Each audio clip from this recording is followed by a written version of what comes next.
Luo Fan listened to what Yi Futian said and smirked, clapping his little brother's shoulder. He said, "We're family after all, aren't we? Isn't this for our second sister's sake? Eh?" Luo Fan listened to what Yi Futian said and smirked, clapping his little brother's shoulder. He said, "We're family after all, aren't we? Isn't this for our second sister's sake, eh?" "Really?" Zhuge Mingyue smiled sheepishly at Luo Fan, which made him shudder as he smiled. Holding his head high, he said, "Indeed." "Don't bother about him, little brother," Zhuge Mingyue said, looking at the flames. While Yi Futian had recently become rather rich, the flames were of such a level that they were really going to cost him. "Could you be more biased, sister?" Luo Fan said with a glum face. "Now you know," Zhuge Mingyue said with a smile as she looked at the dejected expression on Luo Fan's face. Yi Futian, however, smiled and asked, "What is the price for these flames, senior?" "This is not to be traded using sacred spirit stones. It can only be exchanged for something of equal value, like the pinnacle of holiness of nirvana-level training methods, ritual implements, and the like," the elder who guarded the flames said. Yi Futian smiled, thinking about how this was supposed to have been an easier day. Even if he'd been able to pay for the flames using sacred spirit stones, it still would have been difficult. "What do you think about these sword arts?" Yi Futian sent a holy will from his brow over to the elder. The illustration of the sword of Kasayapa entered the elder's mind. The elder looked at it for a bit and then said, "The arts look fine. However, it's not something truly unique. I assume that you use it for trading quite often, so this won't do." The sword of Kasayapa was considered the best sword arts that could be found in Dali. It was considered a very high grade even in Crimson Dragon Realm. As far as barter was concerned, its value should have been adequate. "I'm afraid you are wrong, senior. The sword art was of top-notch holiness of nirvana indeed. While it isn't something unique and could be found elsewhere, I could say the same thing about the consuming flames of the way. I'm sure seniors who are trained in such arts could have created it again and again," Yi Futian said. "You saw the grade of the consuming flames of the way yourself. Extreme holiness of nirvana level. It was crafted by a mighty cultivator at the very pinnacle of holiness of nirvana level, requiring quite a bit of spiritual power to craft it. Do you think someone of such a level would have crafted flames like that over and over again to sell? Furthermore, what if others managed to figure out its workings?" The elder continued, "The higher the level of the flames of the way is, the harder it is to come across. I need a training method of the same level to exchange for it. Otherwise, it'd be better for you to look elsewhere, sir." Yi Futian felt rather speechless as he looked at the forceful elder. He knew that what he'd said was the truth, but the trade depended on whose needs were stronger. The elder was not in a hurry to sell it off, and others wanted to trade him for it. Unless there was a high demand for the product, the elder wouldn't have dared to negotiate in such a manner. If Yi Futian were to set up a shop selling methods of such levels, he would be asking for at least as much as the elder. With that thought, Yi Futian seemed to have chanced upon a way of getting rich.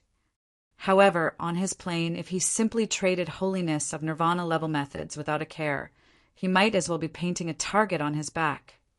Why would there be a need to trade if one could just take what they wanted by force? After all, the Crimson Dragon Realm was a largely lawless place. "All right, we'll just go elsewhere," Luo Fan said, clearly frustrated. "What do you think about this method then, senior?"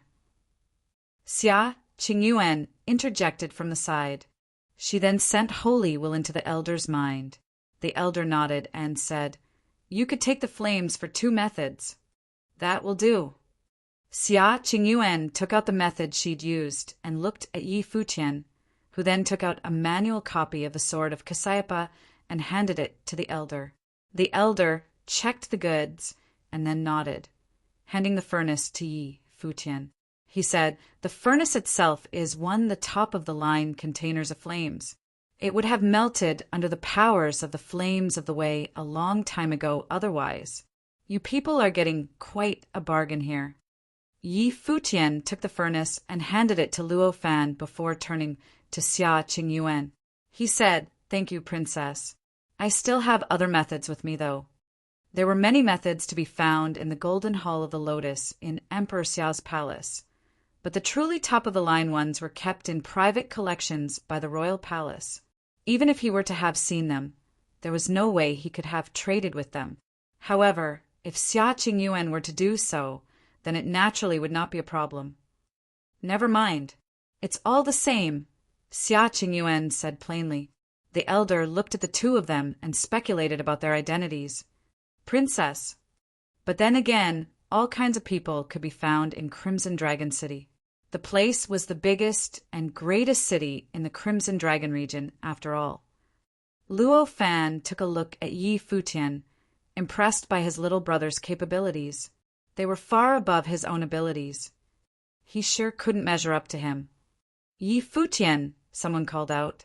Yi Futian turned and saw someone familiar. He quickly recalled who the man was.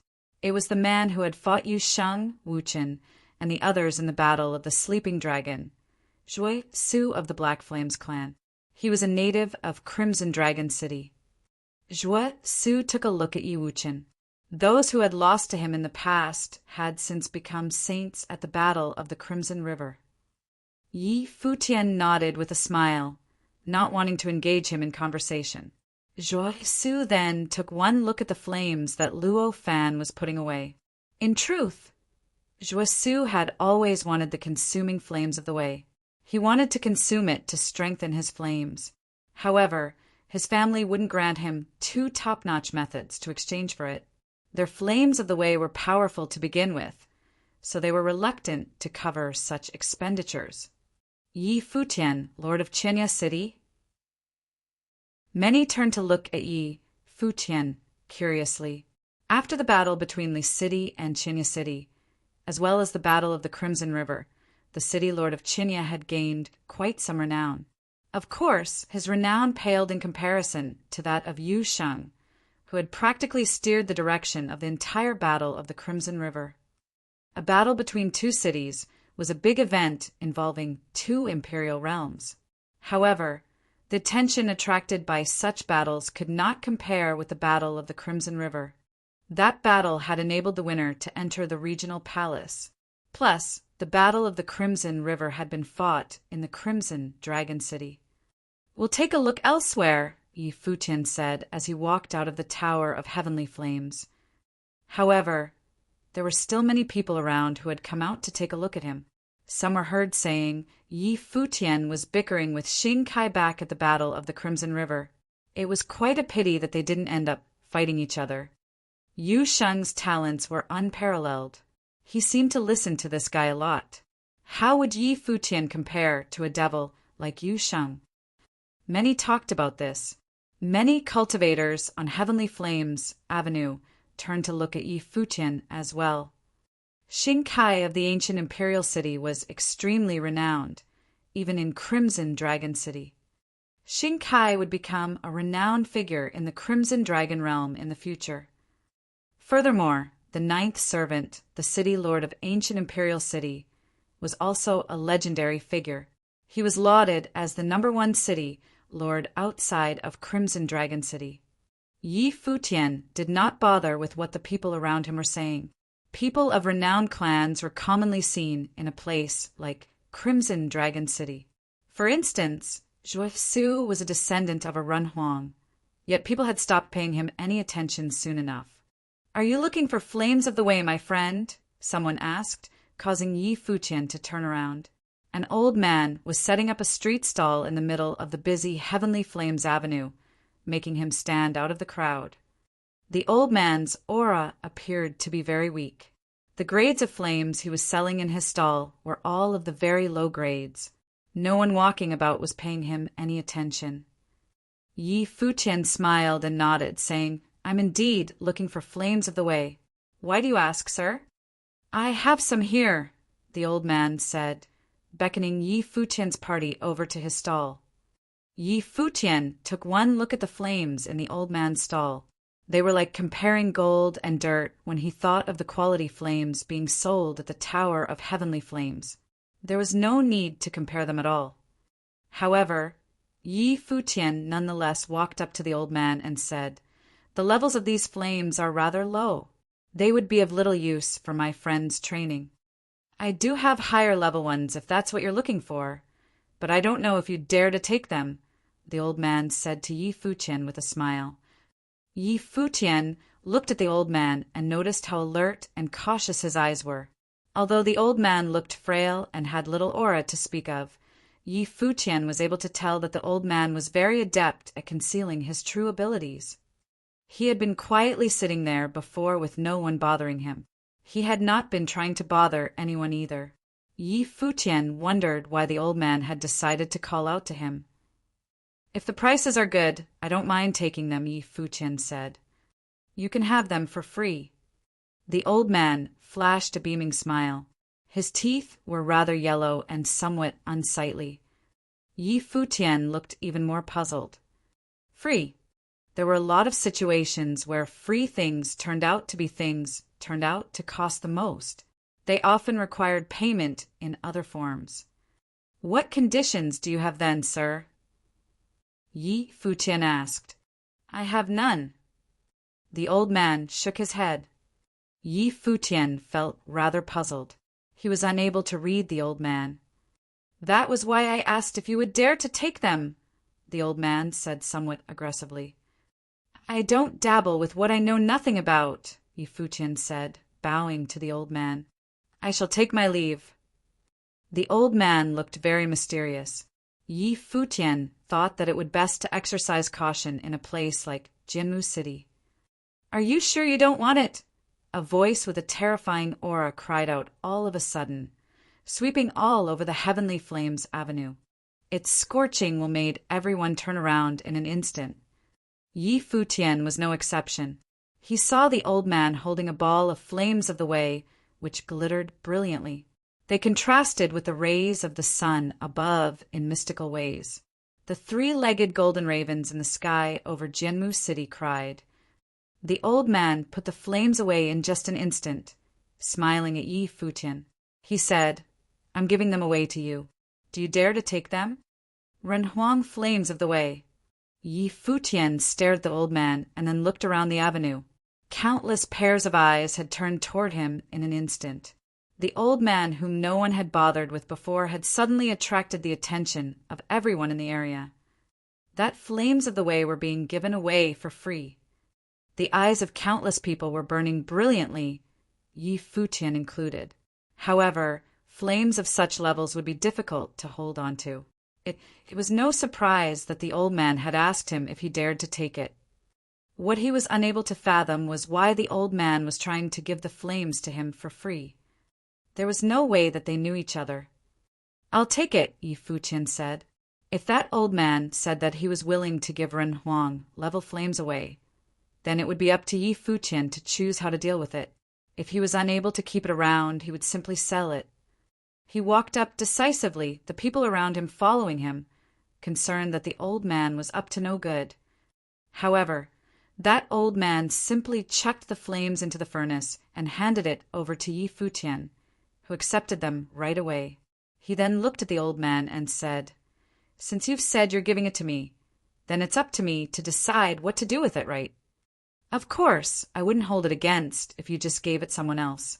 So long as you're willing to take them from me, that is." The old man looked at Yi Futian with a beaming smile. That look gave Yi Futian a bad feeling. The old man waved and put the entire stall away before disappearing in a flash. Many formidable auras turned in Yi Futian's direction as soon as the old man left. Yi Futian frowned and thought that the flames would indeed be difficult to hold on to. "If you find any errors, broken links, non-standard content, etc., please let us know so we can fix it as soon as possible." Yi Futian watched as the old man disappeared and the people in the square closed in on him. However, none of them dared to try to take the flames from him by force. Yi Futian watched as the old man disappeared and the people in the square closed in on him. However, None of them dared to try to take the flames from him by force. Yi Futian, the lord of Qinya City, was backed by Renhuang forces, making him a difficult person to take on. Furthermore, it appeared that the princess of Emperor Xia's realm was with him. "Do you mind if I have a look at those flames of the way?" Zhuo Su of the Black Flame clan asked. Yi Futian took a look at him and said nothing in reply. Those flames would cause quite a commotion if they were exposed. It would be a bad idea to take them out so casually. While there was no doubt that they would be something difficult to hold on to, the flames were in his hands, and he had no intention of letting them go. "Let's go," Yi Futian said with a low voice, getting ready to leave the area. They had attracted way too much attention. However, a powerful aura seemed to be sweeping from in far away at that moment. One figure after another streaked over Heavenly Flames Avenue, locking their eyes onto Yi Futian. An elder took one step and sent scorching will all over the place. He grabbed at the space before him, and will of the great path of flames roared, transforming into a great fiery dragon that lashed out at Yi Futian's party. Yaya stepped out and appeared right before everyone in the party. She waved her hands, and sword will shrouded the entire area. Terrifying ringing sounds were heard as a screen of swords appeared before Yi. The dragon was blocked by the screen, yet it remained adamant in breaking through them as it roared. The people around retreated and scattered in a hurry. The elder continued moving forward, his robes billowing. He waved his arms, conjuring one dragon after another in the air. All of them roared as they charged at Yi Futian and his party, trying to engulf everything within the vicinity in the flames. Yaya took to the air and was immediately surrounded by sword will. It turned into streams of flowing light in an instant, heading straight for the dragon as she placed the area on lockdown. Terrifying clashing sounds rang through the air. The great path shuddered as more and more mighty beings showed up, all trying to surround Yi Futian's party. Several people acted at the same time, manipulating flames of greater magnitude to attack Fea. The screen of swords blocked out the sky as it shrouded everyone within. Yaya was forced one step back. She scanned the people around her with eyes as cold and sharp as swords. The space above them was completely taken over by swords and flames. Yi Futian and his party were trapped. A group of people approached them. All of them looked rather young, especially the person taking the lead. Their leader was a woman dressed in fiery red clothing. She looked to only be 25 or 26 years of age, yet the aura emanating from her was unmistakably that of a saint. She was elegant and stunning. Her fiery red robes billowed as she turned to look at Yi Futian and the others. All eyes turned towards her. Many immediately recognized who she was and where her group came from. She was a member of the Shi clan, a top-notch clan that was an early founder in the establishment of Crimson Dragon City. The Shi clan had been in Jinwu City for many generations and was incredibly powerful. They owned many properties and controlled many industries in Jinwu City. The leader of the Shi clan was known as the Saint Lord of Juyang, one of the figures at the pinnacle of Crimson Dragon City. His powers were unfathomably profound. Her group consisted of mighty members of the Shi clan. The woman who was leading them was none other than a direct descendant of the founder of the clan, Shi Chan. Shi Chan looked at Yi Futian's party with a cold expression and said, "Hand over the flames." Yi Futian frowned. He hadn't expected to get into real trouble so quickly, but there was no denying how forceful these people were. They were forcing him to hand over the flames right away. At that moment, Yaya, who was still in the air, sent sword auras to tear the dragons apart. The fires of the great path roared and then disappeared with the sword will. Their opponents did not continue attacking. They instead surrounded Yi Futian's party. Many of the people on Heavenly Flames Avenue retreated quite a distance away to watch what was happening from safety. "What do you mean?" Yi Futian took a look at them. "You want to take my things without even bothering to talk first?" Man, you guys are harsh. Hand over the flames, and then we'll talk, Shi-chan said. Shi-chan, I heard that the flames of the way were stolen. Are these the people behind the theft? A member of Shi-chan's party asked.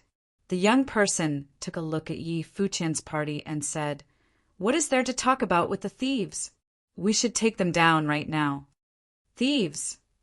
Yi Futian frowned. From what this young person said, these flames had been stolen from the woman before them. The old man must have stolen them and given them away immediately after. Head back to the clan with us.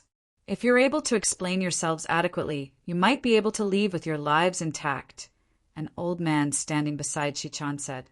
His eyes seemed to be imbued with fire as he looked at Yi Futian's party. His words were extremely forceful. That flames of the way were of the Renhuang level, so they were very precious to them. In truth, those flames were more trouble than they were worth. All the most powerful forces in the Crimson Dragon Realm were after them. I'm afraid that there is some misunderstanding happening here, Yi Futian said. If you're talking about the flames that caused all that ruckus earlier, they were given to me by an old man just moments ago. Many people on the avenue saw it happen and will be able to serve as witnesses. You should consider that before you call us thieves. Shi-chan's eyes sparkled as she turned to look at the crowd on the avenue behind them. Someone called out. It happened just like he said. Shi-chan's expression changed after that. She locked her gaze onto Yi Futian and asked, Why would the star-plucking hand just hand over the flames to you? What is your relationship with him? Many gasped at Shi-chan's words. Whispered gossip broke out all along the avenue. That old man who had gifted the flames to Yi Futian was the star-plucking saint. Shin Jun's expression shifted as well. He telepathically explained to Yi Futian, That woman is a member of the Shi clan, the most powerful force in Jinmu City. The star-plucking hand is the nickname of the star-plucking saint, an extremely powerful figure. He has reached the holiness of nirvana and is capable of reaching unparalleled speed, making many great transformations and wielding formidable combat abilities in battle. He is one of those few people who even the most powerful figures in Crimson Dragon Realm would hesitate to mess with. Anyone who dares to mess with him will find themselves down on their luck. Furthermore, the star-plucking saint is a weird guy who keeps to himself. He has stolen some of the most precious treasures from the most powerful clans in Crimson Dragon City. No one to date has been capable of capturing him. He felt that the case was very weird. The star-plucking saint could have simply taken what he'd stolen from the Shi clan away without making a fuss.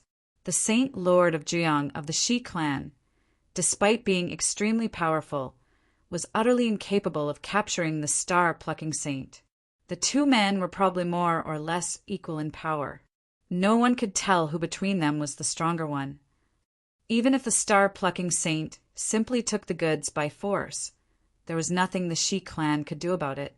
The saint was a loner, and there was no way the clan could get their hands on him. He'd handed the flames to others right in front of everyone on Heavenly Flames Avenue, and no one had recognized him. That in itself was a testament to his frightening ability in the art of transformations. It was apparent that the star-plucking saint had masked his aura and changed his appearance. Shen Jun didn't understand why he had given the flames to Yi Futian. How should I know why he gave the flames to me? However, since he gave them to me, the flames are mine. All of you showed up and attacked us right away, accused me of being a thief, and even declared that I would only live if I explained myself adequately. I'm afraid you are not much better than thieves yourselves, Yi Futian said coldly. Shi-chan frowned slightly and said, If things happened as you say, then it is indeed a misunderstanding. However, the flames of the way were indeed stolen from my clan by the star-plucking hand. If you're willing to return them, then we shall call it a day. Return it and call it a day? Xia Qingyuan's expression turned extremely cold after hearing what the other party said. She then responded, You people attacked us and accused us of being thieves. Do you think we can just let that slide? Whether the other party was telling the truth or not, the flames had nonetheless been given to them by that old man. The other party should have been thankful if they were willing to return the flames instead of demanding them back. Furthermore, they said that they would call it a day after the flames were returned. It was as if they were saying that they were doing Yi Futian's party a great service by not bothering with his people anymore after that. Furthermore, what is the nature of the flames, and how can you prove that the flames are yours in the first place? Yi Futian retorted. If the other party didn't want to bother with being courteous, he saw no need to be polite with them. Although the flames had indeed proven difficult to hold on to, they would not simply let go of them just because of what the other party had said. Worse still, the other party had demanded the flames back instead of asking for them politely. Boom! Raging fires burst out everywhere. The elder from Shi Chan's clan hovered toward Yi Futian's party, getting ready to strike. So, they were going to take the flames by force. If you think you can take the goods by force, I can guarantee that you all will pay a greater price, Xia Qingyuan said, eyeing the people right in front of her. Shi Chan, they are from Qinya City, Zhuo Su reminded her. All those who had been preparing to attack the group frowned. The Shi clan had paid attention to the Battle of the Crimson River at the regional palace. Even though the battle between the two imperial realms had taken place outside of Crimson Dragon City, they had nonetheless caught wind of the news. These people were from Emperor Xiao's realm. That meant that the powerful woman must be the princess of Emperor Xiao's realm. Shi Chan's eyes landed on Xia Qingyuan. She had great renown in the Crimson Dragon realm and was considered quite a legend on her own for her extremely exceptional talents. Shi Chan's eyes seemed to have been imbued with scorching flames as she glared at Xia Qingyuan, unfazed by the princess's identity. Even the Ren Huang forces of other realms commanded limited power in Crimson Dragon City, especially where top forces like the Shi clan were concerned. But then again, they would not go out of their way to severely offend those of other imperial realms. Doing so would pose a grave threat to the native forces of Crimson Dragon City. Those flames belong to the Shi clan. You all might be of other imperial realms, but it will still be impossible for you to take the flames away. Shi Chan glared at Xia Qingyuan and appeared extremely powerful. While foreign imperial realm forces were extremely powerful, the majority of their forces were not in the Crimson Dragon realm.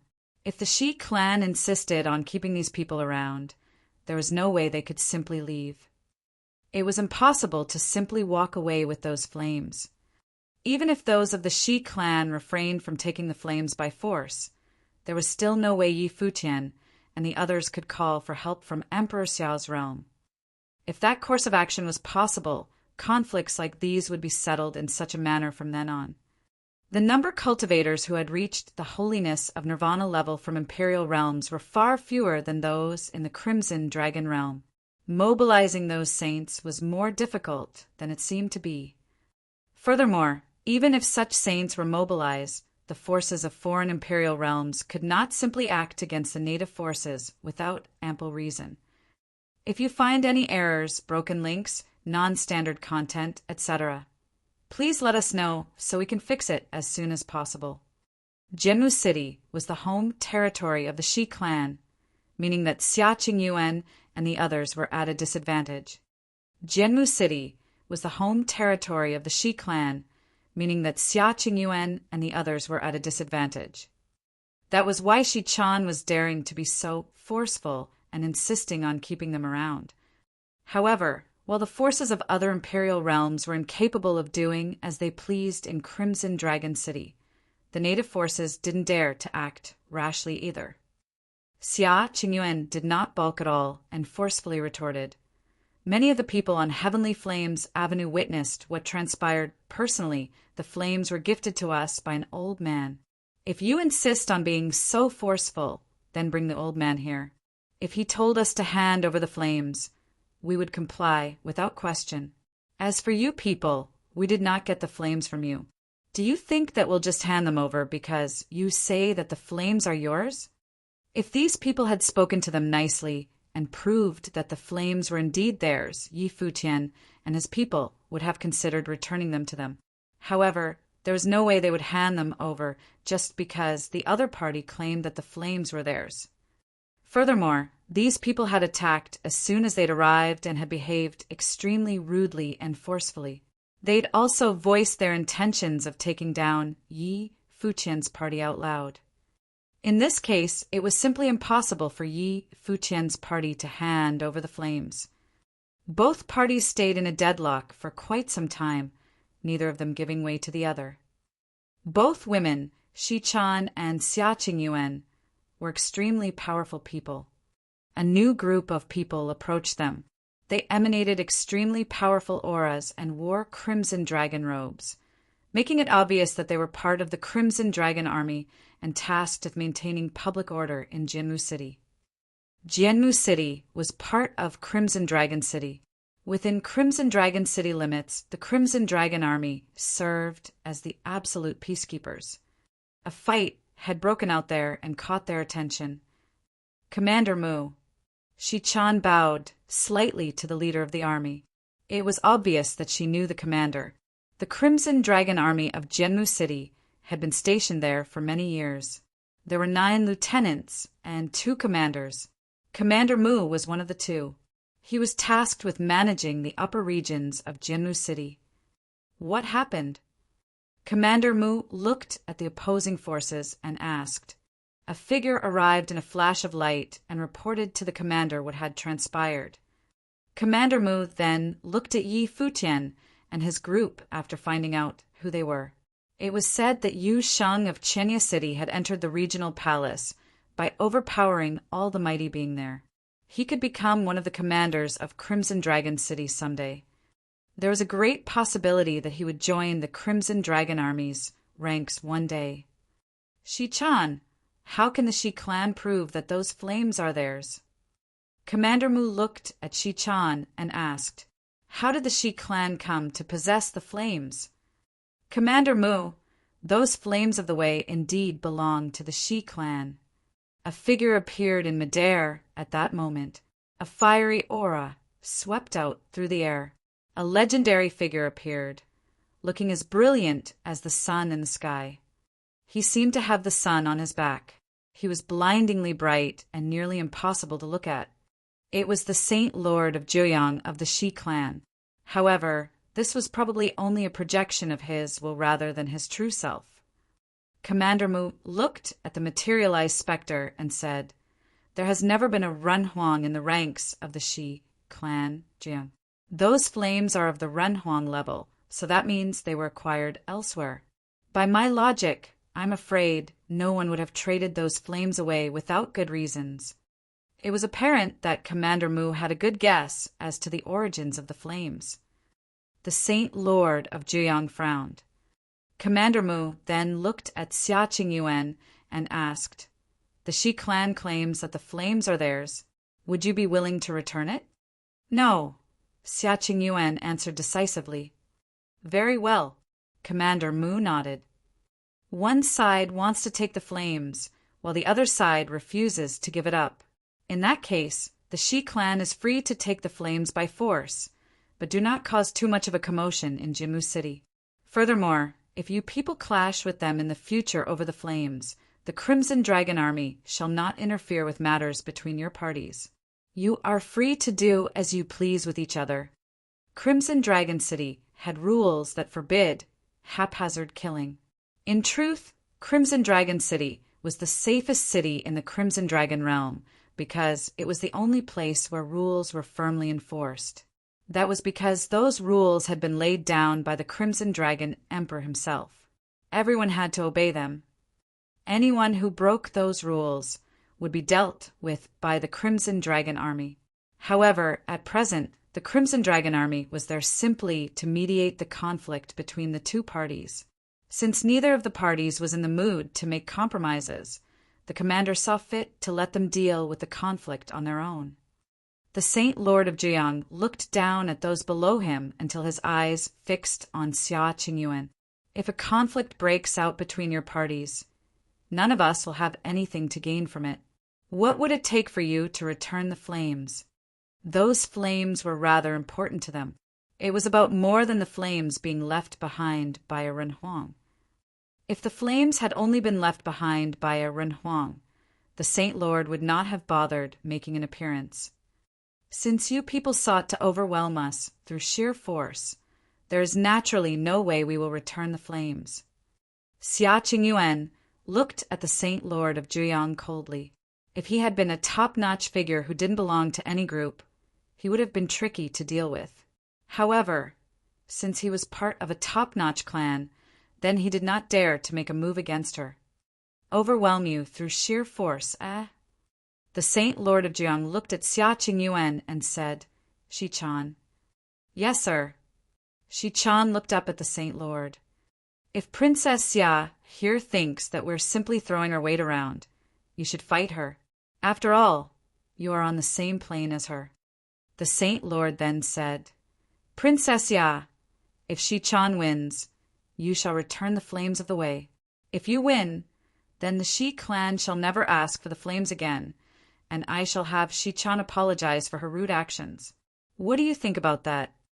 If it not for Xia Qingyuan and the others being from Emperor Xiao's realm, the Saint Lord of Zhuyang would not have bothered being so polite.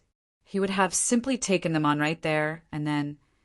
Of course, if that had been the case, Xia Qingyuan and the others would not have dared to maintain such a forceful attitude in the first place. They would have been forced to give up the flames. Xia Qingyuan looked up after hearing the Saint Lord of Zhuyang's words. Yi Futian then said, I'll do it. They did not object to the Saint Lord's proposal. Xia Qingyuan took a look at Yi Futian and then at Xichan. She said, Mind your own business. She then looked up at the Saint Lord and said, Very well then. The people around them got rather excited when they heard her agree, especially those who had been watching the entire time. They have long heard of Xichan's talents and powers. She was the most powerful member of the younger generation of the Shi clan. She had honed her flames of Zhuyang to frightening levels, making powers were unparalleled. Xia Qingyuan, on the other hand, was a princess from Emperor Xiao's realm. They were rather curious as to how a princess from an imperial realm would fare against a genius from the Crimson Dragon realm. It seemed to them that a good show was about to start. The two women rose into the air. Xichan basked in the flames like a goddess of the sun. She hovered high in the air as the scorching afternoon sun showered down on her. 9 suns appeared behind her and rotated. Raging flames emanated from behind her. The light from those flames was capable of burning anything it touched. The fire was imbued with the devastating might of the Great Path. Terrifying sunrays shot out at Xia Qingyuan. They could have burned her to death on the spot. Holy light glimmered all over Xia Qingyuan's body, as well of calamity, swordsmanship emanated from her. It turned into the light of calamity swordsmanship and fired out beams of sword wills, clashing with the sun rays. The collision created high-pitched noises. Xichan did not expect to beat Xia Qingyuan with only that one move. Her body hovered in the air as the 9 suns circled her. The celestial bodies rotated, and high above, suns appeared in astounding numbers in the blink of an eye, shrouding the entire area and enveloping Xia Qingyuan. Every single sun harbored extremely ferocious flames. They were the flames of Zhuyang. Every single direct descendant of her family had trained in the flames of Zhuyang. The only thing that differed between them was their plane levels.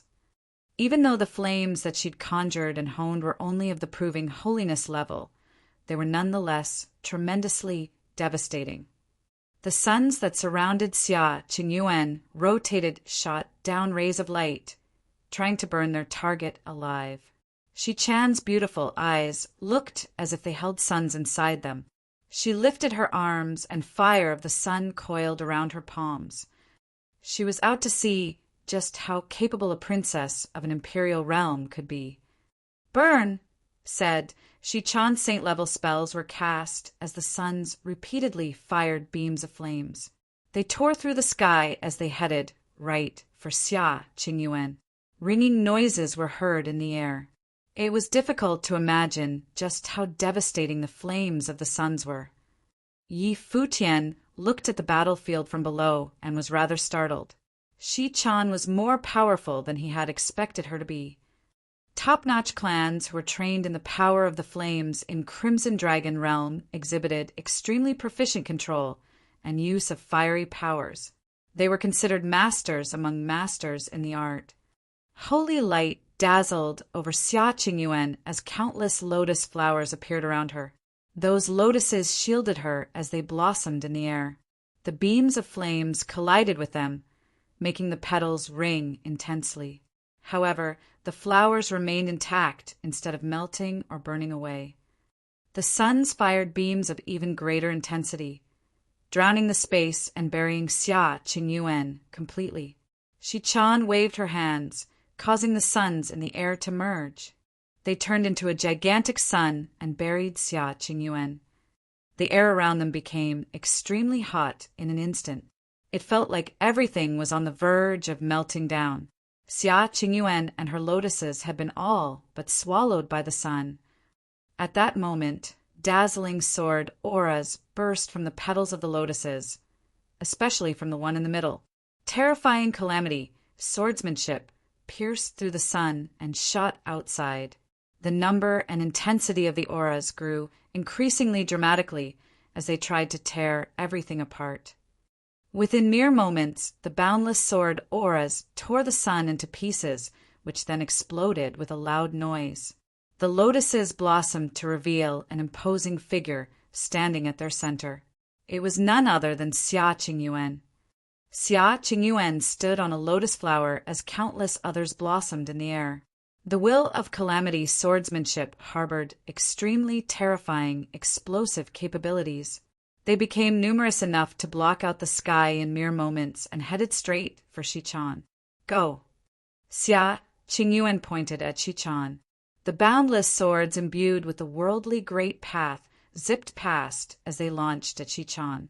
Chan stepped aside as an extremely enraged aura burst from her body. It seemed as if a sun had appeared around her, shrouding her within. The space around the sun was burning red.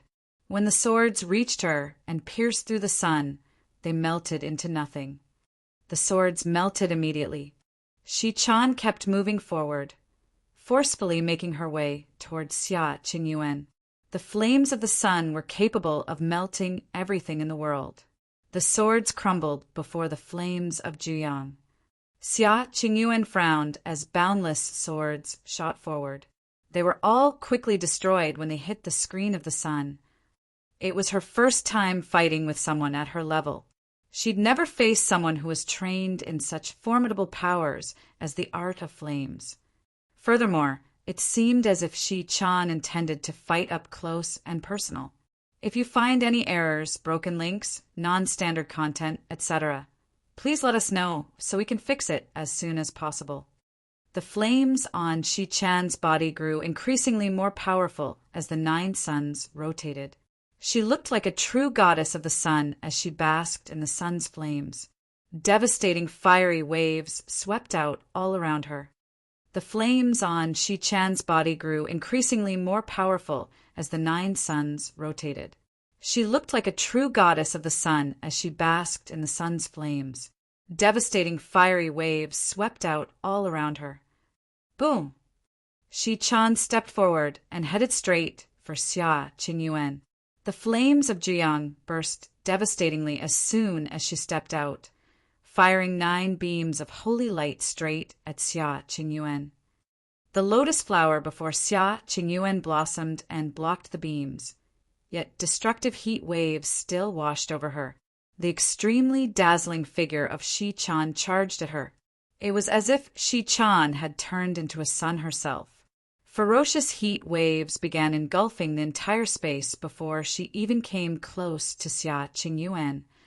Xia Qingyuan performed hand seals, causing countless lotuses to blossom around her in an instant. Calamity, swordsmanship ebbed within the petals. Beams of destructive auras fired right at Chan. However, Chan ignored the attacks altogether as she continued to charge. Virum! She sensed that the raging waves sweeping toward her were out to destroy everything.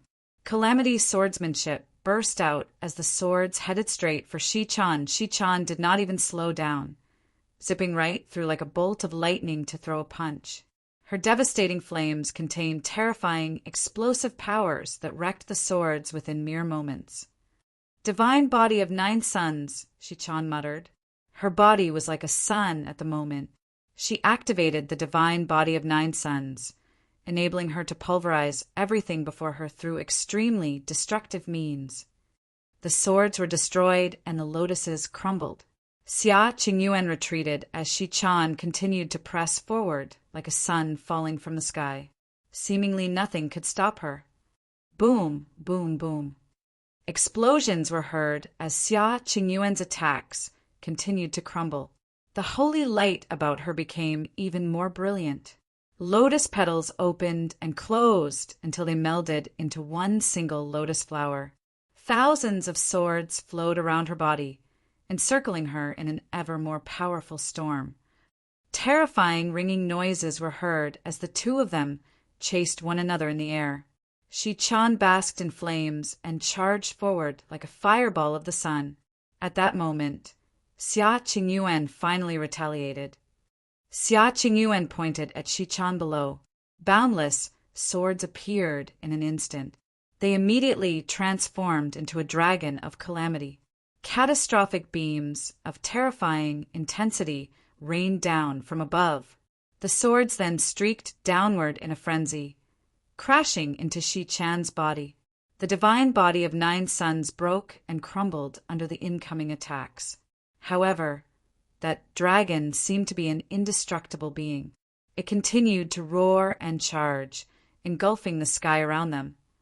The mighty beings from the Crimson Dragon Army had yet to leave. They'd stayed around to prevent the battle above from harming the avenue below. Everyone watching the battle from the avenue felt astonished by what they saw happening above them. The duel between the two women was far more intense than they had expected it to be. Their attacks were nothing less than harrowing. Futian was also watching the battle closely. He was able to tell that Shi-chan was very powerful. Otherwise, the Saint Lord of Joyang of the Shi clan would not have allowed Shi-chan to fight Xia Qingyuan in the first place. He'd known that the daughter of a Renhuang would be anything but mediocre. It was a testament to his confidence in Shi-chan's powers. Furthermore, Shi-chan's plane was slightly higher than Xia Qingyuan's. It had not been long since she'd become a saint. She was still at proving holiness level, and her aura was somewhat inferior as a result. At that moment, however, a beam of even greater brilliance fired from the sun. Shi-chan's divine body of the 9 suns charged forward and destroyed the dragon, ramming into Xia Qingyuan's body to crush her once and for all. However, at the very next moment, many of Xia Qingyuan's silhouettes appeared and stepped on the lotuses. The petals of the flowers howled with the might of the swords. Shi-chan stood at the center. Her sun goddess form was still incredibly dazzling. She scanned her surroundings, unable to tell which Xia Qingyuan was the real one. The silhouettes of Xia Qingyuan all performed hand seals at the same time. Powerful auras burst forward as the swords howled. The noises reverberated throughout their surroundings. Thousands of calamities, tens of thousands of shadows, all born of the lotus. Many voices said at the same time, resonating with the world around them. More lotuses appeared in the sky. Xia Qingyuan was standing on every single flower. The place permeated with the truly stifling pressure of devastation. Countless lotus petals circled Shi-chan as the swords flowed around her. Both attacks grew in strength as they tried to engulf the area. The swords conjured devastating hurricanes. The hurricanes lashed out at Shi-chan. Every single hurricane was being conjured by the countless swords of calamity. Shi-chan charged through, intending to break through the blockade. Raging attacks bombarded the hurricanes around her. However, none were able to destroy the hurricanes. Worse still, she was almost caught in the hurricanes herself. Xia Qingyuan stood right outside the masses of hurricanes as she glared at her opponent. Her will resonated with the world around her. All things were interconnected through the Great Path. All phenomena and things were born of the Great Path. She looked like she had become the master of the Great Path at that very moment. The 9 suns were high in the sky as they surrounded Xichan. When she shouted, all 9 suns fired beams of flames. The hurricanes around her exploded in a frenzy, yet the hurricanes stayed intact as they were covered in flames. The flames made them stronger. They all headed for Xichan. Xichan looked rather pale at that moment. The Saint Lord of Jiang, who was watching from high above, was able to tell from her expression alone that Xichan had lost. This daughter of the Renhuang was one of the most powerful descendants of the Renhuang. Her combat prowess was tremendously formidable. As the most powerful force within Jinmu City, the Shi clan had frequent contact with the Renhuang forces. Not every single descendant of Renhuang was as powerful as her. That will be all, Xichan, the Saint Lord of the Jiang said. Xichan looked up into the sky. The devastating storms of the swords subsided and gradually dispelled. The glow of the sun around Xichan dimmed as well. She turned to glare at Xia Qingyuan. Xichan turned around and left right away without apologizing. It was apparent that she was incredibly irked. Xia Qingyuan had not really expected her to apologize. However, since the Shi clan had behaved so forcefully before and had wanted to fight their entire group, there was simply no way they would have handed the flames of the way over to the Shi clan. The mighty members of the Shi clan departed. The flames conjured in the sky by the Saint Lord of Jiang likewise disappeared without a trace. Xichan had lost. The Shi clan could never demand those flames from them ever again. Let's go, Futian said. He had intended to stay in Jinmu City for a while and see if there was anywhere in the lower parts of the city fit for training in the way of the flames. From the looks of things at the moment, however, it would be ill-advised to continue staying in Jinmu City. They had to return to Qinya City. Even though the flames were still with them, things had become quite tricky. Lord Yi. Some people blocked the way of Yi Futian's party, making him look up at the one who spoke. It was the young man who'd told Xichan to just take them away. Several imposing people were standing right behind the young man. It was apparent that they were from renowned clans. Many citizens from Jinmu City were able to recognize him. He was a member of the Chang clan, one of the most powerful groups in Jinmu City.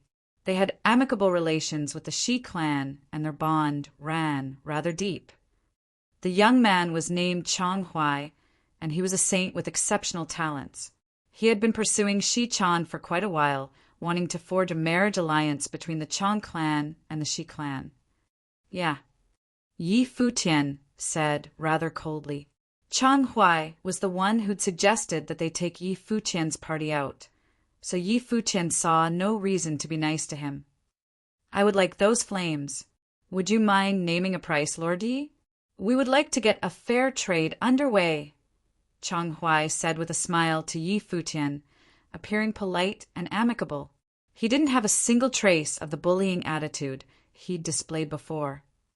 Not interested. Yi Futian refused the proposal right away, getting ready to walk past Chang Huai and his people. Chang Huai was dumbfounded for a brief moment.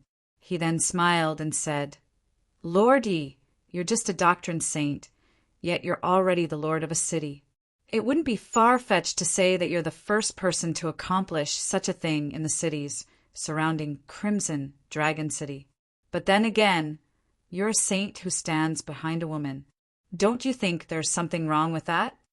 Yi Futian's party stopped, and Xia Qingyuan shot him a cold glance. You've got a problem with that. Yi Futian looked at Chang Huai as well, saying with a smile, It must seem strange to someone who only gets close to women to use them, or to someone who does not even bother with them at all.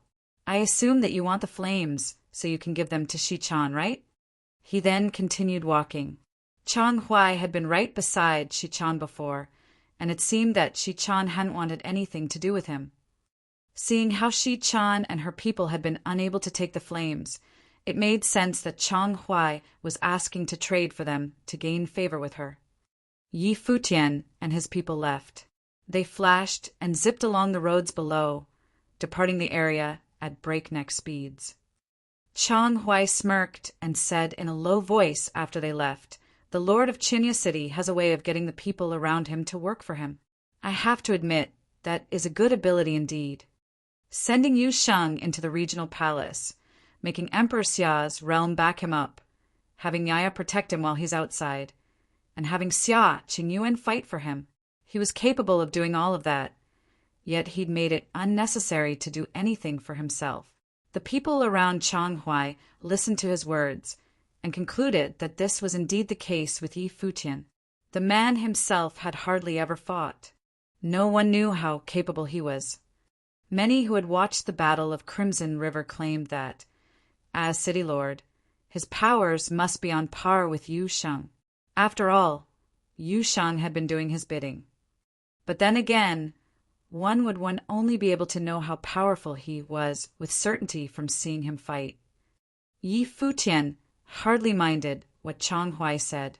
Xia Qingyuan shot a look at him after they left and said, "Don't mind what he said.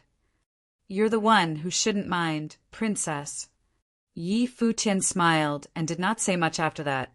They were traveling at high speeds as they left Jinmu City.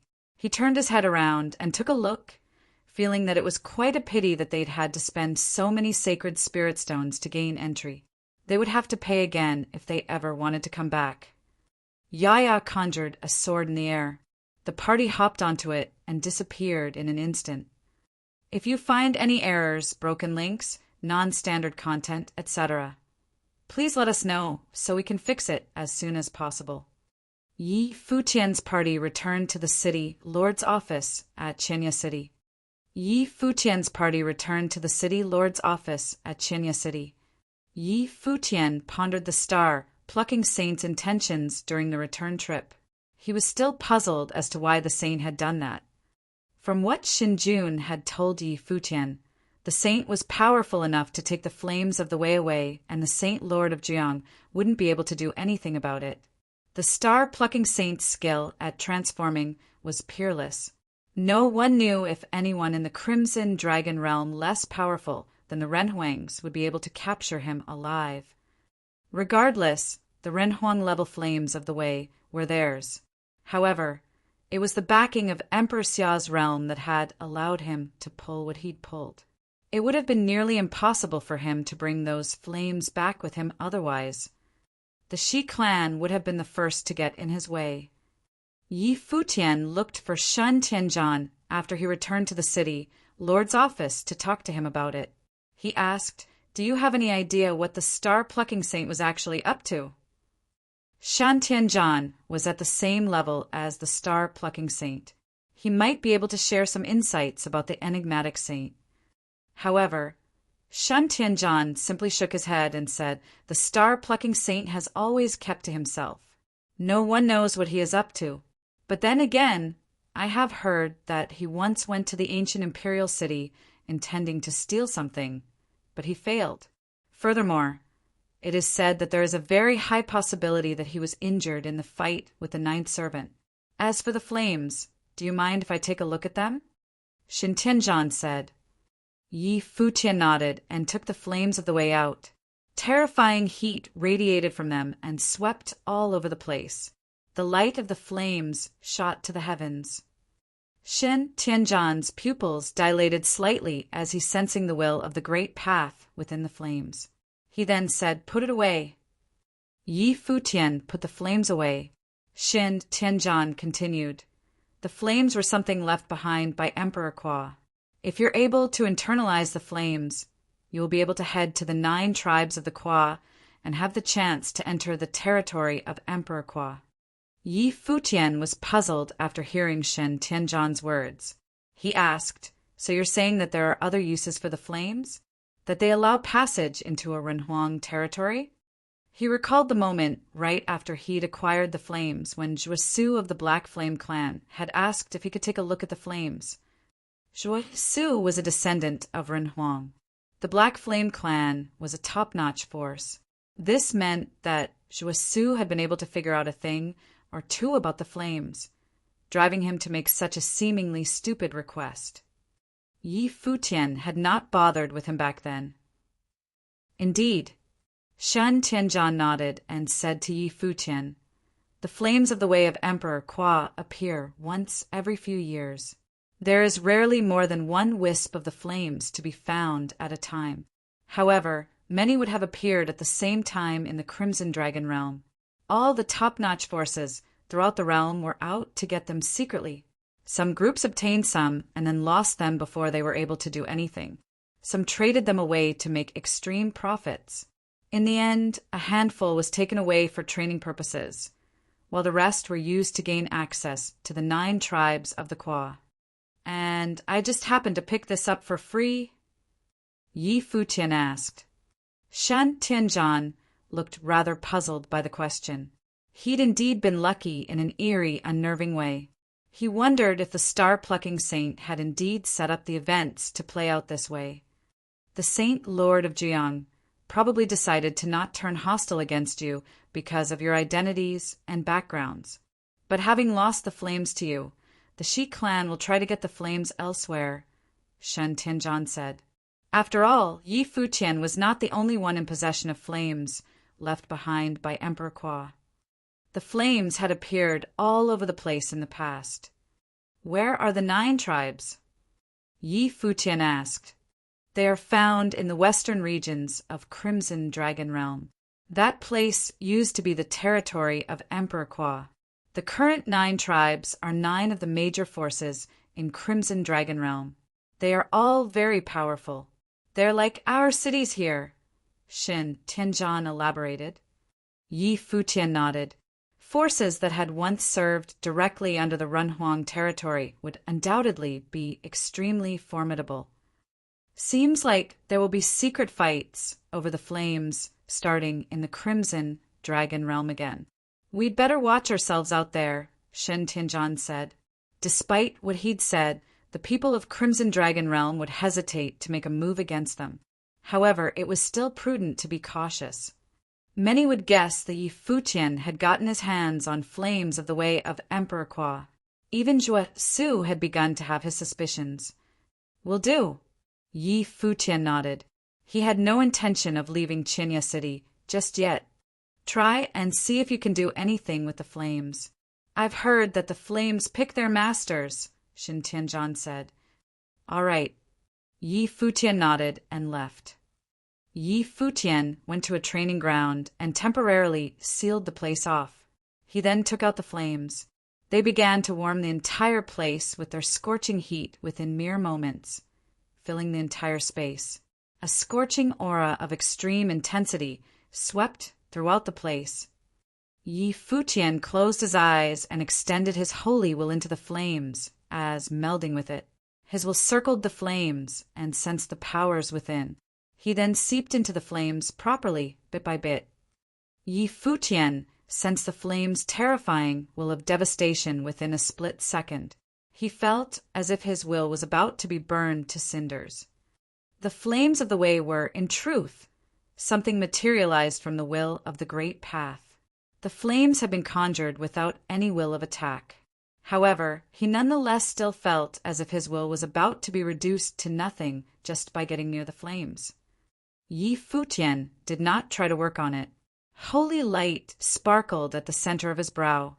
His body was then bathed in divine essence and became extremely brilliant. Divine Imperial will shot out and entered the flames, sensing the might of the flames from within. Yi Futian was immediately able to sense an extremely elegant and magnificent image. A godlike silhouette stood tall and proud beside the sun high above. He seemed to be devouring the fires of the sun. The celestial body, which hung high in the sky, burned with true fires, melding with the body of the god of war.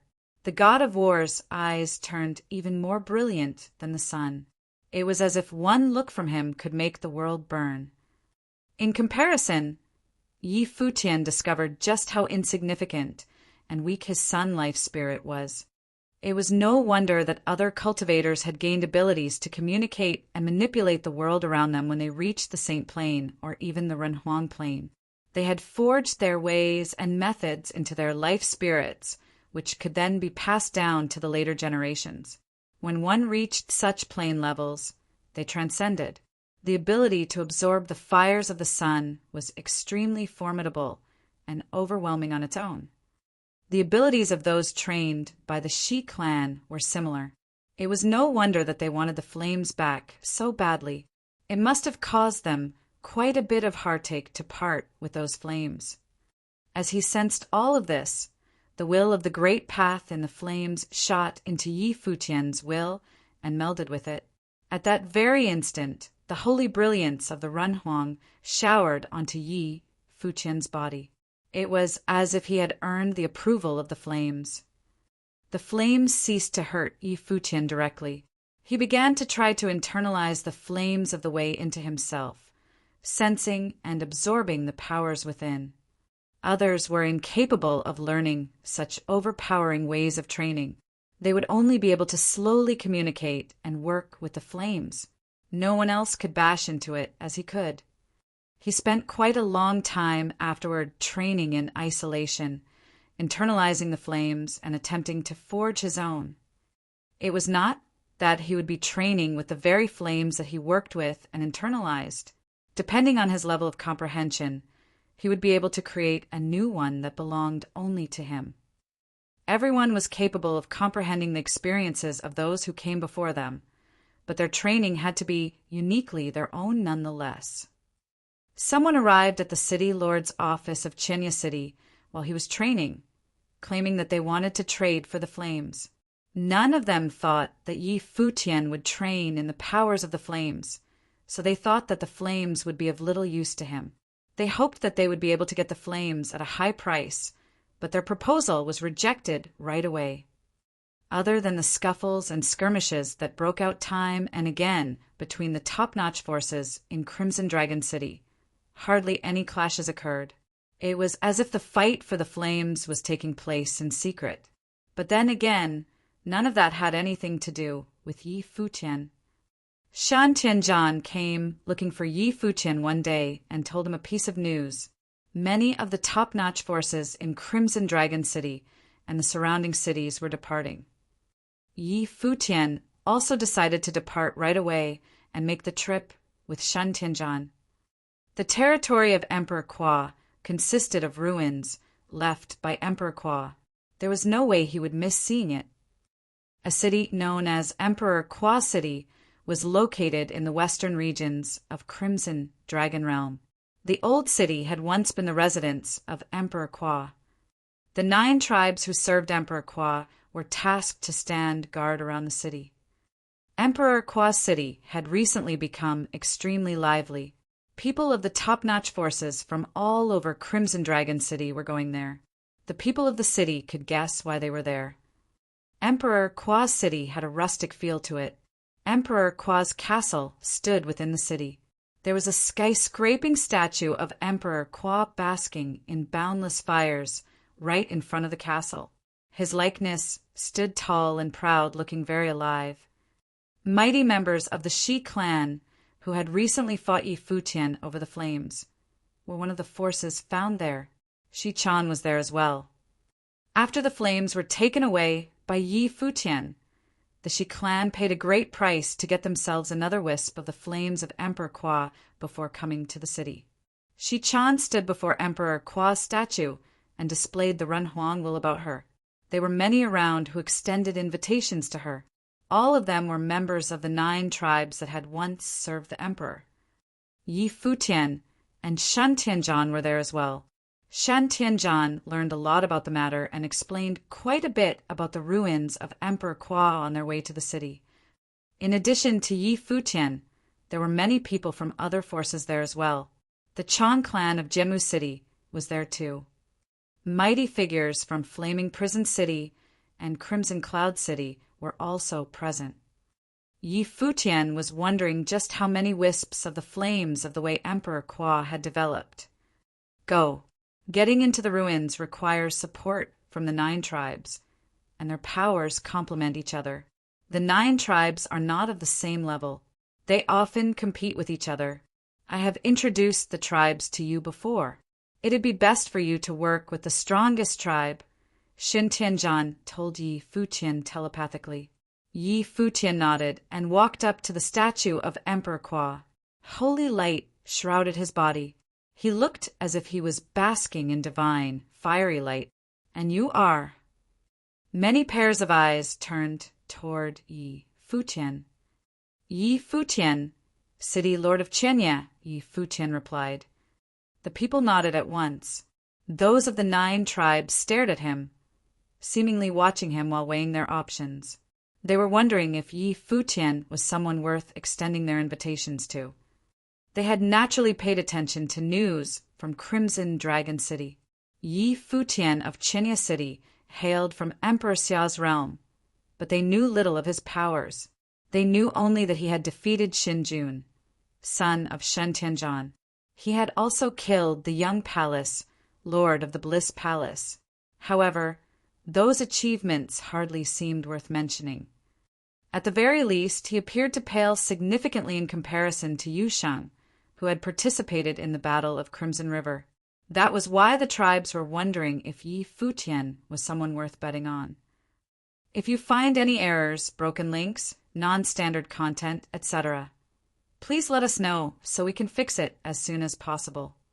The relationship between the 9 tribes that had once served Emperor Kwa was a rather rocky one.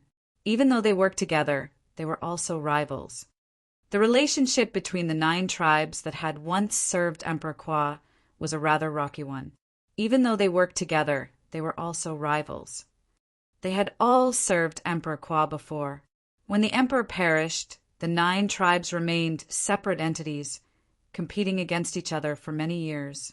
They all wanted to become the true successors of Emperor Kwa and inherit the will of the emperor.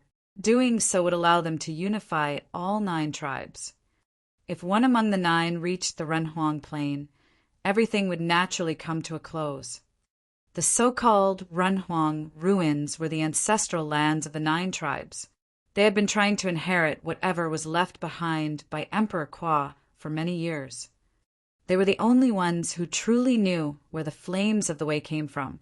Furthermore, the people of the 9 tribes knew that every single person who came to possess the flames was somehow destined for the endeavor.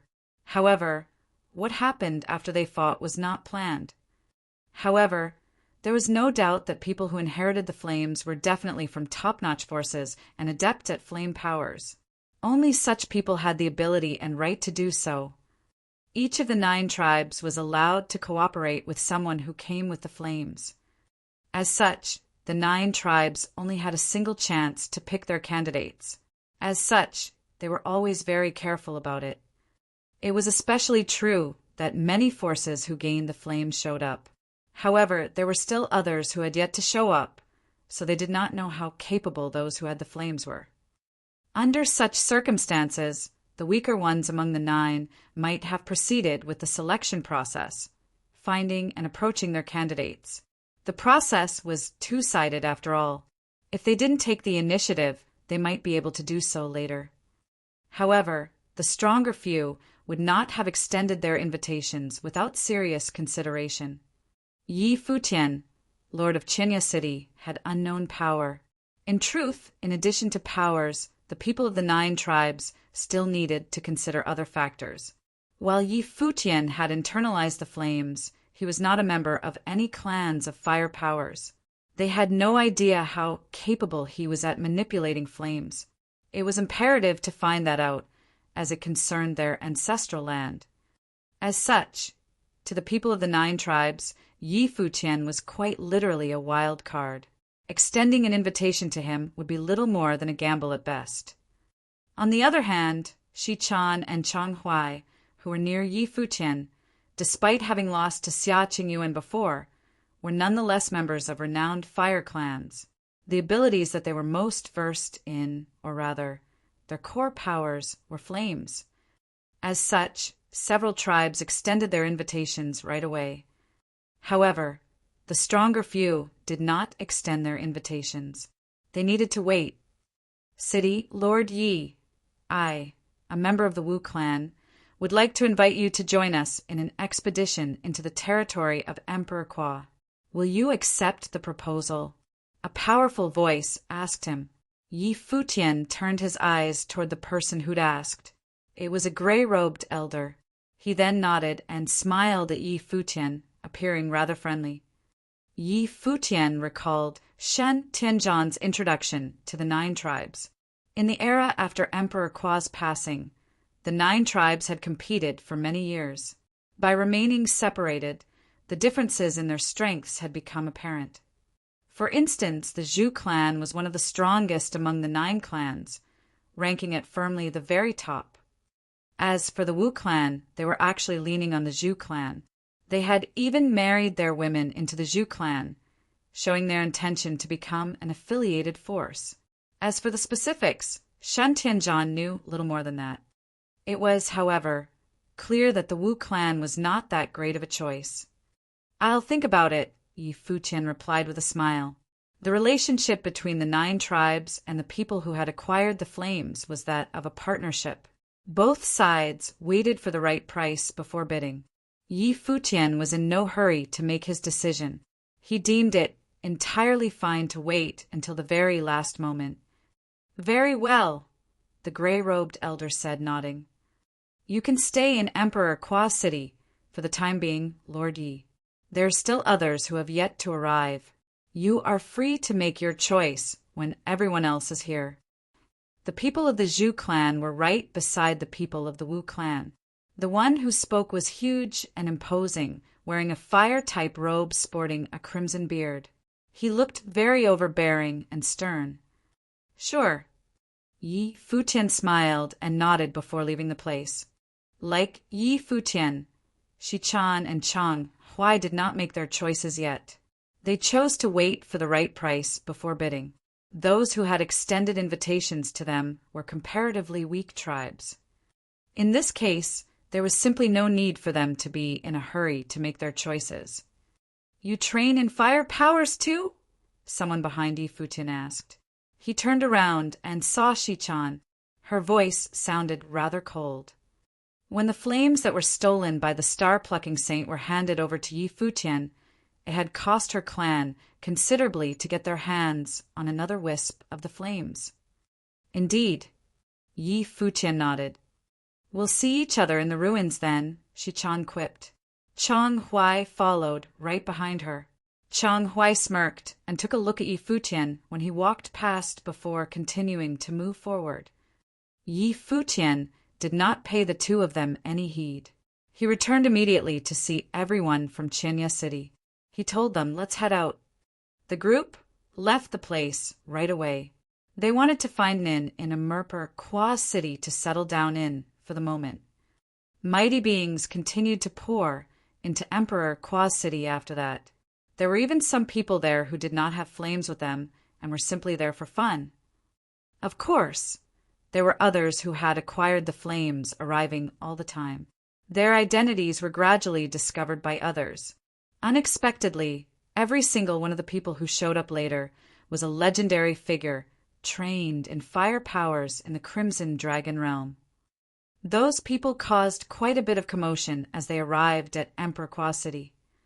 People were talking about them all over the city in inns and restaurants. Someone from Emperor Dong's palace of the eastern region is here. Everyone sitting at a table felt rather shocked. Emperor Dong's palace of the eastern region was a true Renhuang force. It was a place located in the eastern region of the Crimson Dragon Realm. All those within the region submitted to them. They reigned supreme in the eastern region of the Crimson Dragon Realm. Emperor Dong's palace of the eastern region and Emperor Kwa's hall in the western region were both of equal legendary status, reigning supreme in their respective regions. Emperor Dong's palace of the eastern region has never interfered with Emperor Kwa's ruins in the past. Yet, they now show up with a wisp of the flames. I wonder what they're up to. They were wondering which of the 9 tribes would be willing to work with a force like that from Emperor Dong's palace. The southern regions are like they've always been. The ones who showed up are the descendants of Saint Chiming. Furthermore, they will probably work with the Nonli tribe if everything goes well, someone added. Everyone in Emperor Kwa's city knew that every single expedition into Emperor Kwa's ruins would mean one wisp of flames appearing in the other 3 regions. One member of the forces of the 3 respective regions would have to come. It was as if things had been set up to work this way. People serving Saint Chiming were always from the south. It is the same in the northern regions. Saint Juyo will send someone else said. The descendants of both Saint Chiming and Saint Juyo showed up very frequently. Other than those 3 forces, any others who had acquired the flames were probably those from the central region of the Crimson Dragon Realm. The area centered around Crimson Dragon City was the strongest. As such, quite a few flames should have emerged there. However, despite that area being the most powerful one, only the top forces of the other 3 regions would have sent their representatives to the event. This was due to the central area having the Crimson Dragon Emperor reigning supreme. It was indeed a terrifying lineup. Many tribes of Emperor Kwa's city paid visits and extended invitations when the 3 forces were there. With 8 forces having gathered at present, I wonder which force has gotten their hands on the flames and if they'll show up. During the previous events, there had been situations where people who had obtained the flames had not shown up to the event. They hadn't been interested in entering the ruins and had simply gone on to train with the flames. The last force is here, someone announced, attracting the attention of everyone in the restaurant. Everyone turned to look at the speaker. Who is it? Unclear, but the mightiest members of the Zhu clan have departed to pay them a visit, the speaker told them. Many were startled by the news. The Zhu clan was visiting someone personally. So, the Zhu clan had already decided who they wanted to work with. They had been waiting all this time. One figure after another left the restaurant in a flash, heading outside with intense curiosity. They were intrigued by whoever had made the topmost clans of the 9 weight. Few remained in the restaurant after that. Futian and the rest sat quietly in a corner feeling rather curious. He wondered who could have made the Zhu clan pay them a personal visit. Who could have made the Zhu clan wait? A group of mighty beings was traveling from the central region of Emperor Kwa's city at that moment. The one taking the lead was a woman. She looked legendary, dashing, and very unapproachable. The mighty beings of the Zhu clan appeared. The one in the lead was the tall man who had made Futian wait for days. He said with a smile, "Welcome, princess." Yeah. The woman in charge nodded, startling many. Anyone bearing the title of princess in the Crimson Dragon Realm was definitely a daughter of a Renhuang. Common folk did not dare to use such titles. Daughter of Emperor Wu. Someone was perceptive enough to recall who she was. She was the princess of Emperor Wu's realm. She was training in the regional palace and was considered a genius. So it was she who had come this time. Emperor Wu was proficient in fire powers and was ranked at the forefront of the Crimson Dragon region in terms of powers. His powers of fire manipulation were extremely formidable. If they had sent the princess there, it was without a doubt the best bet available to the Zhu clan. It was no surprise, then, that the Zhu clan had kept waiting. It seemed that everything had been arranged beforehand. "Who else is here?" the genius woman asked. She'd come from the regional palace for the expedition, intending to see Emperor Kwa's ruins for herself. If the place had not been Renhuang ruins, she would not have bothered to make the trip. Those from Emperor Dong's palace, Saint Chiming, and Saint Gio. Others are from the central region, just like you, princess. One of the powerful members of the Zhu clan added, "Our greatest opponent this time will probably be someone from Emperor Dong's palace. Of course, the others pose quite a threat as well. But then again, the Wu clan is ours now. I could have them get someone to support you, princess. Who do you think would be up to the task?" Futian of Chinya City," the woman answered, seeming to recall something. The Zhu clan member was dumbfounded for a bit when he heard that name. However, he quickly nodded in agreement. Yu Sheng had entered the regional palace to train after the Battle of the Crimson River. The princess was definitely acquainted with him, given that she was also training in the regional palace. Yi Futian's powers were anything but weak. His most proficient power might not be fire, but he would serve as a very suitable aid to the princess of Emperor Wu. However, the powerful member of the Zhu clan was not going to state it that way when the invitation was extended. If you find any errors, broken links, non-standard content, etc., please let us know so we can fix it as soon as possible. The 9 forces were all there, and they behaved appropriately, extending invitations to the mighty ones. The 9 forces were all there, and they behaved appropriately, extending invitations to the mighty ones. The Nonli tribe chose to work with Saint Chiming's people right away, while the Zhu clan had also gotten their candidate to show up. In truth, it was the other 7 tribes seeking to pick their candidates. The Zhong clan extended their invitation to the candidate from Emperor Dong's palace, and both parties reached an agreement. The Zhong clan was one of the top among the 9 and very powerful. It was a collaboration between titans, given that Emperor Dong's palace was just as powerful. Many in Emperor Kua's city talked and looked forward to their collaboration. They saw that this collaboration had the capability to match the collaboration between the Zhu clan and the princess of Emperor Wu. Afterwards, there would be word that the Raven tribe would work with Saint Jiao. Yi Futian was at the end the whole time. He felt rather exasperated as the news came in bit by bit. According to Shen Tianzhan, the stronger of the 9 tribes seemed to have had their candidates in mind, and there was no one seeking to extend an invitation to him. It was apparent that he was not the preferred choice of any of the 9 tribes. He heard from Shen Tianzhan that the 9 tribes place greater importance on candidates who are mainly trained in fire powers. Not only was Yi Futian's knowledge of his powers limited, but the other candidates were skilled in fire powers of the Crimson Dragon Realm. That likely explained why he was being ignored. There were even descendants of the Renhuang who were proficient in fire powers. The princess of Emperor Wu, or the prince from Emperor Dong's palace, were 2 such examples. The other candidates were also members of skilled forces with fire-based power. The candidate from the Pang clan of Crimson Cloud City was from the Crimson Cloud Realm, and a descendant of a Renhuang as well. There were also the Shi clan and the Chang clan from Jiamu City, and they too belonged to fire-based clans, such as Flaming Prison City, which was proficient in hellfire. While they were considered a weaker clan among the others, they were nonetheless very skilled in fire power. He was the only one whom no one had seen use fire powers. That was probably why none of the stronger tribes dared to bet on him.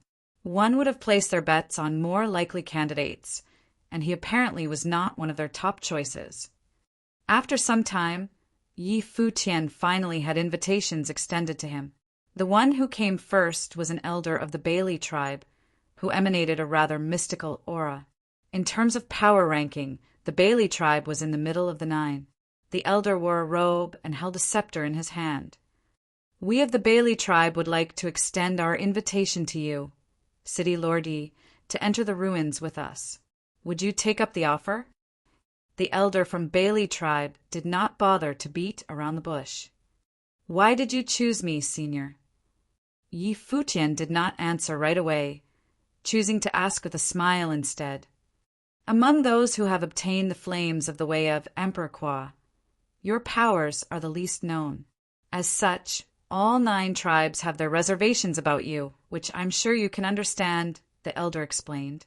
"Now, with the likes of the princess of Emperor Wu and the prince of the Emperor Dong's palace having decided which tribe to collaborate with, we of the Bailey tribe would like to try it out with you, City Lord Yi. Were you to accept our offer, we would do our best to aid you within the ruins." It now made sense to Yi Futian. The best candidates had already been claimed by the top tribes, and the Bailey clan was in a rather awkward position. That was why they decided to bet on him. The Bailey tribe simply wanted to try him out instead of truly believing in what he was capable of. However, Yi Futian did not mind any of that.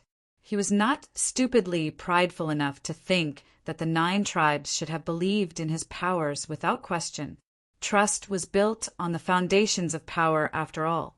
He had never even displayed what he was actually capable of, so there was no way he could have asked others to trust him. Just when Yi Futian was about to accept, another voice was heard. "City Lord Yi, we of the Wu clan would like to extend our invitation to have you collaborate with us." The gray-robed elder who had extended his invitation to Yi Futian in front of the statue of Emperor Kwa appeared. Yi Futian looked at him, and then at the elder of Bailey tribe, feeling rather hesitant for a moment. "City Lord Yi, we would be working with the Zhu clan on this expedition. We would have a better chance if we looked out for each other. The Zhu clan would actually like you to aid the princess of Emperor Wu. But of course, if your powers prove adequate, then there wouldn't need to be any talk of aiding the princess. You could still reap whatever you wish within the ruins, so long as you make a show of working with them." The gray-robed elder of the Wu clan then added telepathically, "If you were to find something big, we of the Wu clan would do our best to help. Of course, even if you were to end up getting next to nothing, we wouldn't mind. There is no need to put strict requirements on what must be done, after all." Yi Futian's expression changed after hearing the elder's telepathic words. The Wu clan seemed to be out to aid the Zhu clan. However, it seemed that the Wu clan was not as simple as they appeared. One of their own came to extend an invitation and laid the truth bare to him, appearing sincere and honest. If the 2 tribes were to ally with each other and he was going to go along for the ride, it would definitely be more advantageous for him. Shan Tianzhan had reminded him that it was best to collaborate with the top few tribes. The elder of Bailey tribe spoke, after seeing Yi Futian's hesitation. "It is up to you, City Lord Yi. It'd be fine, regardless of your choice." The Bailey tribe invited Yi Futian with the intention of trying him out. If he declined, they would simply look for someone else. After all, nothing was set in stone before entering the ruins. "All right then." Yi Futian nodded. As the Wu clan had extended an invitation earlier, I must give them priority. "It is fine." The mighty one from the Bailey tribe nodded decisively. "Well then, we shall meet again in the ruins." He turned around and left. Once the mighty one from the Bailey tribe had gone, Yi Futian looked at the gray-robed elder. "What prompted you to extend an invitation to me again, senior?" While several mighty ones had already been claimed, it was not as if the Wu clan had no options. Yi Futian was still not really held in high regard, so he never expected them to come to him again, let alone tell him secrets behind the deal. "The princess of Emperor Wu mentioned you, City Lord Yi." The gray-robed elder then smiled and added, "But I do hope you would keep what I told you privileged." "I understand." Yi Futian nodded. He was not so lacking in character that he would have sold out the one who came to him. However, he wondered why the princess bothered bringing him up. He asked Shen Tianzhan before and found that the princess' surname was different. The realm that her father ruled had only been known as Emperor Wu's realm because of her father's name. The princess' name was actually Yin Tianjiao, meaning genius. It was a testament of her father's expectations for her. Yin Tianjiao had indeed lived up to her given name. She had superb talents and came to Crimson Dragon Realm because of her proficiency with fire powers. She had been trained in the regional palace and was quite renowned in Crimson Dragon City. Recalling that fact, Yi Futian wondered if she had brought him up because of Yu Sheng. Yu Sheng had trained at the regional palace and would have definitely interacted with the cultivators who were also there. He wondered if Yu Sheng had talked with Yin Tianjiao before. "Well then, I shall take my leave. I will send someone to pick you up before we depart. City Lord Yi," the gray-robed elder said. Yi Futian nodded and the elder left. A group of people came to him next. Xia, Qingyuan, Shen Tianzhan, and some others were there.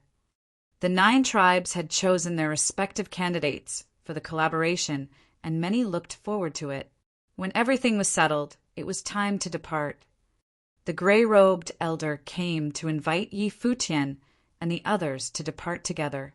The group left the inn and headed towards their destination. The 9 tribes moved out at the same time, heading west from Emperor Kwa's city.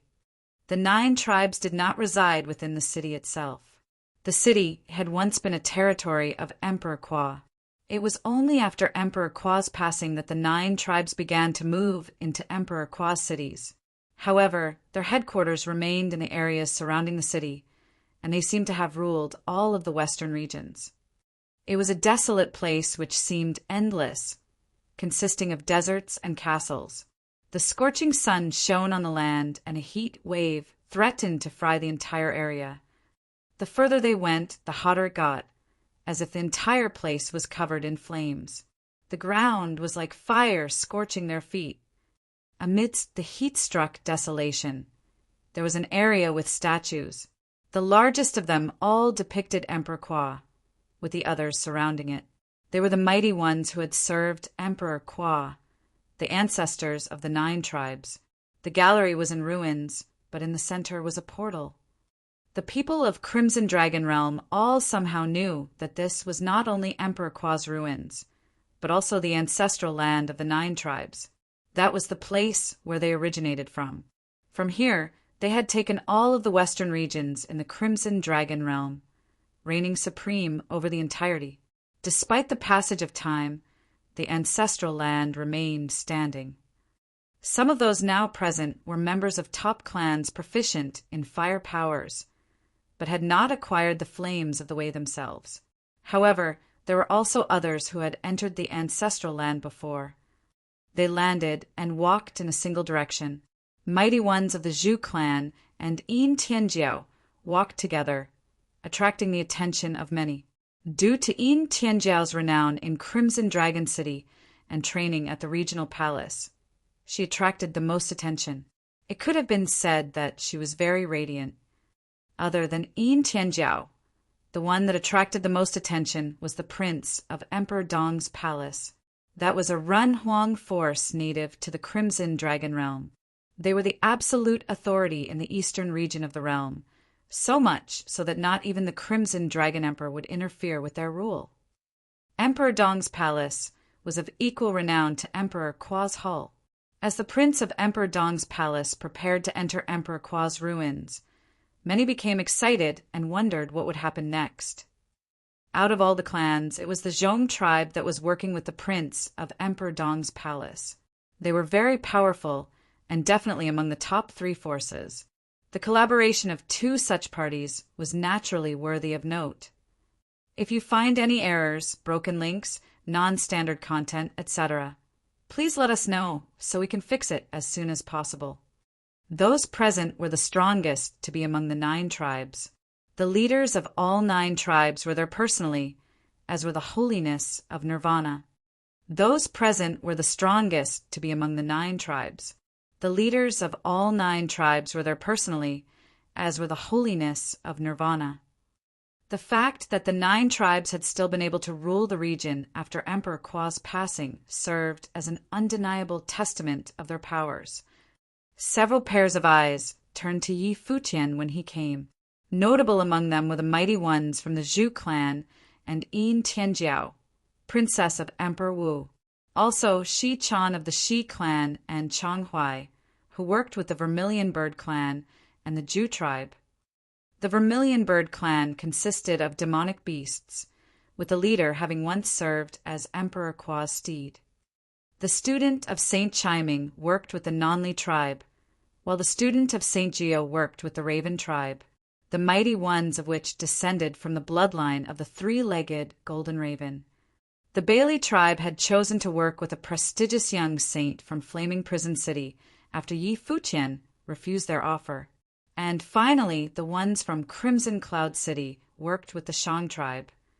All 9 cultivators who internalized the flames of the way were of proving holiness level, though there were others of higher level flame power. Only those who had attained proving holiness were permitted. That was because only people of proving holiness level could enter the ruins of Emperor Kwa. Those rules were likely due to concerns of the 9 tribes over their ability to keep the more powerful in check. There may have been other reasons, but only the 9 tribes knew for certain. "Since we're all here, let's move out," the Zhu clan elder with a fiery red beard said. The leader of the Zhu clan stood right beside him, and his aura was unreadable, looking like a god of fire simply by standing around. Everyone nodded and began walking. The leaders of the 9 tribes walked to the spectral gate and all performed hand seals. 9 dazzling wisps of flames emerged from their hands and shot at the gate. 9 beams of light rained down, and the gate seemed to have detected some kind of summons. A terrifying fiery aura and air flowed, and the entire gate twisted, with a huge hole appearing shortly after. "Let's head inside," a voice said. Everyone moved for the gate, their bodies immediately disappearing after stepping inside. "Let's go, City Lord Yi," the gray-robed elder said. Yi Futian nodded and looked at Xia Qingyuan and the others. The princess then said, "Be careful." "Yeah." Yi Futian replied before moving alongside the massive group, disappearing inside the gate. The mighty ones of the 9 tribes went in next. After everyone else had entered, the 9 tribe leaders followed. Only members of the younger generation of the 9 tribes, as well as mighty ones from all forces all over Crimson Dragon Realm, were left outside the gate. They all stood guard over the vast territory, waiting for their compatriots' return. "Let's just train at the side," Xia Qingyuan said, and everyone nodded. All of them went elsewhere and sat cross-legged, waiting for Yi Futian and the others to return. Yi Futian entered another space right after stepping inside the gate. When they entered, they sensed scorching while washing all over the place. It looked like it had been cooked throughout. Fire sprouted from the red-hot ground everywhere. The will of the great path of fire was all around them. "The world of fire," Yi Futian muttered. He looked up and saw that even the sky was scorched red. The fiery red sky seemed to have been shaped into peculiar patterns. 2 huge balls of fire were seen like there were 2 suns in the sky. However, they were concave and looked like black holes of fire. Their shapes made them look like a pair of eyes. Yi Futian's mind was rattled. He peered closely at the sky and saw more than just the eyes. He then saw a boundlessly huge face, and the fiery red hair spread out throughout the sky, like glowing red clouds in the sky. A humanoid form. Yi Futian was not the only one who thought so. The other 8 mighty ones not affiliated with the 9 tribes all looked up at the sky. They all seemed to have seen something and looked rather astonished. "Let's go," a mighty one said. Hot winds blew, and it seemed that even the winds were imbued with the will of the great path of fire. The winds were scorching hot when they hit them. The place seemed like a holy ground for training in the ways of the flames. What did Emperor Kwa leave behind here? The 9 tribes went out of their way to invite geniuses from all realms. Could it be that the 9 tribes who had once served Emperor Kwa were unable to get it themselves? Is that why they wanted help from outsiders? "What would I need to do?" Yi Futian asked the mighty one from the Wu clan by his side. "Fire spirits are found in the ruins. Countless fire spirits of differing strengths are born in this place. All of those fire spirits have the essence of will of the great path of fire. What you need to do is to take them and make them your own," the mighty one answered. "Is that all?" Yi Futian asked. "Indeed, to possess the boundless will of the great path and transform yourself, you'd need to keep extracting and refining them. The process isn't complete until you're able to bring out extreme might using the way of flames," the mighty one elaborated. Yi Futian nodded. The other mighty ones moved forward. Yi Futian wondered if he would have been able to ignore the obstacles posed by plane limitations and bring out combat prowess exceeding his level, simply by using the way of the flames. It was no surprise why the 9 tribes placed so much importance on the fire manipulation abilities of the Mighty Ones. It possibly had something to do with the ruins. The Way of the Flames was of utmost importance there. As such, those who were incapable of internalizing the will of the Great Path would not have been allowed to enter.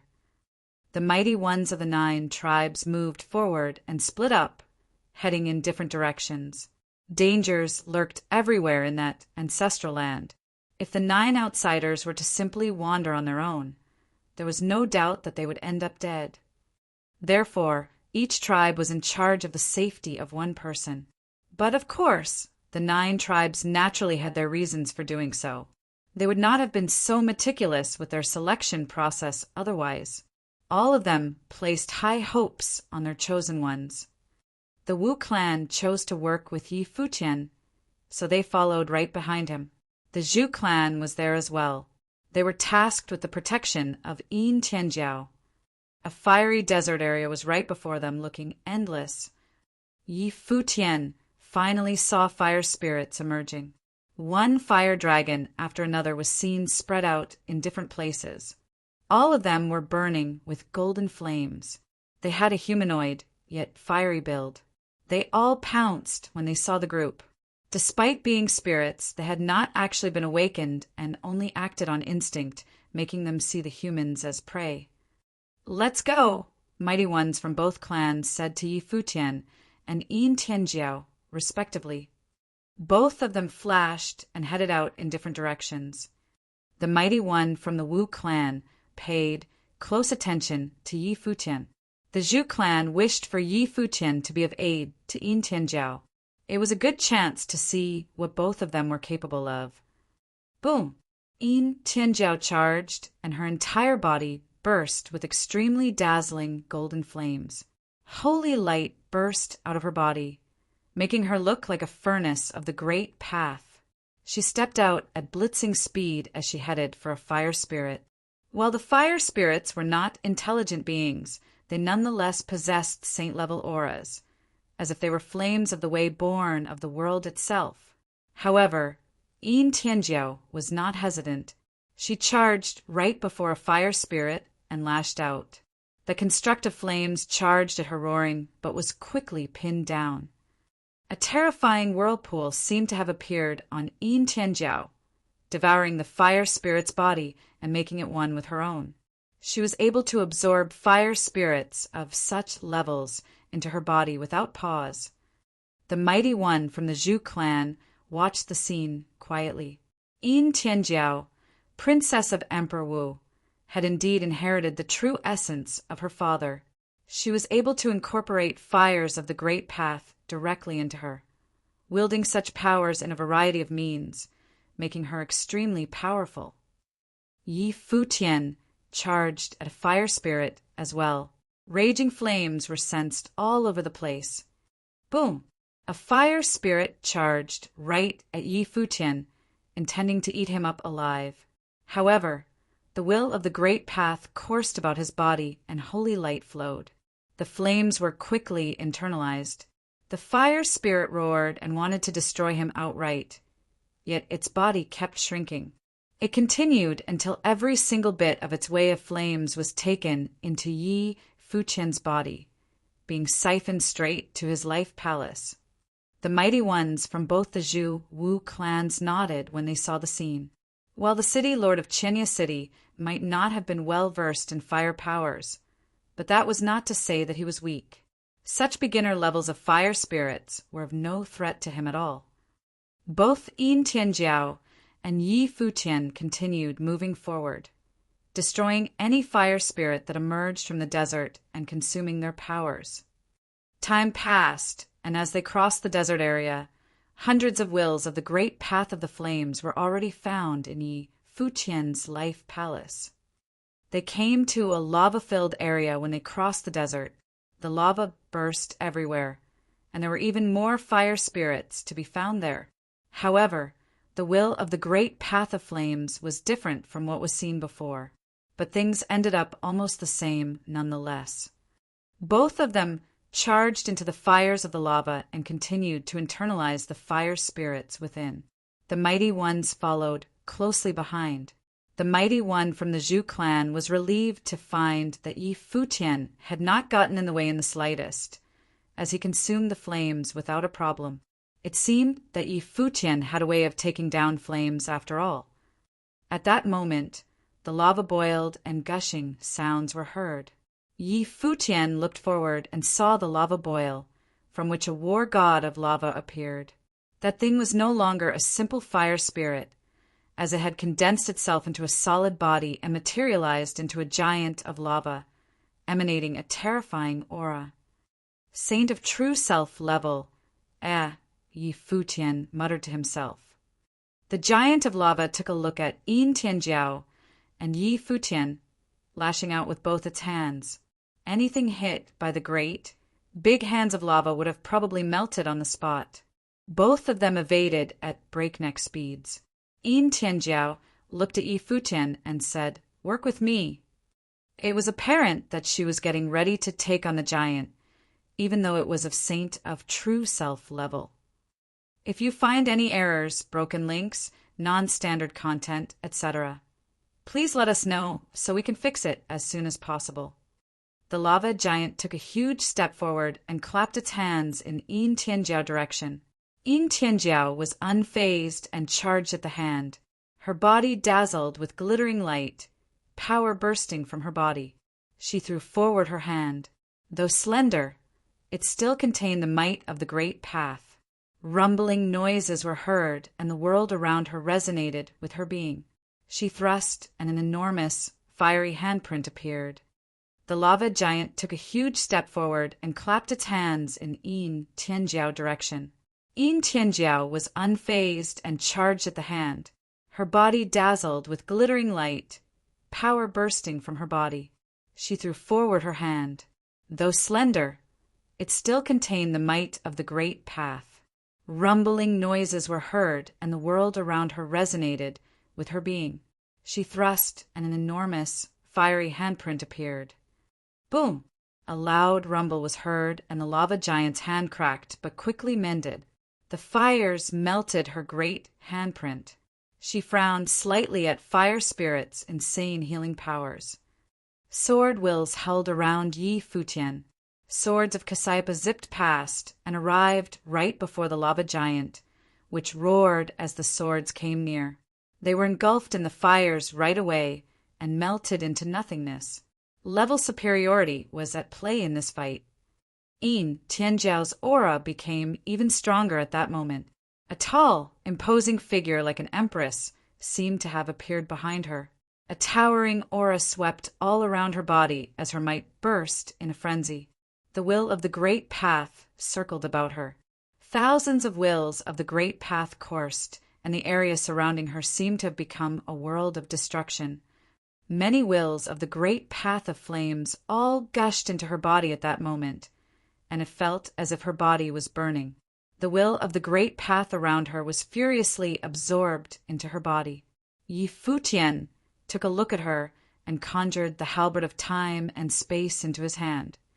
Yi Futian burst into the air with a flash, disappearing right away and appearing right before the lava giant, bringing down the weapon like a bolt of lightning. The lava giant blocked with its hand, clashing with the halberd of time and space. Rumbling noises were heard as the hand crumbled inch by inch. The fires exploded at the weapon and Yi Futian himself. Still, the giant absorbed the power of lava without pause to reconstruct its broken arm. Yin Tianjiao stepped out and attacked as well. Her great handprint resonated with the great path around her as she brought her attack down on the fire spirit. The lava giant attempted a block, which caused its arm to quickly crumble inch by inch. Both Yi Futian and Yin Tianjiao continued to press on their attacks until they pierced the lava giant's body. Yin Tianjiao's rules within her handprint cracked open the fire spirit. A sliver of lava-colored will of the great path intended to flee, but Yin Tianjiao grabbed and pinned it down. Towering fires burst, intending to consume Yin Tianjiao. As holy light dazzled, her body almost burned, devouring the fire bit by bit. You could have the next one, Yin Tianjiao said to Yi Futian, who nodded without saying anything. The mighty one of the Zhu clan added, Why not internalize the will of the great path inside you to a certain level of strength first? Doesn't matter, Yin Tianjiao replied plainly. Yi Futian took a look at the mighty one. Since entering the ruins, the Zhu mighty one spoke his mind without reservation. The ruins had boundless wills all around. The numbers were astronomical. To people who trained in fire-based powers, the ruins were like a holy land all its own. The reason why the 9 tribes supported their candidates was to allow them to internalize their will of the great path and increasing their strength. But what was their ultimate goal? Yi Futian and Yin Tianjiao continued moving forward without thought. The lava area was incredibly vast and looked endless as well. Both of them plundered as much as they were able to, having no idea how many fire spirits they had destroyed and stripped of their will. They weren't the only ones. Mighty ones from the other 7 tribes did the same in other areas, too. A short time later, they entered a territory filled with demonic fire beasts. A city seemed to have appeared right before them, a city of fire. They stopped and stared at it. The city had many steps leading to the top. An entire place looked like it was basking in fire. The phenomenon made it seem like a city of the sun. It is best to internalize the will of the great path of flames within your bodies. You might run into greater challenges ahead, a mighty one from the Zhu clan said. Yin Tianjiao and Yi Futian nodded, then found a spot to sit cross-legged. Yi Futian closed his eyes and dazzling light appeared around his body.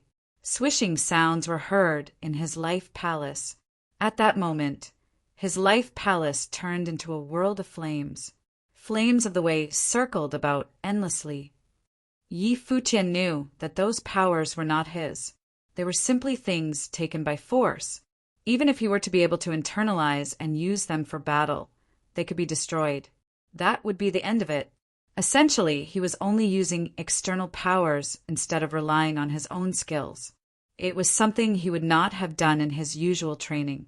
Those flames could only be used as trump cards, akin to convenient devices. That was unless his plane could reach the required level. Then he could truly make those flames his own. If at Proving Saint level, he could really enhance his own powers. Of course, there would have been no way for him to finish internalizing those flames in such a short period of time. The greater the flame's intensity, the harder it would have been for him to make them his own. There seemed to be another silhouette of his in his life palace, who sat cross-legged, and holy light burst from it.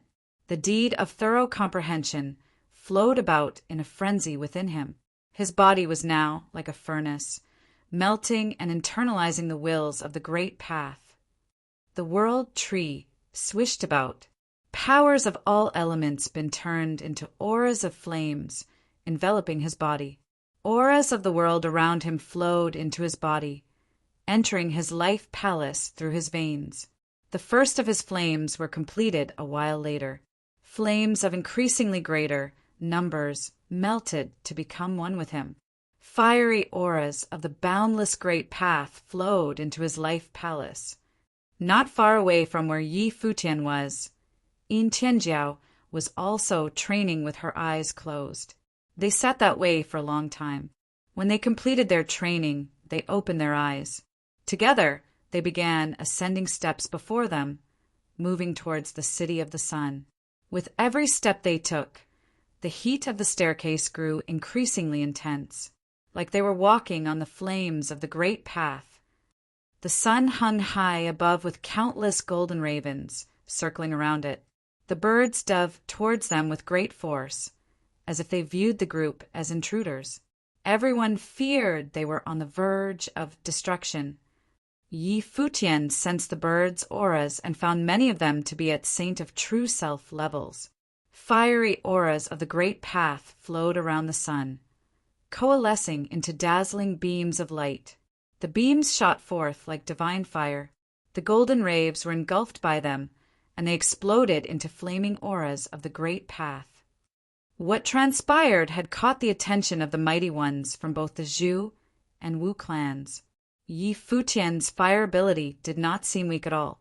His own powers combined with what had been absorbed were like rays of the sun, capable of melting anything. It even seemed to contain will of the sword, which gave the beams devastating shredding power. He conjured the halberd of time and space, grabbing the will of the great path. He charged at the flock of golden ravens that blocked out the sky. Yin Tianjiao's attacks were just as powerful. Her entire body was bathed in the dazzling, holy light of flames. It was apparent that, like Yi Futian, she had also internalized the flames. She melded them with her own attacks and crushed everything before her. Humanoid spirits appeared amidst the great number of golden ravens, a silhouette of straight for Yi Futian. Its eyes emanated an extremely terrifying demonic aura. Yi Futian sensed the aura as the fire of the sun rained down, intending to penetrate the creature's body. However, it suddenly became a sea of flames, engulfing the area Yi Futian was in. A terrifying head appeared, intending to devour him. The gray-robed mighty, one of the Wu clan, came behind him. "Be careful, that thing is out to take your spirit." The people of the 9 tribes would not have let anything happen to their candidates, not before they reached their destination. The journey was meant to strengthen their powers and familiarize them with the way of the flames of the 9 tribes' ancestral land. The mighty one lashed out with his hand, and dazzling golden flames fired at the being coming at Yi Futian. It let loose a harrowing roar as it was turned into will of the great path. "Thank you, Senior," Yi Futian said before continuing on. The rest of the mighty ones arrived soon as well, moving up the steps towards the Sun Castle. Upright figures stood guard at the gates of the city. They cast their glances forward, and a frightening and immensely profound aura swept over the field, turning into terrifying storms that resonated with the sun in the sky. "It has been years since you last came. Is there one worthy of entering this time?" The 9 tribes had been trying for many years. They had toiled for ages, but had never succeeded. As such, they were forced to begin borrowing external powers. The intent was to unravel the secrets of their ancestral land through the hands of ingenious outsiders. Even so, not one in all those generations had succeeded. The guards wondered how these new chosen ones would fare. They hoped that the clans would not let them down again. "If you find any errors, broken links, non-standard content, etc., please let us know so we can fix it as soon as possible." High above the Sun Castle and the sun above the castle, golden ravens descended upon them like a flood. High above the Sun Castle and the sun above the castle, golden ravens descended upon them like a flood. Yi Futian and Yin Tianjiao were doing their best to hunt them down and take any manifested will of the great path. Duan Wuji, prince of Emperor Dong's palace, and the mighty ones of the Zhong tribe were there as well. Duan Wuji's body was surrounded by a terrifying firestorm, as if it was able to devour anything it touched. He extended his hand as he charged at the birds. A black fireball manifested in his hand, which turned into a terrifying maelstrom. The maelstrom devoured the birds one after another on the spot before having their will of the great path extracted and absorbed into his body. There was a mighty one from the Zhong tribe who went on to kill the golden ravens with Duan Wuji, who then gifted any will of the great path gathered to him, as the mighty one worked with him in the hunt. Dazzling holy light glittered far away. It was as if golden ravens had swooped down. It was the mighty ones of the Raven tribe, as well as the student of Saint Juyo. The mighty ones of the Raven tribe had the blood of the golden ravens flowing in their veins. They were impressed at the scene before them, deep down. Such was their ancestral land, where the will of the great path was abundant and turned into countless golden ravens. The student of Saint Juyo was extremely powerful. Black lotuses surrounded him, and black fires sprouted from the flowers, burning down the birds and absorbing the manifested will of the great path into the flowers themselves. He quickly ended up killing quite a number of golden ravens. His life spirit blossomed, and a pure black lotus appeared. He stepped onto the flower, which subsequently enveloped his entire body. The taken will of the great path gushed within and was absorbed by the black lotus. After that, the student of Saint Chiming, Shi Chan of the Shi clan, Chong Huai of the Chong clan, and many other mighty ones arrived. All of them charged into the battlefield with the 9 tribes without hesitation, hunting down countless golden ravens and making nourishment out of them. The mighty ones chosen by the 9 tribes were capable of internalizing all of the wills of the great path taken throughout their journeys and making them their own, thus enabling them to easily kill the golden ravens at Saint of True Self level. The fire powers of everyone present were very powerful. Yi Futian understood why the 9 tribes picked only cultivators who were versed in fire powers. It was not surprising at all that none of them had any expectations for him. Cultivators who were lacking in firepower had no way of working on and internalizing the wills of the great path in that place to enhance their powers. That meant that they had no way to participate in the later battles. Yi Futian found, while he was doing battle, that the other mighty ones continuously took wills of the great path while they were doing battle, enhancing their own powers as quickly as they were able to. The deed of thorough comprehension was in full effect. Yi Futian's body was like a furnace of the great path, as well as that of the sun at the same time. His sun life spirit was infused directly with his body, enabling him to devour the taken wills of the great path on the spot. He became able to easily make such wills at Saint of True Self level into something of his own. Boom! A huge golden raven dived at them. It had extremely sharp eyes, looking as if it had acquired intelligence. That golden raven seemed to have harbored will of the great path at unblemished saint level. Everything it touched was quickly burned down. That huge being charged right at Yi Futian.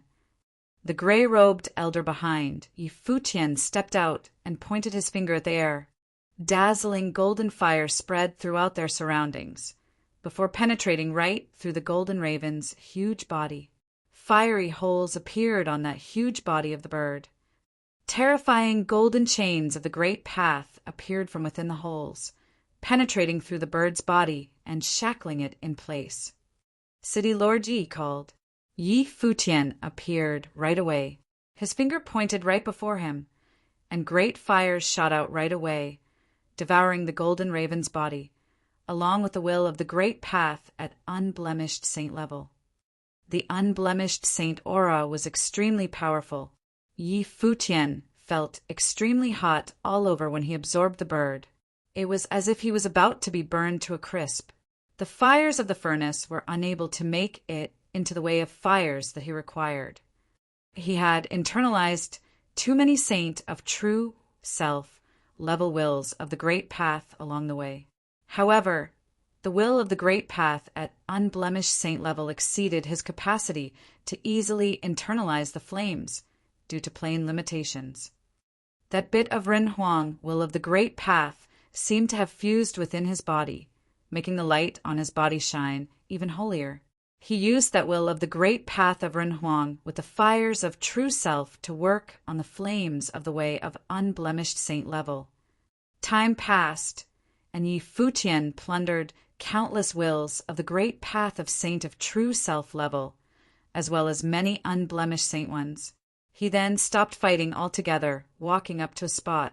He trained with his eyes closed, internalizing the flames in silence. Among the others, there were some who were still fighting and some working on the flames. All of them were doing their best to enhance their fire powers to the greatest extent. Yi Futian continued doing battle at times and taking wills of the great path while he was working on the taken wills. The group plundered and trained in a frenzy at the Sun Castle, forgetting about the passage of time altogether. They had ended up training there for a month before they realized it. The flames on their bodies had long become something terrifying. While the wills of the great path absorbed exceeded their respective planes, they were nonetheless able to internalize the flames due to having worked continuously on them. Despite not being able to enhance their planes right away, the internalized flames were able to be used in combat nonetheless. Everyone on the battlefield became unervingly powerful by then.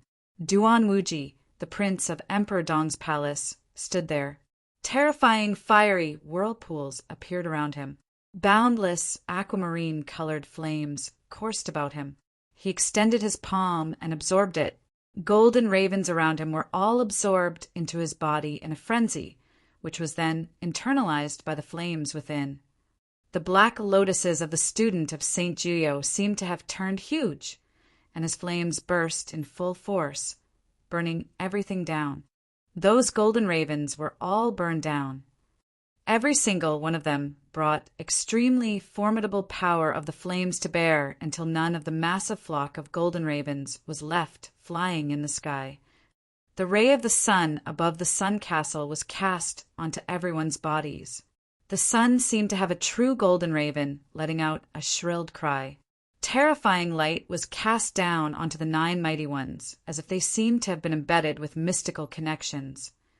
The battlefield was empty, making the participants realize that there was a limit to the bird's appearance after all. When they became powerful enough to absorb and internalize those golden ravens easily, the spirit of the bird disappeared altogether.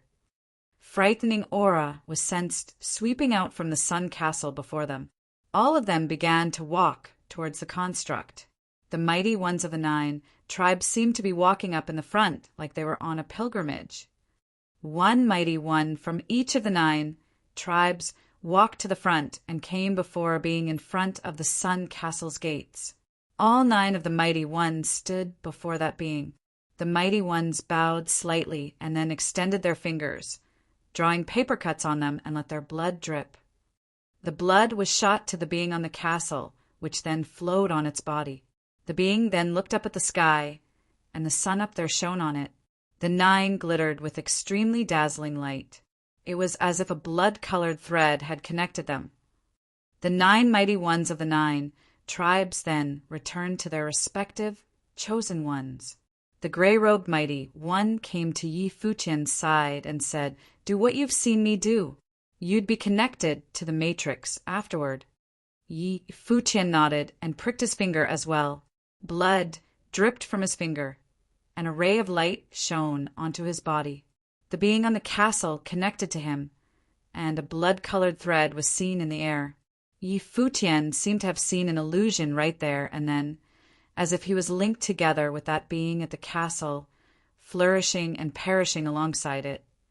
All chosen ones of the 9 tribes did the same as well. The space seemed to have a huge matrix conjured, engulfing them within. The center of the matrix was that sun in the air, shining on everyone below. Only one among the 9 of you will be able to enter the ancestral land. It is time for you to battle amongst yourselves, the mighty ones from the 9 tribes said to the people at their side. All 9 of the tribes had chosen their own candidates, and the upcoming battle would determine who would earn the right to enter the ancestral land. The outcome of the battle would also determine which of the 9 tribes would be able to have their ancestral lands opened. Who would be the first to do battle? A mighty one of the Zhu clan said. He turned his eyes at Yin Tianjiao, hoping that they had not chosen the wrong candidate that time and that she would have enabled the Zhu clan to open up their ancestral land. Many turned their eyes to Yin Tianjiao and Duan Wuji. The scene made the mighty one of the Zhu clan lift his brow slightly. The mighty one from the Zhu clan took one look at the gray-robed mighty one at Yi Futian's side as if he was signaling something. "Let's see you fight first, City Lordy," the gray-robed mighty one said to him telepathically. Yi Futian noticed the eyes of that mighty one from the Zhu clan. He was hoping to avoid having Yin Tianjiao fight first, as it would attract too much attention. Yi Futian nodded and stepped out without saying much. Another figure walked out from the other side right after he emerged. It was none other than Shi Chan, who was working with the Vermilion Bird tribe. She glared at Yi Futian. Intense flames coursed about in her eyes. She was scorching hot all over her. She naturally noticed that Yi Futian had a sun life spirit as well, which meant that he was capable of wielding flames. She lost to Xia Qingyuan back in the fight in Jinlu City, losing their flames of the way. She took that loss as an insult.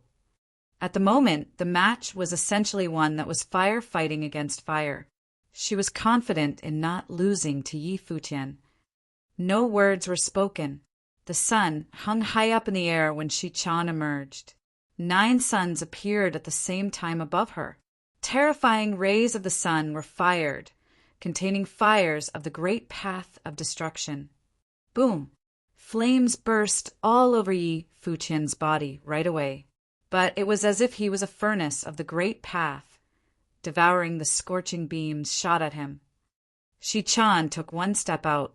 The ground rang, and more suns appeared in the sky, hanging high above and surrounded Yi Futian. All of those suns fired frightening will of the great path of flames unendingly right at Yi Futian. Fiery aura that was even more raging bloomed, and Yi Futian's body had turned entirely into a furnace of the great path. The beams of fire shot were continuously consumed by the furnace, preventing them from burning his body. Shi Chan performed hand seals and multiple suns, circling Yi Futian to close in on him in an instant as if they were about to merge into a true sun. She then unleashed the wills of the great path of flames that she had imbued into the sun. Devastating fiery beams shot from that sun, making Yi Futian, who was being engulfed in it, feel that doomsday was near, and he was about to be devoured by the sun. If you find any errors, broken links, non-standard content, etc., please let us know so we can fix it as soon as possible. The 9 powerful cultivators had all refined a great deal of will. This was an external force. With it, they could all exert destructive power far beyond their level. The 9 powerful cultivators had all refined a great deal of will. This was an external force. With it, they could all exert destructive power far beyond their level. The power of the sun flare that Shi Chan was putting forth was completely different from that which she had used during her battle with Xia Qingyuan. The part of the air that Yi Futian was in seemed to be within an actual sun. Beams of destructive flame will shot towards him. His body turned into a furnace tripod, and he was covered in flames. When the beams of flame will reached him, they were swallowed up by the furnace tripod, and so they did not even touch his body. The sun seemed about to explode. Destructive power filled the air, trying to bury Yi Futian within it. Ancient characters were floating around Yi Futian as he released the deed of thought comprehension. All of his will melded and turned into flames. His body was the furnace that swallowed up Shi Chan's sun flare, and she was swallowed up within it. The people outside the battlefield could barely see Yi Futian. All they could see was fire. The burning storm swept out, but the people surrounding him stood firm. No one there was weak. The terrible storm gradually dissipated. Shi Chan stared forward. The furnace tripod was still there, and Yi Futian's body was contained within it. A furious look came over her face. The will that she had sent against him had not only not hurt him, but it had also actually been refined by him. Everyone else looked at Yi Futian and felt a flicker of nervousness. The terrifying furnace tripod surrounded him and refined the power of heaven and earth and all the law power into power that he could use. This was an incredibly strong technique. No wonder he had been able to come here. It seemed that his cultivation techniques could be used with flames. The ability to refine things out of flames was also very powerful. A look of surprise came over the faces of the Wu clan cultivators. It seemed that the Zhu clan might have been underestimating him when they had chosen them. Even among the flames, he was still strong. Shi Chan transformed into the divine body of 9 suns, becoming like a sun goddess as she was bathed in divine fire. She shot towards Yi Futian. Her spells could not shake him, so she had to attack him directly. She gathered her power as she rushed towards him. He reached out, and countless sun fists cut through the air like huge fireballs. They slammed into Yi Futian, containing immense destructive and explosive power. Boom! The sun furnace on Yi Futian's body shook endlessly. A huge sword appeared before him, formed from Cassiopeia, and forged from the fire of the great path. It was a flame saint sword. Bang! There was a loud sound as Yi Futian rose into the air and lashed out with the sword. It cut through the sun fists. This sword of the great path was immeasurably brilliant. It cut down from the sky, slicing through the air toward Shichan. Shichan raised her arms. The 9 suns protected her as her hands rushed up to collide with the sword. The sword cut down wildly through the fist wills, piercing toward Shichan's arms. Terrible flames suddenly swept out, completely enveloping her and seeming to refine her. She gave a groan. She felt as if her body was being eroded away by the flames. Blood trickled from the corner of her mouth. She retreated, but Yi Futian did not let up. His sword continued forward, with flames spitting out of it. Shichan went pale. Her tender body fell to the ground, blood flowing continuously from her mouth. Yi Futian flashed down to the ground in front of her. Shichan looked at him and said, "I am defeated." But Yi Futian ignored her, and the flames of the great path flew overhead. Shichan looked at him coldly. But seeing the resolve in Yi Futian's eyes, she finally sighed and gave up the flames of the way, letting Yi Futian take control of them. Soon, the divine fire around Shichan dissipated, and all was calm once again. And Yi Futian was not planning on giving up. There was a furious look on Shichan's face. She glared at Yi Futian, but Yi Futian ignored her. When he had obtained Renhuang's flames of the way in Jinmu City, Shichan had not been polite to him and had directly attacked him. If she would not pay attention to the rules and only care about strength, then he would naturally not be polite to her either. Seeing the cold look that Yi Futian was giving her, Shichan's face grew as icy as frost. But she finally gave him the rest of her flames of the way. Yi Futian took them. Only then did Yi Futian let her go. After Shichan was defeated, the sunlight that had fallen upon her went dim. Even the cultivators on the castle walls connected to her were weakened. They would never be as powerful as before. It all looked incredibly magical. It seemed like when the whole matrix was only missing a single piece, it dimmed until there was no light left. And Yi Futian's light shone brighter. The figures on the castle walls that were connected to the Wu clan could breathe a little more. The 9 families of the Vermilion Bird clan had already withdrawn from this clan dispute. Shichan returned with an apologetic look on her face. The Vermilion Bird tribes did not say much. They just sighed inwardly. Even the descendant of the Shi clan from the ancient tree in Jinmu City was not strong enough. Yi Futian returned to his original position and sat cross-legged, continuing to refine the will that he had seized. However, refining this will would take time. Even though the flames of the way that he had refined for his use were quite strong, he couldn't mold other wills into them whenever he wanted. The cultivators of the Zhu clan looked at Yi Futian. He was stronger than they had even imagined.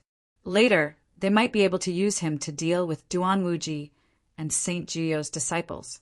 They were sharp enough to see that these people would be difficult to entangle.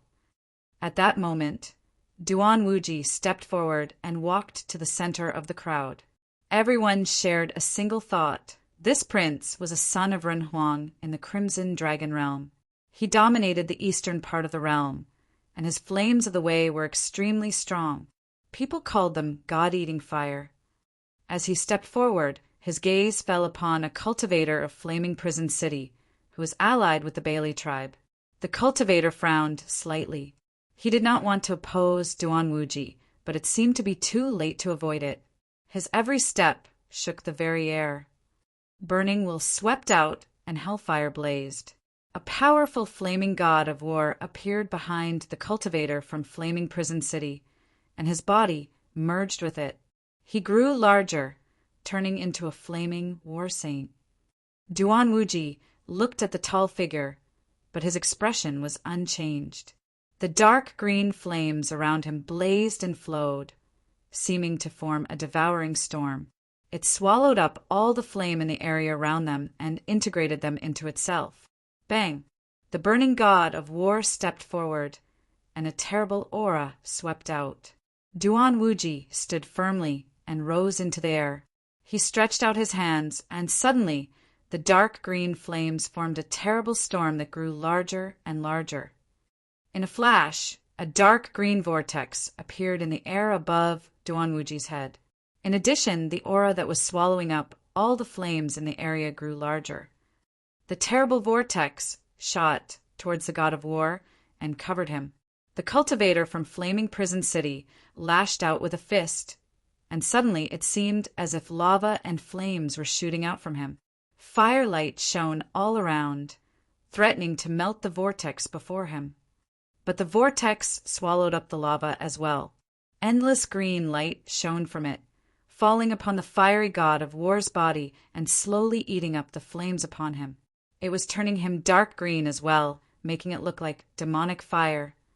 The cultivator from Flaming Prison City felt that even his soul would be devoured and integrated into that terrible fire. His face grew dark. Did he have no power to resist? His opponent's flames of the way were crushing his own. The flames raged wildly, and the fiery god of war's body began to shrivel. Soon his figure exploded.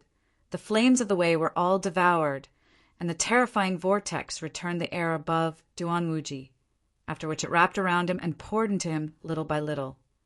"Give up," said Duan Wuji. Then he stepped back, just like Yi Futian had. This battle was a contest of flames. It would show who could refine and use flames for their attacks the best. When facing the cultivator from Flaming Prison City, Duan Wuji had shown complete mastery. A disciple of Saint Juyo stepped forward and challenged a cultivator from Crimson Cloud City, which was allied with the Shang tribe. There was another battle, and the cultivator from Crimson Cloud City, though he was a descendant of Ren Huang, was defeated by Saint Juyo's disciple. This disciple of Saint Juyo was skilled with black lotus karma fire and had immense destructive power. He could burn away someone's very soul. All of the fire of the way that he seized, he refined into black lotus karma fire, giving it incredible destructive power that he used to defeat his opponent. After 3 battles, there were only 3 people who had not fought yet. Yin Tianjiao took the initiative to step forward and challenge a disciple of Saint Chiming. Both of them were extremely strong and clashed many times. But in the end, Yin Tianjiao was able to withstand one more attack, and he defeated the disciple of Saint Chiming. Sunlight flooded the walls of Sun Castle. The cultivators of 4 great tribes shone with dark fire. The opportunity to reclaim their ancestral lands had once again passed them by. Of the 9 great cultivators, 8 had fought. Only Chang Huai had not yet fought. He frowned and glanced at the 4 cultivators. Duan Wuji, Yin Tianjiao, the disciple of Saint Juyo, and Yi Futian. There was no clear choice. He was not assured of victory against any of them. In fact, he was likely to be defeated. But he could not avoid going out to fight. His gaze fell upon Yi Futian, who was sitting cross-legged and was busy refining his flames of the way. "There was a misunderstanding at Jianmu City," said Chang Huai. "I never would have thought that you were so skilled with flames, Lord Yi. I ask that you show me what you can do." Yi Futian, who had just been cultivating, opened his eyes and glanced at Chang Huai. A loud sound rang out, and his body transformed into an enormous furnace. It rang out as he stood, and his body disappeared. The furnace blazed as brightly as the sun, and he appeared right in front of Chang Huai. He raised his fist to strike, and a powerful wave of qi swept out, slamming violently into Chang Huai's body. A look of shock came over Chang Huai's face as a burst of powerful spatial will locked his body in place, making it feel as though it was impossible to move. Even though his flame spells were powerful, he could not avoid being affected by other powers. Chang Huai could only hastily raise his hand to attack. Raging flames burned the sky. If you find any errors, broken links, non-standard content, etc., please let us know so we can fix it as soon as possible. Yi Futian had completely transformed into a sun furnace. He shot forward, with fist filling the sky, pushing the flames of the way before him. He was powerful enough to cut through anything like a blade through bamboo. Yi Futian had completely transformed into a sun furnace. He shot forward, with fist filling the sky, pushing the flames of the way before him. He was powerful enough to cut through anything like a blade through bamboo. There was a loud sound as Chang Huai was sent flying backward. He felt like a hole had been pierced through him. A burst of flame entered into him, causing him to twist and distort his face in pain. Yi Futian walked forward step by step, looking indifferent and emotionless. Although he had refined some flames, and his attacks with the flames of the way were extremely strong, his defenses had not changed at all. Yi Futian's burst of power had made it so that he had had no way to respond, and so he had been badly wounded. The battle ended in an instant. Yi Futian walked in front of Chang Huai and swept his cold gaze over him. He reached out, and flames of the way came out from his hand. Chang Huai went pale as he watched the figure before him. He had once ridiculed Yi Futian's reliance on women back in Jinmu City, but now he had been so thoroughly crushed. Even though it was true that Yi Futian had attacked him without warning, even if he had been ready for him, it would have made no difference. His will had been seized, and his Renhuang will had been taken, just like with Shi Chan. Yi Futian had crushed the two geniuses of the ancient tree. Yi Futian returned to his original position and sat down. Everyone looked at him. This contest between them had not been anything special, and so they had not gotten a look at the opponent's strengths and weaknesses. But they could at least see that the Lord of Chenya City was not like they had imagined. Otherwise, it would not have only been two great tribes that would have went to invite him. After Chang Huai was defeated, there were only the representatives of 4 tribes left. Yin Tianjiao of the Zhu tribe, Duan Wuji standing in for the Zhong tribe, the disciple of Saint Jiao for the Raven tribe, and Yi Futian. These 4 were all very skilled at refining flames. Even now they had their eyes closed and were cultivating, seizing every moment they could to refine the flames of the way that they had taken. In this place of ruins, the flames of the way were power. The one who could refine the most of them would be the strongest. At that moment, sunlight was falling upon Sun Castle. Only 4 beams of light were still shining. The light where Yi Futian was the brightest. He had defeated 2 great cultivators all by himself, and so he had seized a few more flames of the way. The light seemed to form a mystical matrix. However, this did not increase Yi Futian's power. He could feel the sunlight falling upon him. Seeing that all 4 of them were calmly and silently cultivating, the cultivators of the Zhu tribe cast their gaze over the battlefield. At that moment, there was only the 4 of them. They and the Wu tribe were together in this, which the Zhong tribe and the Raven tribe must have known. Thus, those 2 forces would probably not fight each other, which would let the Zhu tribe and the Wu tribe win the battle without lifting a finger. So, this would be a 2-on-2 battle. He looked towards Duan Wuji, who was fighting for the Zhong tribe. He was probably more threatening than the disciple of Saint Jiao. Thinking of this, the cultivator from the Zhu tribe summoned a cultivator from the Wu tribe and said, "Have Lord Yi challenge Duan Wuji." They would fight for a bit, which would let them see how strong Duan Wuji was. What they had seen in the previous battle was just a performance. Duan Wuji had needed to use too much of his power to defeat his opponent. Yi Futian's performance had been outstanding, so he would probably be able to test Duan Wuji a bit more and see just how powerful the flames of the way that he had refined were, and how strong his god-eating fire was. That way, they would be able to find out as well. The cultivator from the Wu tribe looked out towards Yi Futian. The gray-robed figure walked over to him and said, "Lord Yi, why don't you fight Duan Wuji of the Zhong tribe in this battle?" Yi Futian opened his eyes and glanced at Duan Wuji. He was indeed quite strong. In his last battle, he had nearly crushed his opponent. He had not wasted any energy. His god-eating fire had swallowed up his opponent's flames of the way, and he had integrated the will that he had seized into his own god-eating fire. He was incredibly threatening. But if he wanted to make it to the end, this was an opponent that he would have to face sooner or later. He couldn't avoid it. It was just a matter of when. Therefore, he did not refuse. He stood up and walked out onto the battlefield. He looked out towards the cultivator from the Zhong tribe and Duan Wuji. Seeming to feel Yi Futian's gaze, Duan Wuji opened his eyes as well and looked back at him. There seemed to be dark green flames within his eyes, like demonic fire. He stood up as well and walked out onto the battlefield. It was still extremely hot in front of Sun Castle. Everything was extraordinarily calm at that moment. The two of them stood facing each other. Yi Futian turned into a great furnace once again, and the fire of the great path surrounded him, bathing his body. Dark green flames flowed around Duan Wuji, wrapping around his body. They slowly formed a vortex that grew stronger and stronger. It floated forward, swallowing up all the flames and slowly turning into a massive vortex of flames. The wild vortex shot towards Yi Futian, sucking up all the flame power in the area.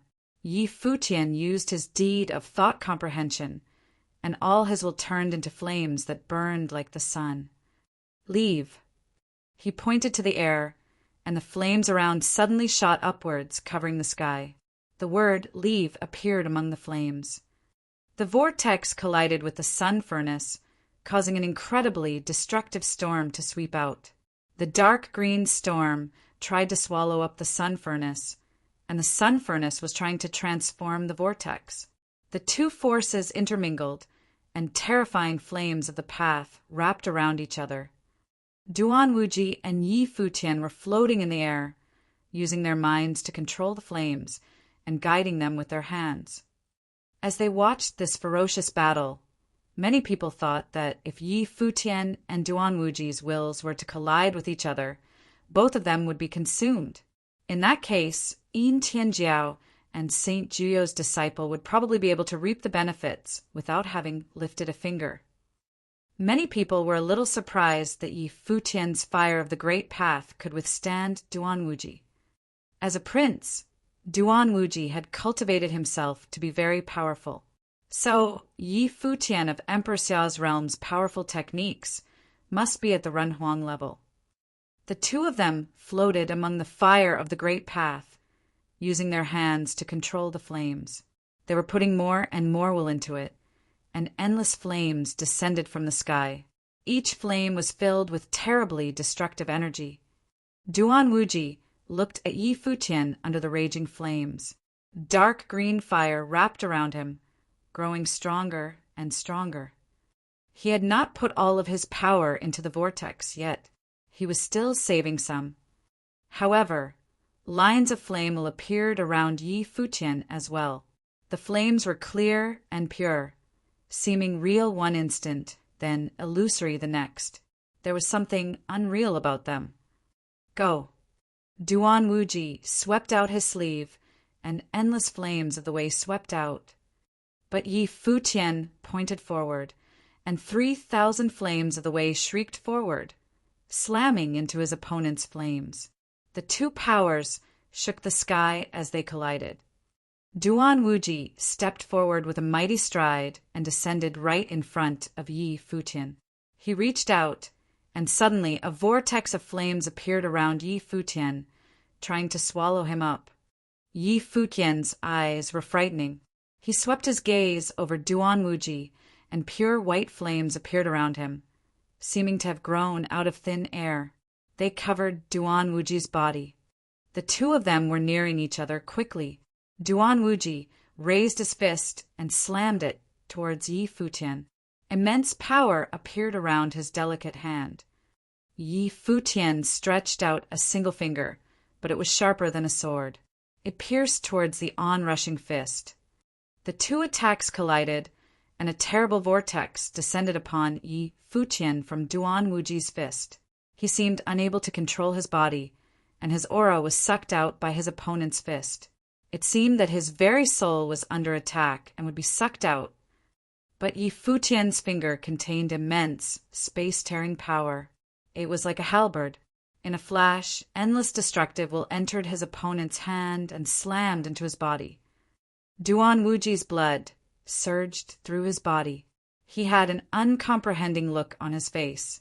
Terrible flames suddenly appeared on his hand, and it turned dark green as he continued to press it towards Yi Futian. His fist seemed able to engulf Yi Futian along with his very soul. Yi Futian continued to press his finger forward, and flames of the great path shot out of the other fingers. As soon as his finger landed on his opponent's hand, a void was drilled all the way through his hand up into his arm. Both of their attacks threatened their opponent, so after that single touch, they broke apart. Yi Futian's sleeve was torn, and dark green light had appeared on his hand. Duan Wuji was the same. His sleeve had been burned away to nothing, and undying flames of the way were raging across his body, sapping his vitality. Duan Wuji tried to retreat, but he felt an intense, space-binding power. Yi Futian continued to press his fingers forward, trying to touch Duan Wuji again. Duan Wuji frowned, and coldness flashed in his eyes. Someone was really actively trying to attack him. He slammed out with his fist, once again with no hesitation. In a flash, the two of them collided again like two phantoms. Bang! There was the loud sound of a collision, and the two of them separated yet again. Both of them groaned. This attack had obviously been difficult to bear. They had both been struck by their opponent's attack at the same time as they struck their opponent. The threat from the flames of the way was more than they could handle at their level, and its destructive power when it entered their bodies was apparent. Yi Futian's arms and torso were starting to turn faintly green, which looked very strange. Everyone's eyes fell upon him. Could he withstand this any more? But Yi Futian sat down and crossed his legs as the dark green fire raged across him, swallowing up his vitality, his spirit, and even trying to devour his very breath. His blood roared and roiled as his divine will descended, stamping out the flames. He looked a little better now. When it came to flame power, Duan Wuji was not inferior to him at all and was even a little bit better. Thus, he did not have the advantage when they collided. But at that moment, Duan Wuji was also sitting cross-legged in the air. Ren Huang light seemed to flash around him, snuffing out all other power. White void flames raged within him. They were undying, having an unlimited lifespan. The flames burned until they reached outside his body. His face was ashen. Finally, he groaned and spat out a mouthful of blood. If you find any errors, broken links, non-standard content, etc., please let us know so we can fix it as soon as possible. The cultivators from the 9 great tribes were all shocked when they saw what was happening.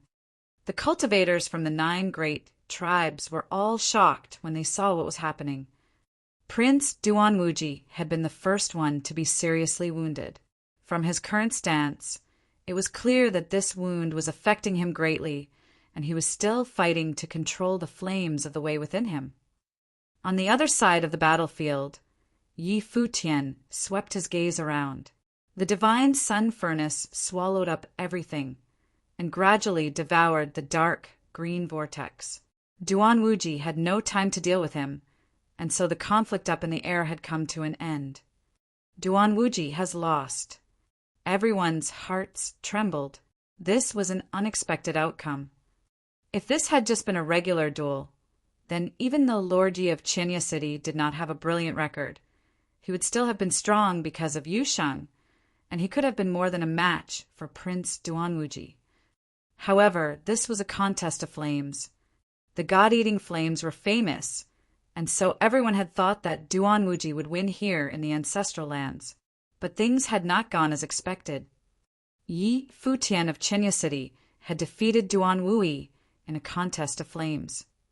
Even the Zhu tribe and the Wu tribe, who had chosen Yi Futian, had not thought this to be possible.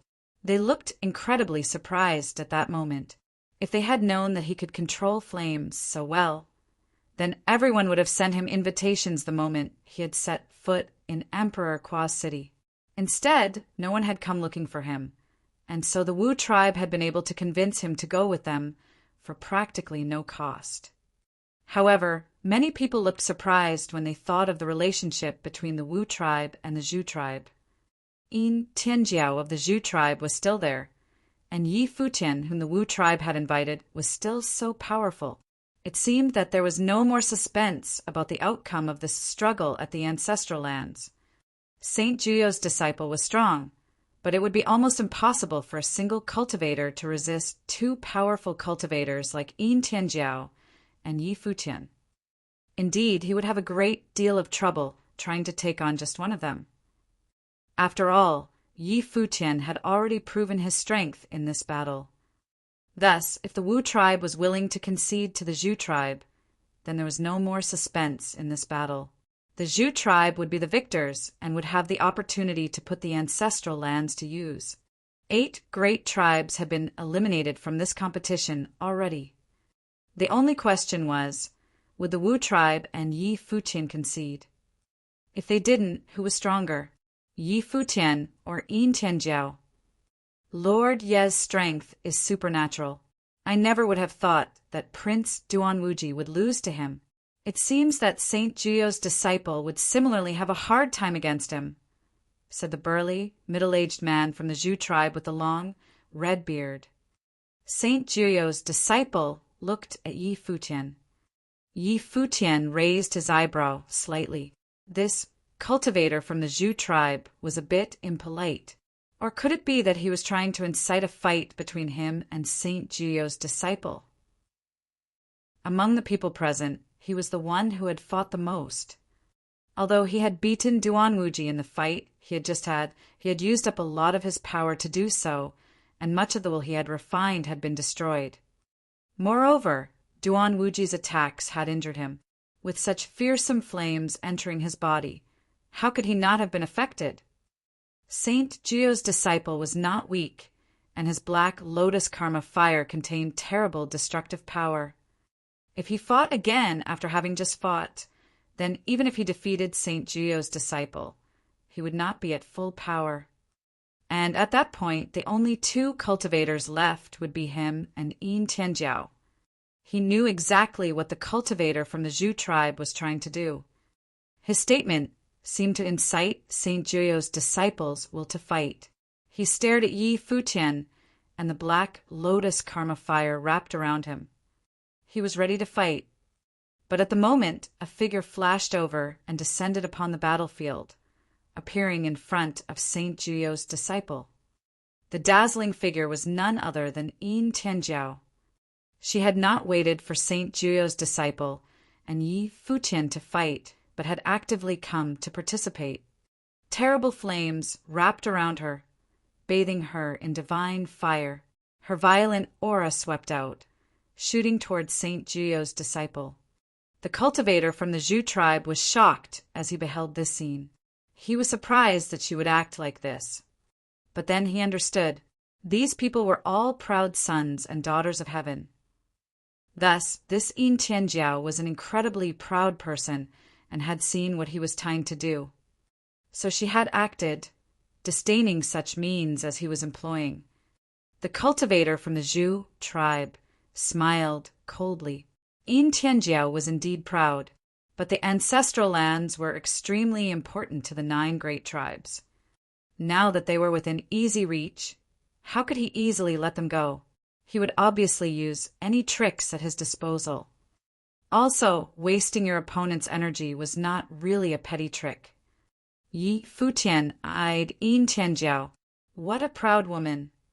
Duanwuji was still sitting there. He opened his eyes and looked at Yi Futian, saying, "What kind of flames of the way do you have?" The pure white fire had been almost clear and seemed like void flames. This kind of flame seemed as if it could not be extinguished. Even if he tried to use Rohuangwell to control them, he would still be burned by them. These are flames that I learned about long ago through my cultivation, but at that time they were just a prototype, so I never used them. Now, when we were refining our flames here in the ruins, I tried to use them again. Now that I've managed to employ them, I call them the fire of white lapis lazuli, answered Yi Futian. These flames have an endless will, said Duanwuji. Yi Futian nodded slightly. Endless will was indeed contained within those flames, and it would be difficult to extinguish for even the most powerful cultivator. Duanwuji smiled and said, "I never thought I would lose to you in a contest of flames." He was extremely confident in his god eating fire since it was so powerful. "You are very good at controlling flames," said Yi Futian. He then turned and returned to his position. He had not been exaggerating. He had spoken truly. That god eating fire had burned within him. It was indeed quite ferocious. Duanwuji looked at Yi Futian, then turned and left as well. The glory of the Zhong tribe had dimmed a little bit. Only Yi Futian and the Wu tribe cultivator's glory was still shining brightly. On the battlefield, the two cultivators were locked in furious combat. Although Yin Tianjiao had cultivated many powerful flames of the way, she seemed to have integrated all of them into her attack spells. She was bursting with power as she launched her attacks. Saint Juyo's disciples' black lotus karma fire was incredibly strong, but it seemed almost insignificant when facing Yin Tianjiao. In the end, Yin Tianjiao defeated Saint Juyo's disciple and made it to the end of the contest. The glory of the Raven tribe dimmed, while the Zhu tribe's glory brightened. The light of the sun fell upon the two remaining tribes, the Zhu tribe and the Wu tribe. It also shone high up into the clouds. What was hard for people to accept was that the two remaining cultivators were from the Zhu and Wu tribes. These two tribes were very close and were practically allied. Now, they had both made it to the end. Did that not seem a little strange? Would they really fight each other now? Yi Futian was still busy refining his will. He sat with eyes shut, cultivating. He seemed to have not seen the conclusion of Yin Tianjiao's battle. The Zhu tribe cultivator's gaze fell upon Yi Futian. "Lord Yi," he said, "I will have a great gift of thanks for you when we return. Why don't we let this battle end here, all right?" He hoped that Yi Futian would give up. Yin Tianjiao was very strong, but if they could win this without a fight, everything would be settled. The fact that Yi Futian was still there made him an unknown factor. If he had been able to defeat Prince Duanwuji, who could say that he would certainly lose to the princess of Emperor Wu, who had cultivated in the Crimson Dragon Realm. Ended here. Yi Futian looked at the cultivator of the Zhu tribe. The elder of the Wu tribe placed his trust in me and asked me to fight this battle. I've already come this far. How can I give up? I must give it my all. The Zhu tribe cultivator frowned.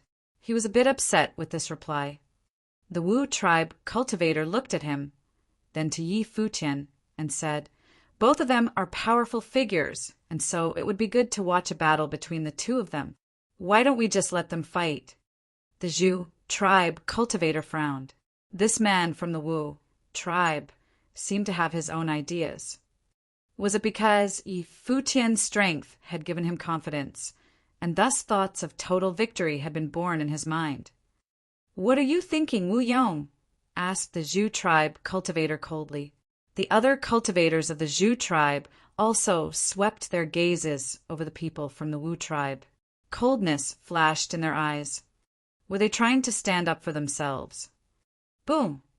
At that moment, a wild flame aura swept out. Yi Futian ignored the Zhu tribe cultivator. He directly unleashed his power as he sped towards Yin Tianjiao. He was prepared to fight. As for the Zhu tribe cultivator's exhortations, how could he obey them? Why had he even come here? Would he give up when he was only a step away? Please enlighten me. Wild flames rolled towards Yin Tianjiao as the great path furnace burned everything. Yin Tianjiao waited for it patiently, staring at Yi Futian. In a flash, a ringing sound came from her, and she blazed as brightly as the sun. Her radiance was frightening. Boom! Her wild aura shot up into the clouds. She seemed like a goddess of war. Divine light shot up into the sky as she gazed at Yi Futian's onrushing figure. Great path, binding power descended. It was spatial will that sought to freeze her in place. But Yin Tianjiao stepped forward with no thought of retreat. She seemed about to trample upon Yi Futian's body. A giant palm print materialized before her and slammed out towards him. The battle had broken out in an instant. There was a dark look on the Zhu tribe cultivator's face.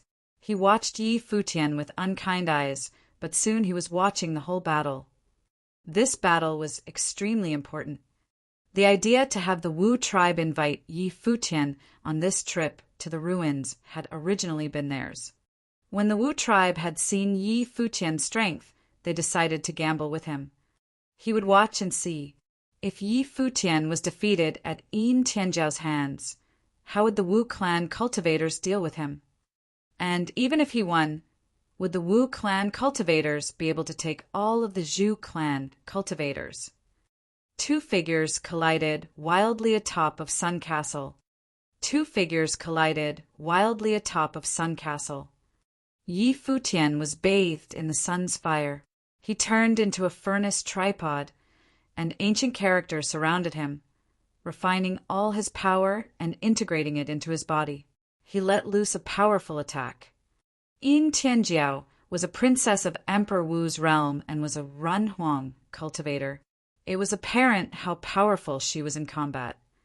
She had also inherited Emperor Wu's talent, and her attack spells were overpowering. She integrated the fire of the Great Path into her attacks. At that moment, the fire merged with the martial will exploding from her body. But it was different than it had been with Shi Chan. Shi Chan had transformed into the divine body of 9 suns, but that had just been like borrowing the might of the sun. But Yin Tianjiao had transformed into a goddess of war. Burning flames wrapped around her, and she borrowed the might of the entire world. Her every strike and her every movement was filled with destructive power. At that moment, Yin Tianjiao raised her fist and pressed it down towards Yi Futian. She was powerful and overwhelming. Her attack, the Nirvana handprint of unblemished flames, covered the sky and shook the very as it slammed towards Yi Futian. The wave of flames swept out, giving off a shrieking sound. Yi Futian activated the deed of thought comprehension and took the flames into his own body as he had turned into a great furnace. He also raised his fist and stepped forward with the footwork of Shen Yuan. The air trembled along with the great path. He thrust forward with overlapping Huangting fist wills, and his attack slammed into the palm print that covered the sky.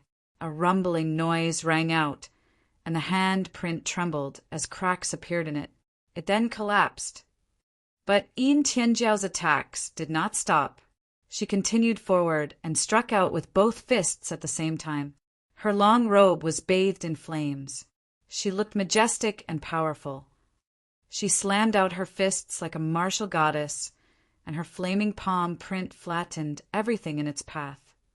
The two of them slammed together, and a destructive airflow swept out at their terrifying collision. There was a loud bang, and they both retreated. Yi Futian's gaze was fixed on his opponent. He was a little surprised that a woman could attack so powerfully. No wonder she had been able to enter the regional palace to cultivate. He wondered if she had fought with Yu Sheng there. Yin Tianjiao felt her heart quaking. She had not been able to beat Yi Futian, and he was even directly attacking her. This guy was just like that be asterisk starred from the regional palace. He was simply a monster. Moreover, he seemed to have a similar power to her own in that he could integrate the power of flames into his attacks. Either way, this showdown between them was not getting anywhere. She looked at Yi Futian and her blood boiled. The blood of Ren Huang flowed through her veins. The light from an even more powerful flame shot up into the sky. Divine fire seemed to wrap around her as dazzling flame light pulsated. It was like a divine golden fire was burning her body and making her aura even more powerful. An even wilder aura swept out from her. A look of surprise came over Yi Futian's face. Yin Tianjiao's aura was increasing and becoming stronger. It was as if the flames of the way within her were improving her combat ability.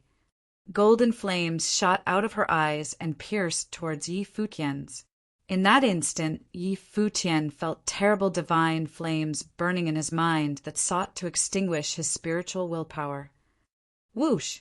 Yin Tianjiao stepped forward, and the divine flames that wrapped around her body transformed into a fiery war goddess with many arms.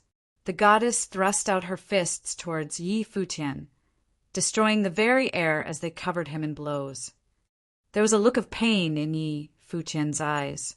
He looked up at the oncoming fists, and a terrible fiery airflow swept out from him. At that moment, horrifying divine fire shot out from his eyes.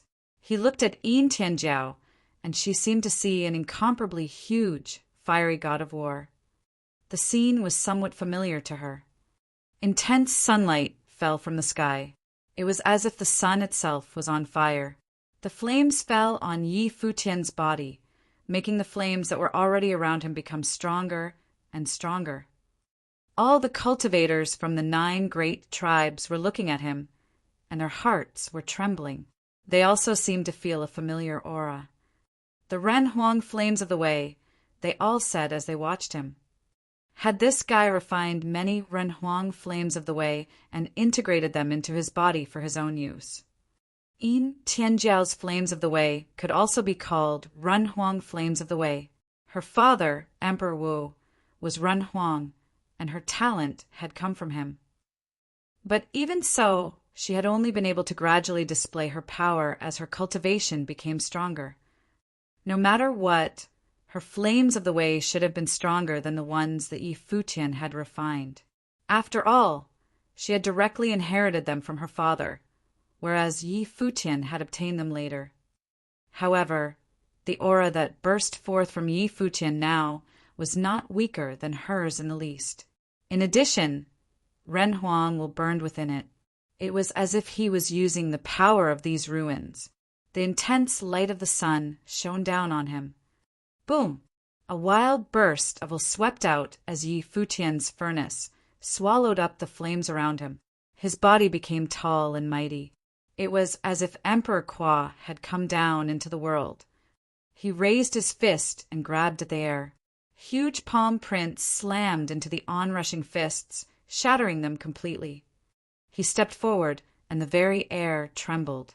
The great path roared as fire shot out of his eyes, colliding with the golden fire that was coming from Yin Tianjiao's. The two colossal powers clashed. Yin Tianjiao's expression changed. She stepped towards Yi Futian. Beneath the flames, she was like a goddess, beautiful beyond compare.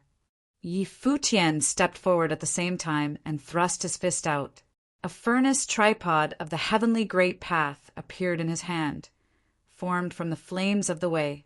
The flames within him poured into it and then swept out towards Yin Tianjiao. Yin Tianjiao swept her divine golden flames downward and turned into a divine phoenix. She and many other sacred beasts of flame charged forward. But the divine furnace was growing larger and larger, and it swallowed them all up. The fiery divine beasts shrieked as they were shattered within it. They could not break out. Boom! The fiery divine beasts all melted within the furnace. Yin Tianjiao went pale. The terrifying furnace continued to swallow them all up, and endless divine flames shrieked forward, but they could not destroy it. It was as if the furnace was formed of Ren Huang fire, and thus was able to consume all their flame will. The great path had formed this furnace, and it could refine all the flames of heaven and earth. Yi Futian stepped forward and slapped the furnace through the air towards Yin Tianjiao.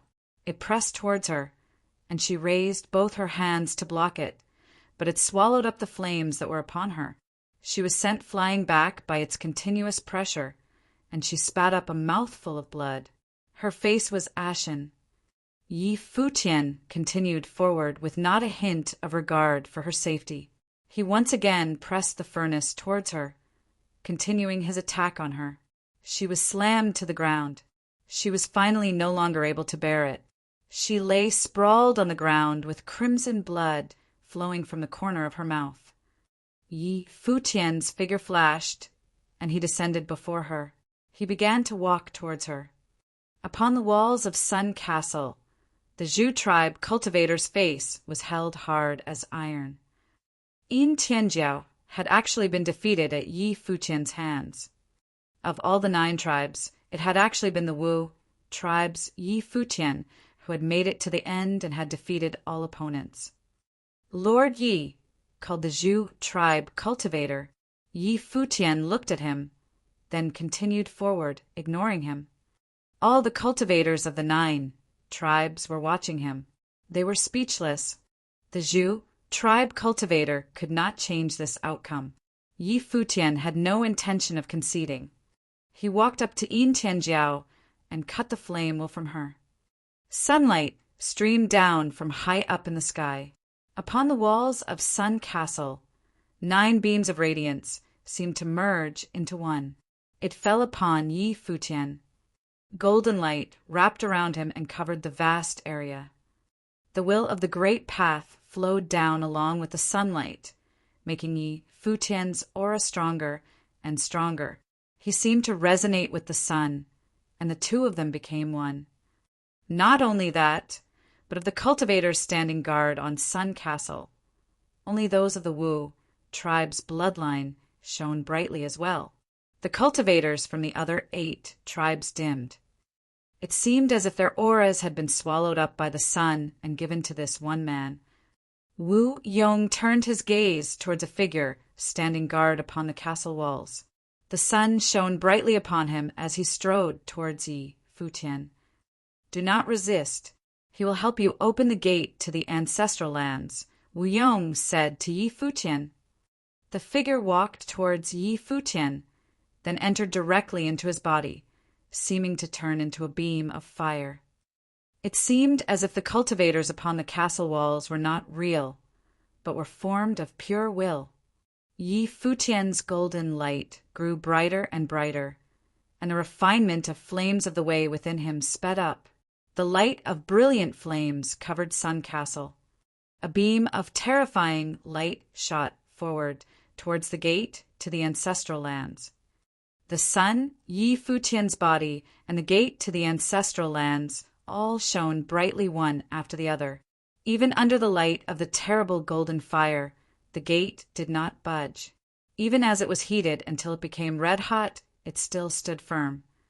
Open it, then we can go to the ancestral lands, said Wu Yong from beside Yi Futian. He hoped that Yi Futian could complete this final step and open the gate that led to the ancestral lands. The cultivators of the 9 great tribes all watched Yi Futian. They did not know whether or not he could accomplish this final task and enter the ancestral lands. If you find any errors, broken links, non-standard content, etc., please let us know so we can fix it as soon as possible. There seemed to be a massive matrix atop Sun Castle.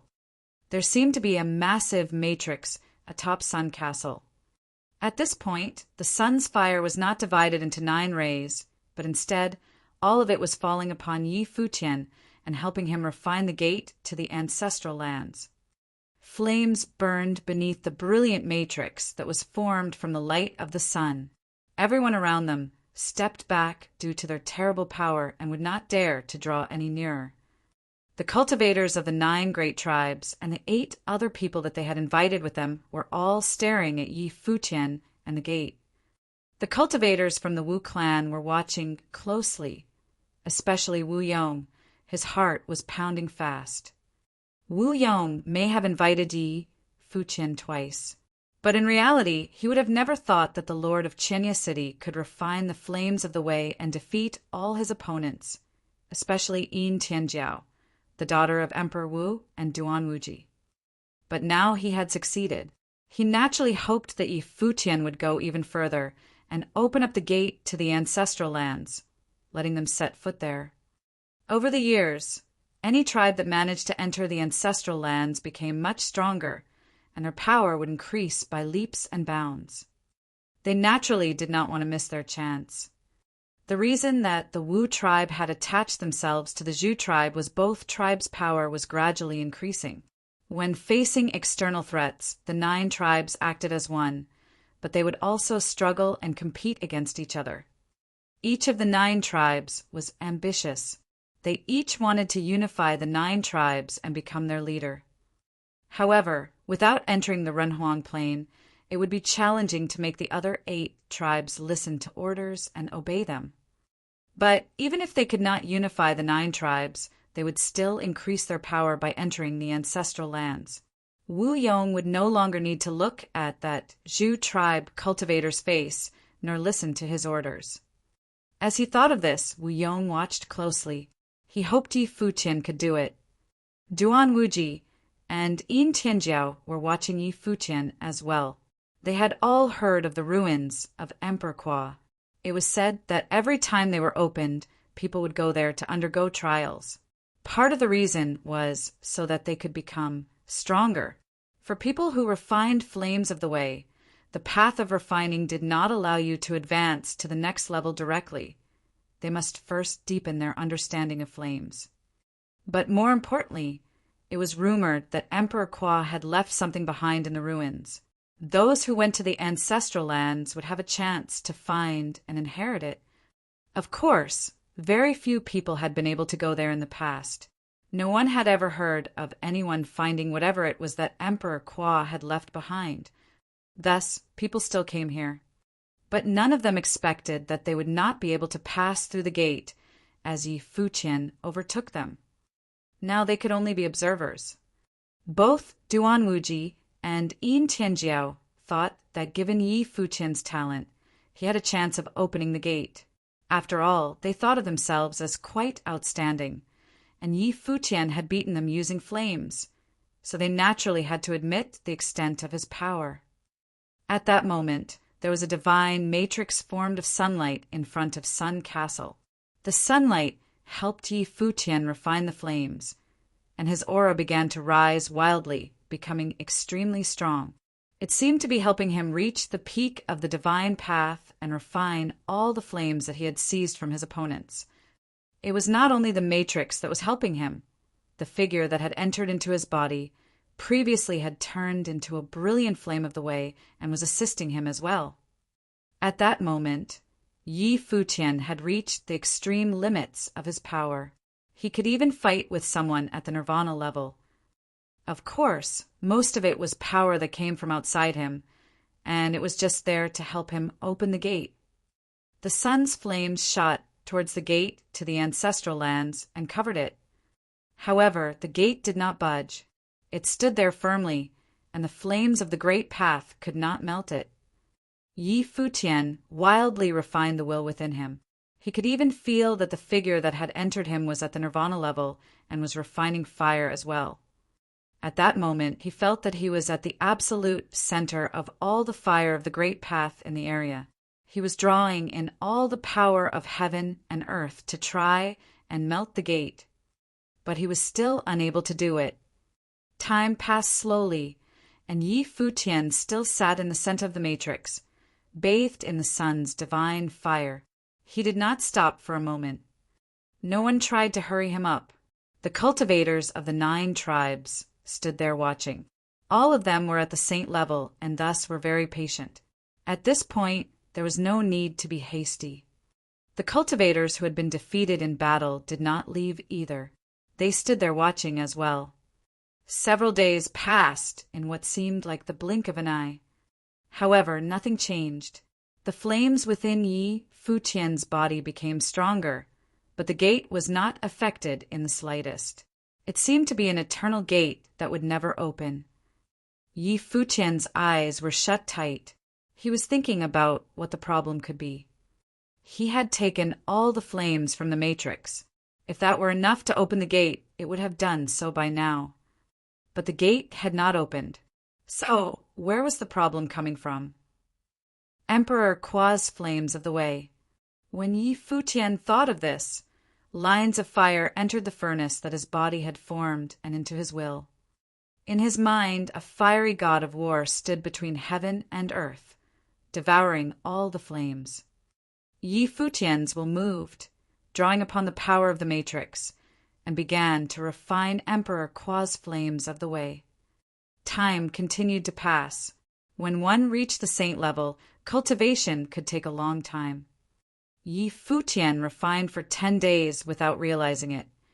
Some of the people there thought about leaving, but stayed anyway, sitting there cross-legged as they cultivated. The cultivators of the 9 tribes were used to this.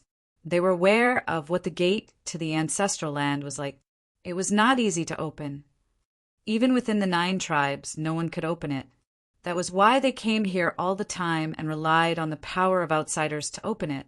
That showed how difficult it was. Yi Futian's perception of the will was getting stronger and stronger. He had already refined quite a bit. In his perception, he seemed to have transformed into a fiery god of war. A figure was coalescing in the furnace of the great path and was gradually growing larger. This figure looked like Yi Futian, but it was just an illusion formed of the fire of the great path. Its body grew bigger and bigger and swallowed up all the fire in the area. Up in the sky, the sunlight grew stronger and changed even more than it had before. It seemed as if the sun's fire would flow along the bridge of heaven and earth to the fiery god of war. Time passed, and the flames burned in the sky. Above the figure that had been formed from will, the firelight reached the sky and merged into the world itself. A powerful burst of will shot through the world. Gradually, Yi Futian became able to perceive the whole ruins. After some time, everything in his perception changed. He seemed to see an incomparably immense figure. It was just like when he had just come to the ruins, but it had become much clearer. There was a huge face in the sky, and the brilliant sun seemed to be its eye. The crimson clouds were its hair, and the vast ruins seemed to be its body, and the fiery magma was its blood. It seemed as if these ruins had been integrated into a god, or rather, these ruins were in fact a god. Is that Emperor Kua? Yi Futian wondered this. Heaven and earth seemed to change colors as the whole ruins were dyed red. The sun matrix's power reached its limits, and the figure of the god of war that was formed from flames seemed like it would swallow up the whole sun. There was endless fire everywhere, and it all turned into nourishment for the figure. Rays of divine light shot towards the gate and finally slammed against it with loud bangs. The gate gradually began to change. It looked like it was melting. The entire gate gradually became transparent. It's opened. The Wu tribe cultivators' eyes were bright. Yi Futian had done it. He had opened the gate to the ancestral lands. Wu Yong clenched his fists. Although he was an unblemished saint, he was still obviously very excited by this. He had not expected this stroke of luck that he had invited someone able to open the gate to the ancestral lands. He looked up into the crimson sky and felt his heart pounding. The Wu tribe would finally have a chance to enter the ancestral lands. Lord Yi, the gate to the ancestral lands is open. Please let us, the members of the Wu clan, enter. You may enter as well, but do not let anyone else, Wu Yong said to Yi Futian. Very well, answered Yi Futian. Wu Yong looked around at everyone else and saw a powerful figure standing next to him. It was the elder of the Wu tribe. He looked at the other tribes and said, "This time it is the Wu tribe who will enter the ancestral lands." On saying this, the whole tribe started forward. The other 8 tribes did not move. This was the agreement that the 9 tribes had had for many years, and they would continue to follow it. Moreover, right now, Yi Futian was controlling the gate to the ancestral lands with help from the Matrix. At this point, it could be said that Yi Futian was at the extreme limit of his power and could even kill someone who had reached nirvana. He was the one whom the Wu tribe had invited, and thus the Wu tribe had earned the right to enter the ancestral lands. Open! Yi Futian opened his eyes, and terrifying light flashed in them. A fiery hole appeared in the gate to the ancestral lands. The Wu tribe walked forward, entered within it. Once they had all entered, Yi Futian flashed over there and transformed into a beam of fiery light that shot inside. In the next moment, the matrix at Sun Castle disappeared. Everything returned to the way it was before. The gate to the ancestral lands solidified once again. It was closed. Everything was calm once again. The Zhu tribe cultivator had an icy look on his face. "Be ****starred, spat the burly figure. The Wu tribe had betrayed them. If the Wu tribe had obeyed their orders, then the one to open the gate to the ancestral lands would have been Yin Tianjiao. "Should we leave or should we wait?" asked Duanwuji. His voice was calm.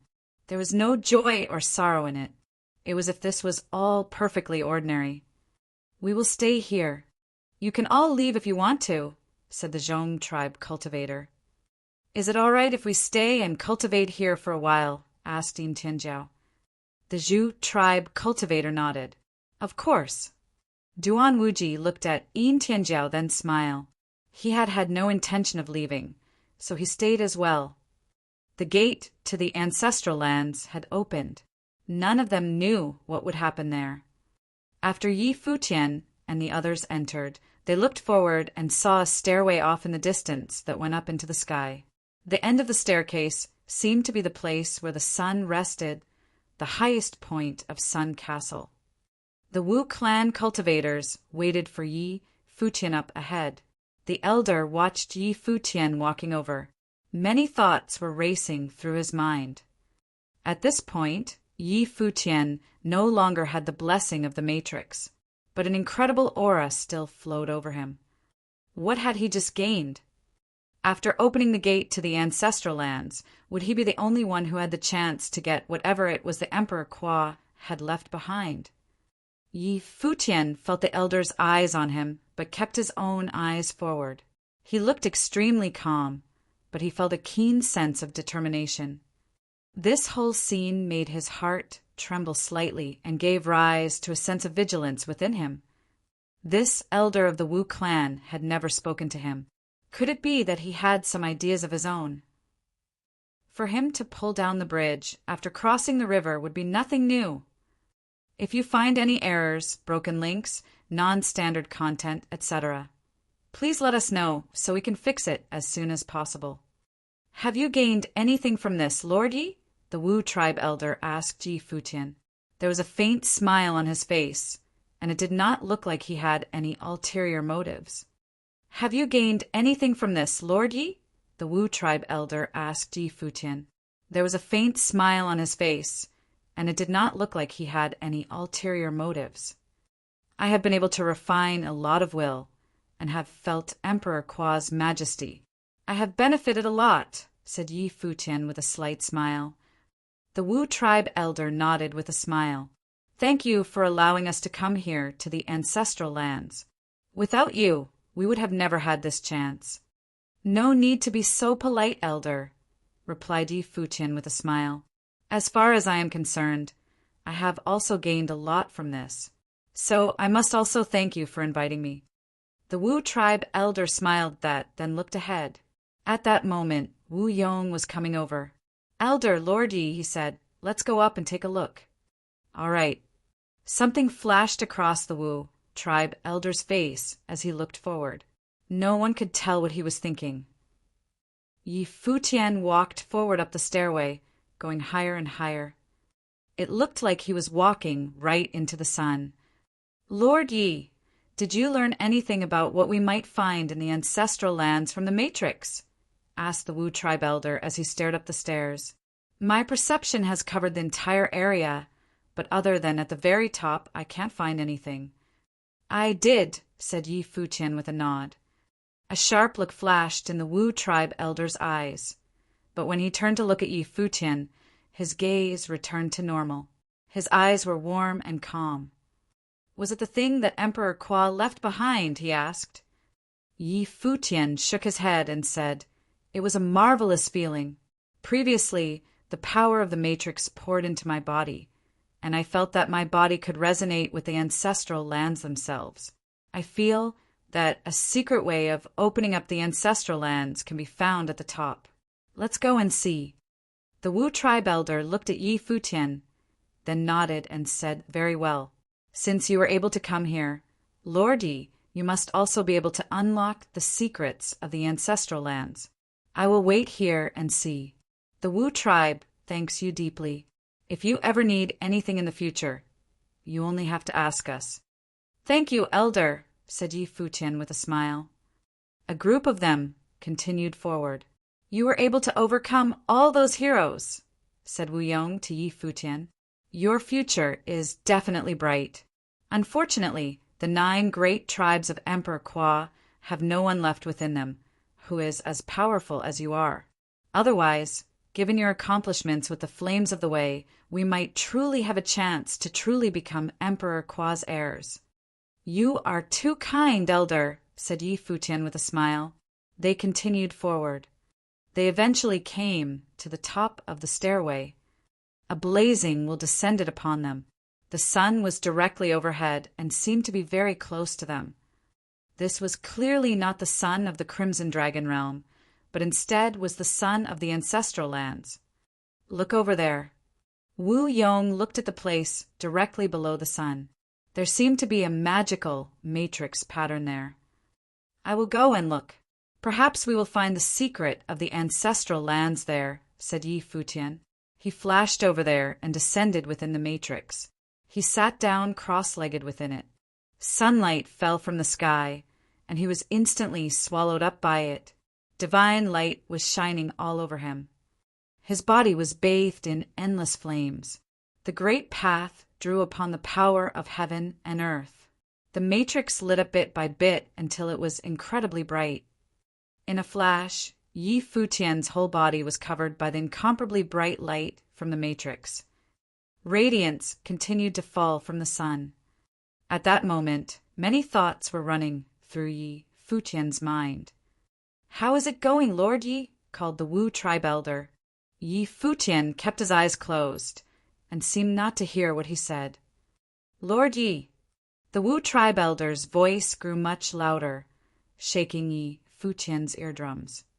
Yi Futian opened his eyes, and the Wu tribe elder asked, "How is it going?" "There is an inheritance here, left by Emperor Kwa. Please do not disturb me for a while, and let me perceive this area in peace," Yi Futian said to the Wu tribe elder. The Wu tribe elder's pupils dilated, and his gaze became extremely sharp.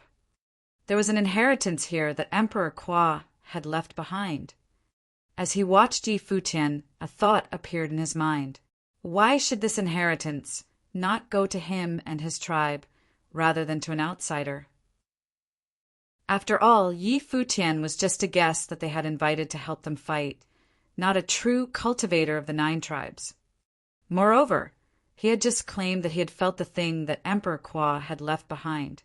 This was undoubtedly very exciting, especially to the elder of the Wu tribe. It was indeed a very great temptation. As he thought of this, the Wu tribe elder walked towards Yi Futian and said, "Lord Yi, can I feel it with you?" Yi Futian nodded. "Very well. As you please, elder."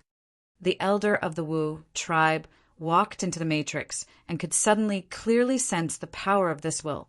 It seemed that Emperor Kwa had indeed left his flames of the way in the sun, and they were falling here continuously. The Wu tribe elder stood amid the flames of the way. Lines of will were falling on him and piercing directly into his mind. Divine light covered his body. This was an incredibly mystical experience. It was like he was touching the inheritance of the great path. But Yi Futian was at the center of the matrix, and so the falling towards the Wu tribe elder was clearly a bit less. He turned his eyes towards Yi Futian, and his gaze became very sharp. He was thinking that whenever one of the 9 tribes went to the ancestral lands, their power increased greatly when they returned. Could it be that they had personally felt the will that Emperor Kwa had left behind here?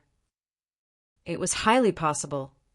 Yi Futian and the others who had previously come to the ancestral lands were all outsiders, after all. They had only come to help. If there was something useful here, they should naturally give it up to the members of the tribe. Moreover, if there really was a secret in the ancestral lands, was it necessary to abandon future opportunities for the 9 tribes by letting outsiders uncover them? The 9 tribes had fought for many years, but no matter what, they were all of the same bloodline. Thinking of this, he said, "Can I sit where you are sitting, Lord Yi, so that I might better feel it?" Yi Futian looked up at him. The Wu tribe cultivators were all stunned as they watched their elder. Wu Yong's expression changed. The elder had his own ideas. He wanted to take the inheritance for his own, rather than letting Yi Futian have it. And why shouldn't he? This was the ancestral land of the 9 tribes after all, and this was what had been left behind by Emperor Kwa. Emperor Kwa must have created these ancestral lands. He naturally understood why the elder wanted to be the one to obtain the inheritance. It was just that, in doing so, they would be betraying Yi Futian. "Elder, let Lord Yi cultivate for a bit. These are the ancestral lands, after all, and Lord Yi was the one who opened them, called Wu Yong. He had invited Yi Futian to help the Wu tribe. It was not his wish to betray him. Moreover, Yi Futian was an outstanding talent and had an extraordinary background. Maintaining good relations with him was the best choice. If they betrayed him, it would bring them trouble later. After all, Yi Futian had unlimited potential. Unless... Wu Yong's heart raced. He looked at the elder, and his expression changed again. Could it be that the elder had murderous intentions? Did he want to cut out the problem at its root? Yi Futian had unlimited potential, but right now he was very weak. If they killed him now, it would undoubtedly offend Emperor Xiao's realm. But outsider emperors could not come to the Crimson Dragon realm and unleash their power. As for the Nirvana-level cultivators in Emperor Xiao's realm, if they dared to send an army against them, they would have to face the 9 tribes. Their battle array was not far inferior to that of Emperor Xiao's realm. If Emperor Xiao wanted to defeat them, how much power would he have to expend? Moreover, the elder probably thought that if he took the inheritance, then his own power and right to speak among the 9 tribes would grow as well. Wu Yong's guess was correct. At that moment, the Wu tribe elder had murderous intent within his heart. The talent that Yi Futian had displayed made him think that rather than form a bad relationship with him, it would be better to cut him down now, ending the matter forever. As a figure at the Nirvana level, his will was firm, but he also pursued his goals with a ruthless heart. Yi Futian looked at Wu Yong. He was a little surprised by the elder's request. He saw him walking towards, as if he had not heard Wu Yong, and he said to Yi Futian, "What do you think, Lord Yi?"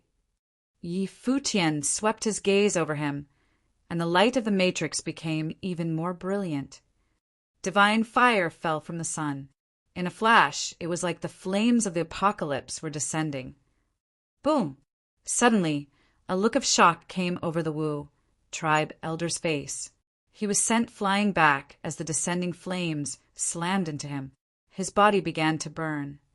The matrix around him filled the air. Everything was flames. Yi Futian.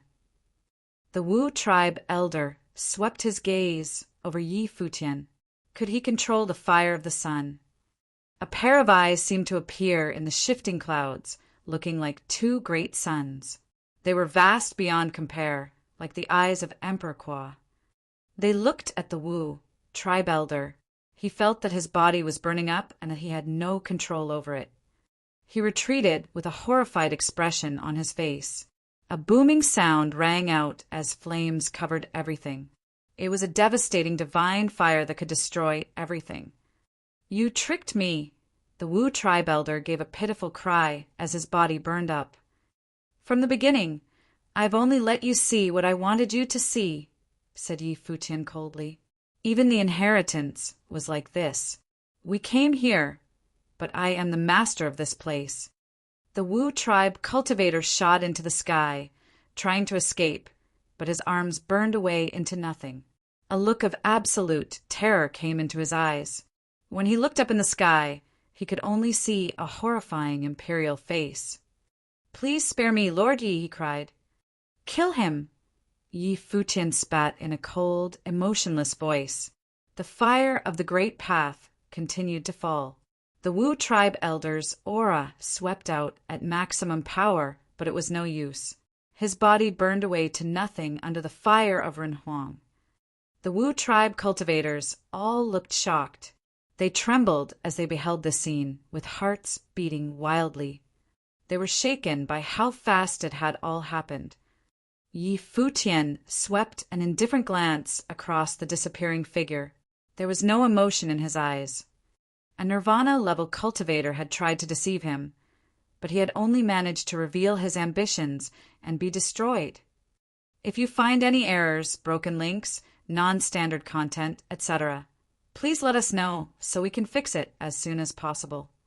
Yi Futian was still sitting there, cross-legged.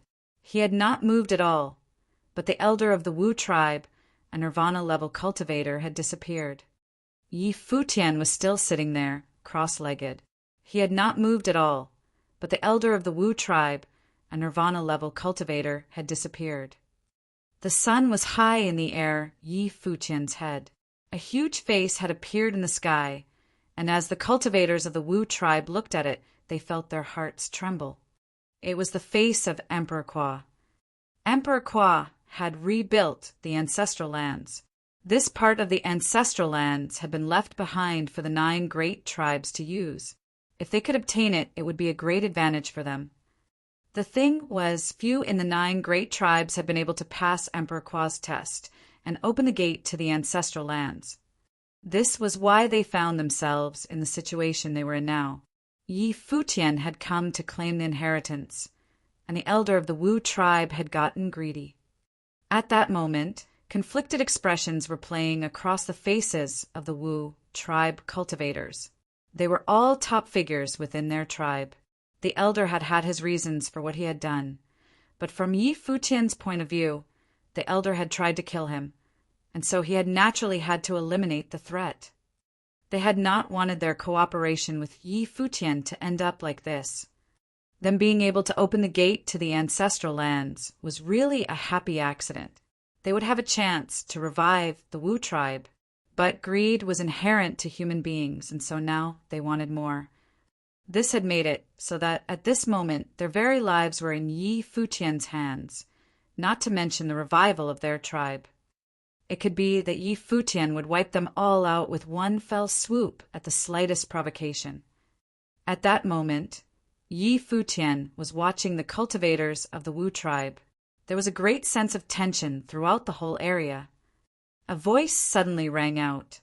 The elder of the Wu tribe acted impulsively and was killed by Renhuang's flames of the way when he tried to claim the inheritance. Yi Futian turned and looked at the one who had spoken. It was Wu Yong. Wu Yong clasped his hands and bowed to Yi Futian, saying, "Lord Yi, you open the gate to the ancestral lands, making you Emperor Kwa's heir. We in the Wu tribe will always be your friends." The other cultivators of the Wu tribe all looked at Wu Yong. Those of the 9 great tribes who came to the ruins were all top figures. Even if they were not elders, they had still cultivated for a long time and had become very strong. But there were very few of them. They naturally understood that Wu Yong was trying to avoid a threatening situation for the Wu tribe. The elder had tried to do away with Yi Futian, which had led to this awful situation. What would Yi Futian do? Yi Futian had just slain their elder very decisively. If he could kill one of them that easily, he could do the same to 10 of them. After we leave, we will summon the 9 great tribes and announce that the elder was consumed by Renhuang's flames of the way due to his impulsive actions, chimed in another cultivator beside him. His desire to survive this was quite strong. Lord Yi, I understand why you just did what you did. You had no choice but to do it. Everyone here is an elder of the tribe, and none of us are in the elder's direct bloodline.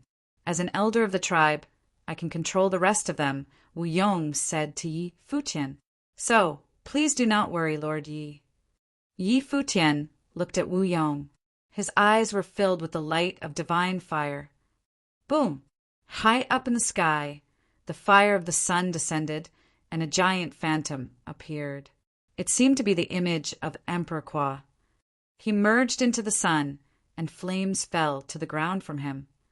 In a flash, Wu Yong was covered. The cultivators of the Wu tribe were all stunned.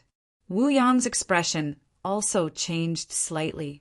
He looked up at Yi Futian and cried, Lord Yi!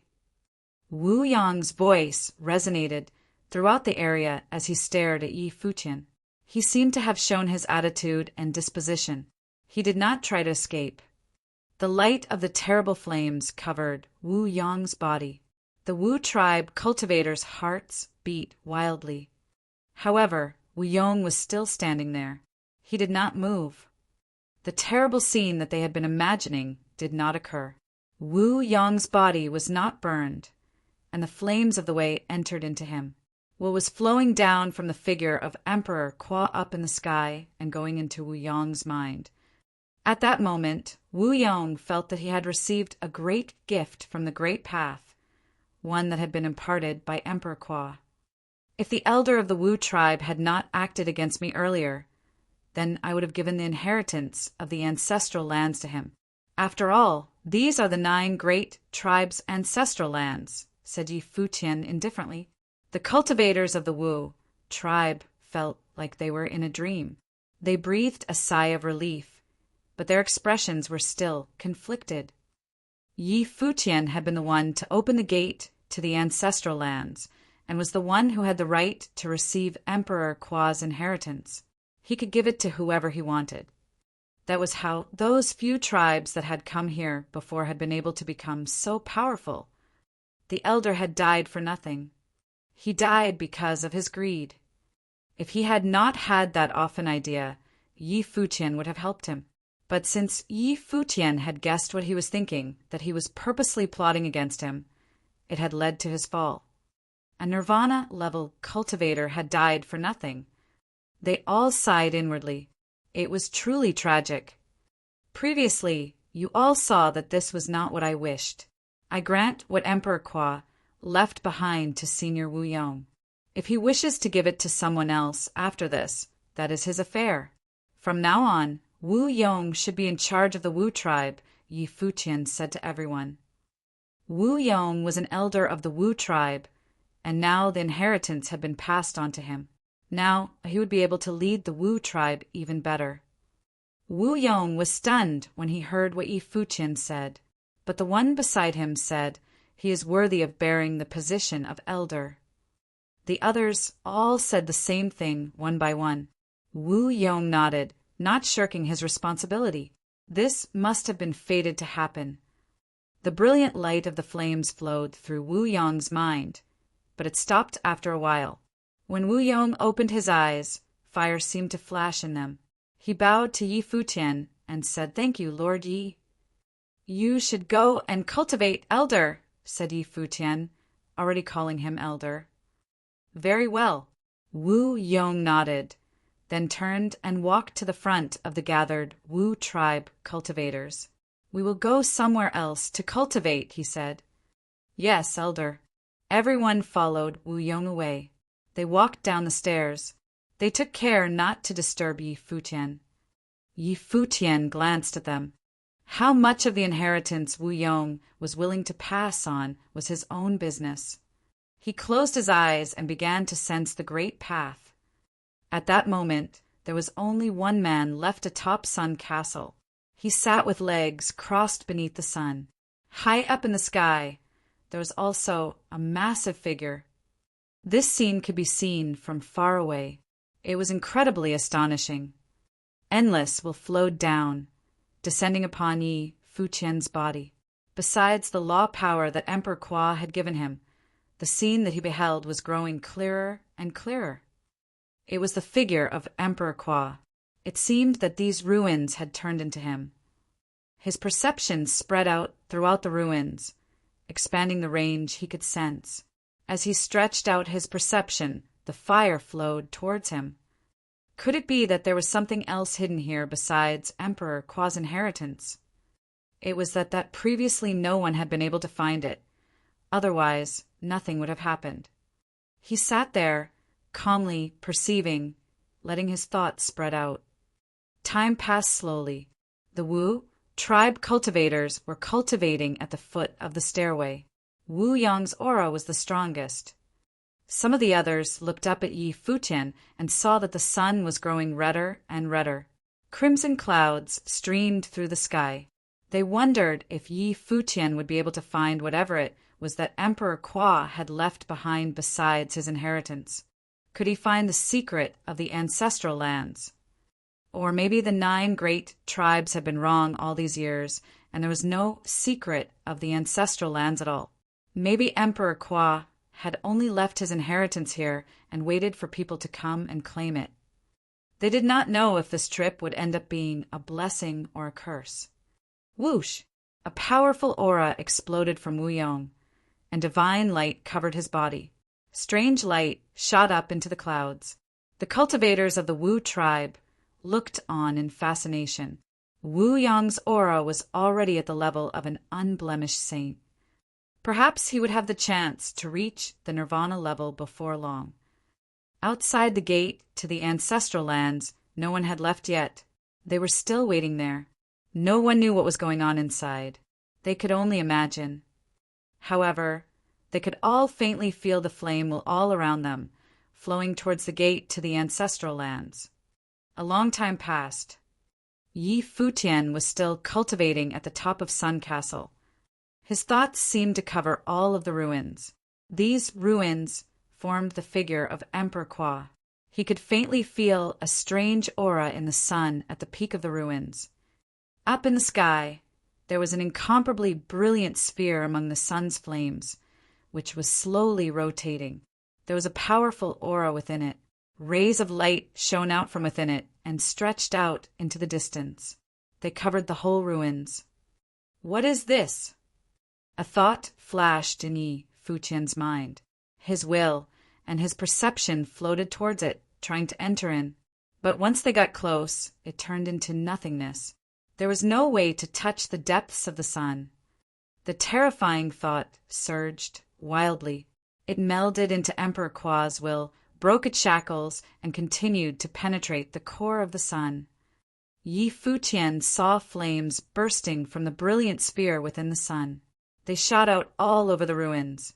It seemed that the source of the fire of the great path was here.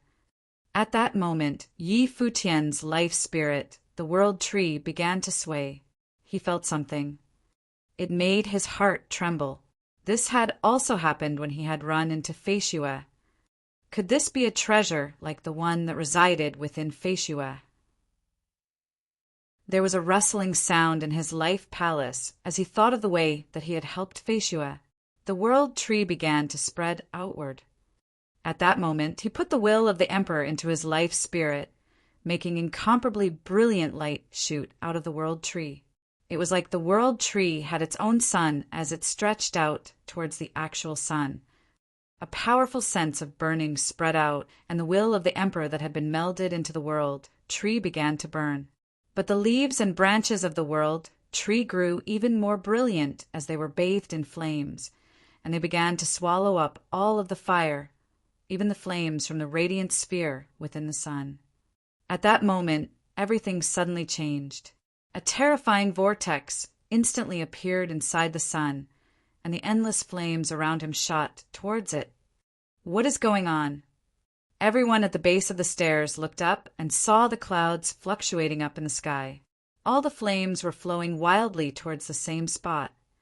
They were flowing towards the brilliant sun on top of Sun Castle. At that moment, it had turned into a black hole sun and was swallowing up everything. After only a moment, the whole world went dark.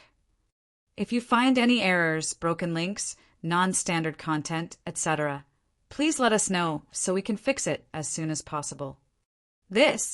Everyone looked at the scene before them in shock. Even the unblemished saints among them had never seen something as shocking as this. The sun hung high above Sun Castle and had turned into a black hole that was swallowing up all the flame power in the ancestral lands. It even seemed like their own flame powers were being pulled out of them and sucked into it. Wu Yong, who had been cultivating, opened his eyes and looked up at the scene taking place in the distance. His robes fluttered in the wind as he was bathed in endless flame. His eyes that were full of flame power did not seem disturbed in the least. Had he succeeded? Over the years, many had been able to enter the ancestral lands, but no one had ever really uncovered the secret therein. However, could it be that this time Yi Futian of Chinya City, who they had brought with them, had been able to do it? Solar wind blew by him, incomparably hot. Many thoughts raced through Wu Yong's mind. This trip to the ancestral lands had been full of twists and turns. Yi Futian, whom everyone had overlooked, had crushed the other 8 cultivators and entered the ancestral lands, surprising everyone. But afterward, the elder had wanted to take the inheritance for himself, and so had tried to kill Yi Futian, but had been killed himself. Afterward, Wu Yong himself had been made the new elder and had been granted the inheritance.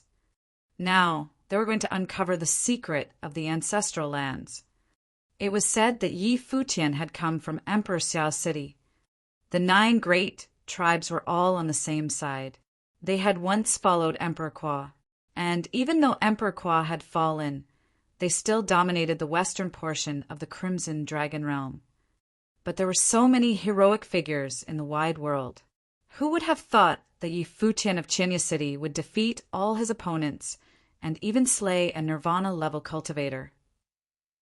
Even though he had cultivated up to such a high level, Wu Yong still had to be in awe of Yi Futian. If he had been in the middle of that solar wind, he would be swallowed up easily. The world grew darker. The black hole seemed bottomless as it violently swallowed up the sun. Yi Futian was sitting there cross-legged. He seemed to have entered into the sun as well. It was a shocking scene. At that moment, all of his thoughts were focused on a bead of flame spirit. Up to that point, he had known what it was, but now he was sure that it was similar to what had been within Feishua. It contained truly frightening power. Moreover, his life spirit was resonating with it. He did not know who had granted this life spirit. Endless leaves and branches sprouted from Yi Futian as he sat in the sun, covering everything. They stretched out to the center of the sun and entered into its spiritual will. They were continuously destroyed and reborn. They inexorably stretched towards the bead of flame spirit and seemed to be devouring the power within it bit by bit. They seemed to be automatically refining it. However, that thing that seemed like a bead of spirit was devouring all the flames in the area at the same time. Even the will that he had already refined was being sucked in. He could not stop it. He could only feel himself sitting inside the sun, but his world tree life spirit was rolling the bead of flame spirit towards him, bit by bit. Yi Futian's heart was beating wildly. It seemed that all the fire in the world was being sucked in. It looked like he was the black hole. But Yi Futian understood that this was not something that he could do with his power. What was more frightening was that he could sense the image of Emperor Kwa being swallowed up by the sun as well. At that moment, the figure became extremely clear. It was as if it was formed out of Emperor Kwa's actual will. But at the same time, it was being swallowed up by the terrible vortex, bit by bit. In the outside world, everything was becoming darker and darker until there was almost no light. All the light was being swallowed up by the black hole. The cultivators of the Wu tribe stood there, not moving, letting the wind blow by them and rustled their clothing, which made a rustling sound. The wind was burning hot. Wu Yong came a voice from the darkness. Wu Yong's eyes were like flames. He looked into the darkness. It was like looking into an eclipse. "I am here," answered Wu Yong. He could naturally tell that the voice had come from Yi Futian in the heart of the storm. "Catch!" came Yi Futian's voice again. Brilliant light appeared in the sky. Wu Yong could faintly see a figure standing up there. It looked like the figure of Emperor Kwa. The figure rushed into his body like a beam of light. Terrible flames of the way burned across his body, like the fire of the gods. It was so dazzling that he had to shut his eyes. He let the flames burn across him. He felt like his body would burn away to nothing. His aura seemed to be gradually weakening, as if he was being reduced to an ordinary person. It seemed that he would be burned to death by the fire of the great path. But at the moment when he reached his weakest point, a more powerful flame flared up, lighting went up the sky. Brilliant flames shot up from Wu Yong's body through the darkness, reaching the clouds. His eyes became even more dazzling as they turned into flames. Nirvana! Behind him, the cultivators of the Wu tribe's hearts trembled as they beheld this scene. Now that the elder of the Wu tribe had fallen, Wu Yong was inheriting his position. Had Yi Futian killed one Nirvana-level cultivator and granted the power of Nirvana to another? Of course, this was not done solely by Yi Futian's power.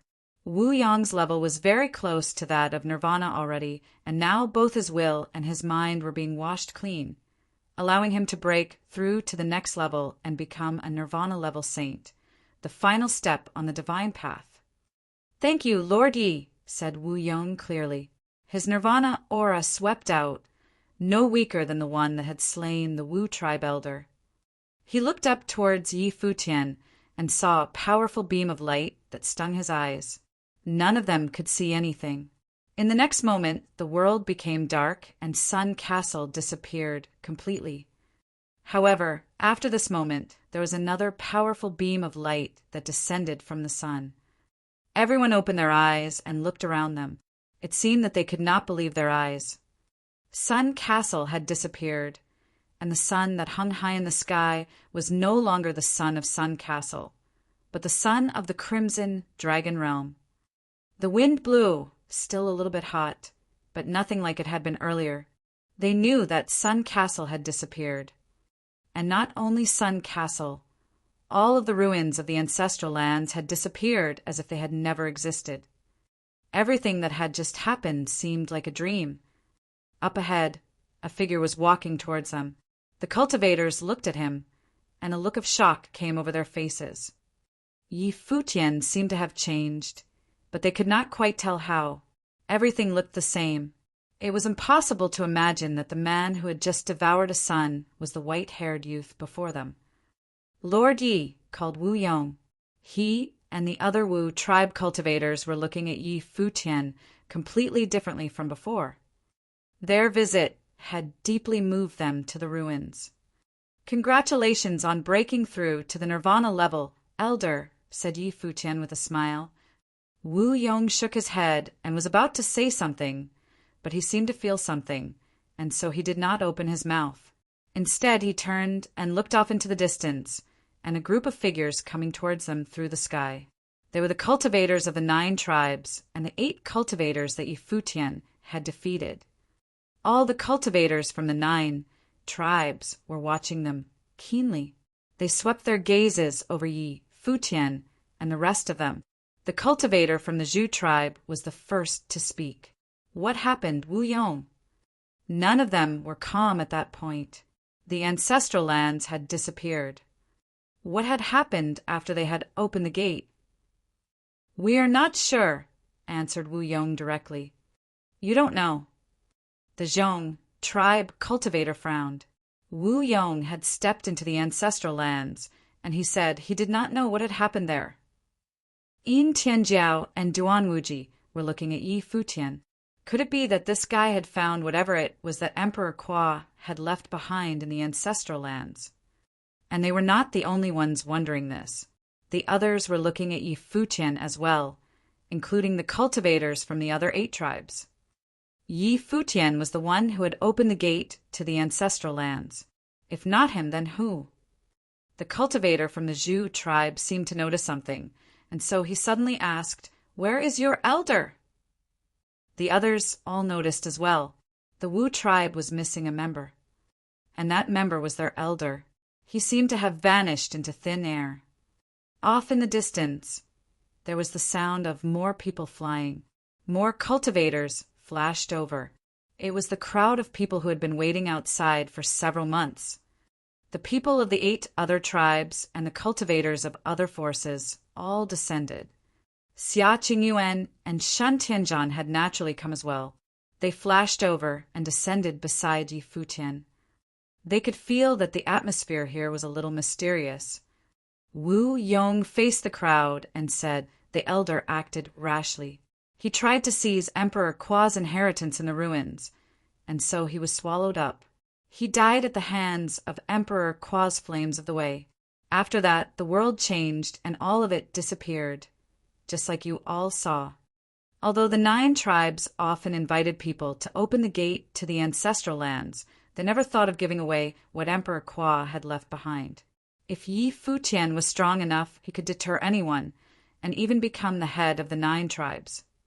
But at that point, Yi Futian's level was not high enough. If the 9 tribes knew that he had received Emperor Kua's inheritance, they would not let him go. They would have to make him give it up, or take him from it at any cost. Moreover, at that moment, none of them knew what had happened in any detail. The cultivator from the Zhu tribe looked at Wu Yong and said, "Wu Yong, do you think anyone will believe what you are saying?" Yi Futian and the Wu tribe were not the first ones to open the gate to the ancestral lands. He had been in there as well, and he knew what it was like inside. Now the ancestral lands had disappeared, seeming to fly away like ash and smoke. Wu Yong was telling him that there was no reason for this. It had just disappeared. Was that possible? And Wu Yong, you have not cultivated to a high enough level. He stared at Wu Yong, and a powerful pressure stretched out from him. But Wu Yong was now at the nirvana level. Everyone could naturally feel it. Their gazes all fell upon Yi Futian. "Lord Yi, did the ancestral lands disappear because of you?" Yi Futian looked up to the warrior of Zhu clan and said, laughing, "Since I was the one who opened the door of the ancestral lands and came inside with warriors of Wu clan, of course, I am related to the disappearance of ancestral lands no matter what reason. It's just I still have no idea how I got related. I received teachings from Emperor Kua and passed it to Senior Wu Yong. I did what I was supposed to do, and what you saw is all that happened." There was no way he could tell that his life spirit had devoured the sun. Otherwise, the crisis he was facing would be not only from the 9 clans. Until now, he still had no idea what the dazzling fire spirit orb in the sun was. But at least he was sure that it was the base of Emperor Kua's relics, which had devoured the whole ancestral lands. It was probably the treasure used by Emperor Kua for cultivation during his time, which was beyond the saint level. If such a treasure were exposed, many people in Crimson Dragon's realm would covet it. What Lord Yi said is true. I received Emperor Kua's heritage through Lord Yi and entered the Nirvana plane thanks to it, said Wu Yong, standing beside Yi Futian. Then how do you explain the death of the head of Wu clan? Your excuse was not convincing at all, said a burly middle-aged man of Zhu clan, his eyes blazing with anger. Yi Futian was invited by Wu Yong to join the Wu clan, but then Wu clan betrayed them. They hadn't settled it with them yet. But now Wu Yong and the people of Wu clan all seemed to be on Yi Futian's side. The thing was too coincidental. What was truth hidden behind it? How did the head of Wu clan die? Wu Yong stared at him. His pupils turned red, and the horrifying will directly swept out of his eyes and rushed into that Zhu clan warrior's mind. The warrior was of unblemished plain and suddenly turned pale when the shock came. He let out a low groan and took a step back. You want to know, said Wu Yong coldly. After Lord Yi helped us enter the site, The head wanted to take Emperor Kwa's heritage as his own and kill Lord Yi, but got devoured and died. Do you like the answer? The place suddenly went quiet after Wu Yong said the words. He didn't elaborate on the process, but top figures of all clans could roughly figure out what had happened. Especially the ones who had entered the ancestral lands understood what he meant, since they had similar thoughts too. It was just that Yi Futian looked like a tough guy. He killed a Nirvana saint using the Renhuang will. Your head died because of him, but you don't seem to care at all, that warrior of Zhu clan who had stepped back said coldly. Everyone needs to be responsible for their own choice, so does our head. I invited Lord Yi to join the Wu clan. After the ancestral land was opened, the thought of killing came to the head's mind. I will not judge who is right or wrong here, but I think you have your answer, said Wu Yong calmly. As for the Wu clan, from now on, I, Wu Yong, will serve as the head. Very good. The head of Zhu clan walked up and said. The life force from his body was almost intimidating. It exerted huge pressure over everyone. He looked toward Wu Yong and said, I will leave the death of the ex-head of Zhu clan. The ancestral lands have been the common heritage of we 9 clans for many years, but now it just disappeared. Wu Yong, shouldn't you give us an explanation? I have no idea why the ancestral lands disappeared, but if Lord Yi indeed unlocked the secret left by Emperor Kwa and became Emperor Kwa's inheritor, shouldn't the 9 clans follow the clan doctrine and obey Yi Futian's order? Said Wu Yong. The head of Zhu clan stared at him fiercely after he asked the question. There was indeed such a clan doctrine in the 9 clans. But how could the 9 clans let their people submit to Yi Futian and listen to his order? The heads of the 9 clans were all of Nirvana Plain. They were the lords who ruled the west land of Crimson Dragon's realm. If Yi Futian unlocked the secret treasure left by Emperor Kwa, should they choose to steal from him or to submit to him? Such a simple question that everyone should have an answer to. He didn't need to overthink it. If Lord Yi made it, will the 9 clans agree to submit? If not, why do you keep asking? Continued Wu Yong. Since the 9 clans invited all warriors, they are here to help us. Now the site has disappeared, and we should put an end to all this. No warriors had expected Wu Yong would defend for Yi Futian like this. Xia Qingyuan and others had figured out what the whole story was like. It was simple and banal. So, you mean we 9 clans shouldn't even ask about the disappearance of the ancestral lands? Just let it go. A warrior of the Chong clan also said in a slightly hostile tone, the death of the head of the Wu clan was Wu clan's own business. They could ignore it. But how could they easily let go of ancestral lands left by Emperor Kwa? What do you want to do? Asked Xia Qingyuan, standing next to Yi Futian in a cold voice. It sounded like the 9 clans were reluctant to let Yi Futian go. Lord Yi, please stay in Emperor Kwa's city to cooperate with the 9 clans' investigation into the thing that happened in ancestral lands. If our investigation proves it is not related to you, then we will see you off, said one person. Xia Qingyuan released the cold will from her body, letting Yi Futian stay. She was certain that Yi Futian had gotten something, and warriors of all clans must have known something about it. Obviously, they wanted to mug Yi Futian for what he got in the Emperor Kwa's sight. Once they did it, they would wipe him out. Of course, he couldn't stay here. Go away, said Xia Qingyuan cold. She released the cold will. She said, we were invited to come to the ancestral lands and open the door for you. Is this how you treat us? A gust of will befell after the 2 words, go away, came out of her mouth. Warriors of clans thought to themselves that no wonder the princess of Emperor Xia's realm could be so arrogant. But even though they were not afraid that Nirvana Plain warriors of Emperor Xia's realm would come, they didn't dare to touch Xia Qingyuan.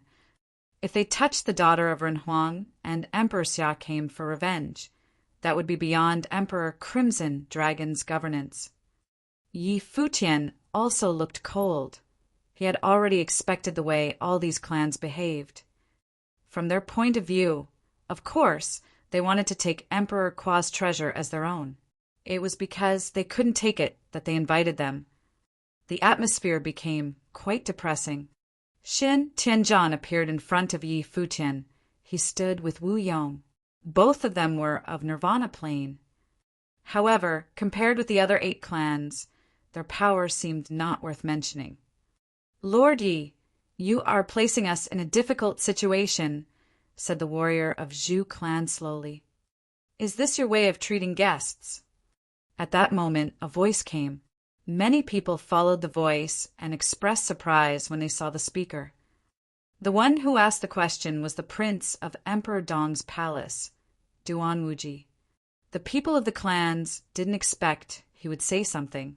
A warrior of Chong clan said to Duan Wuji, "Your Highness, the issue is about the ancestral lands of our 9 clans. We must be cautious about this thing." The Chong clan used to collaborate with the Emperor Dong's palace.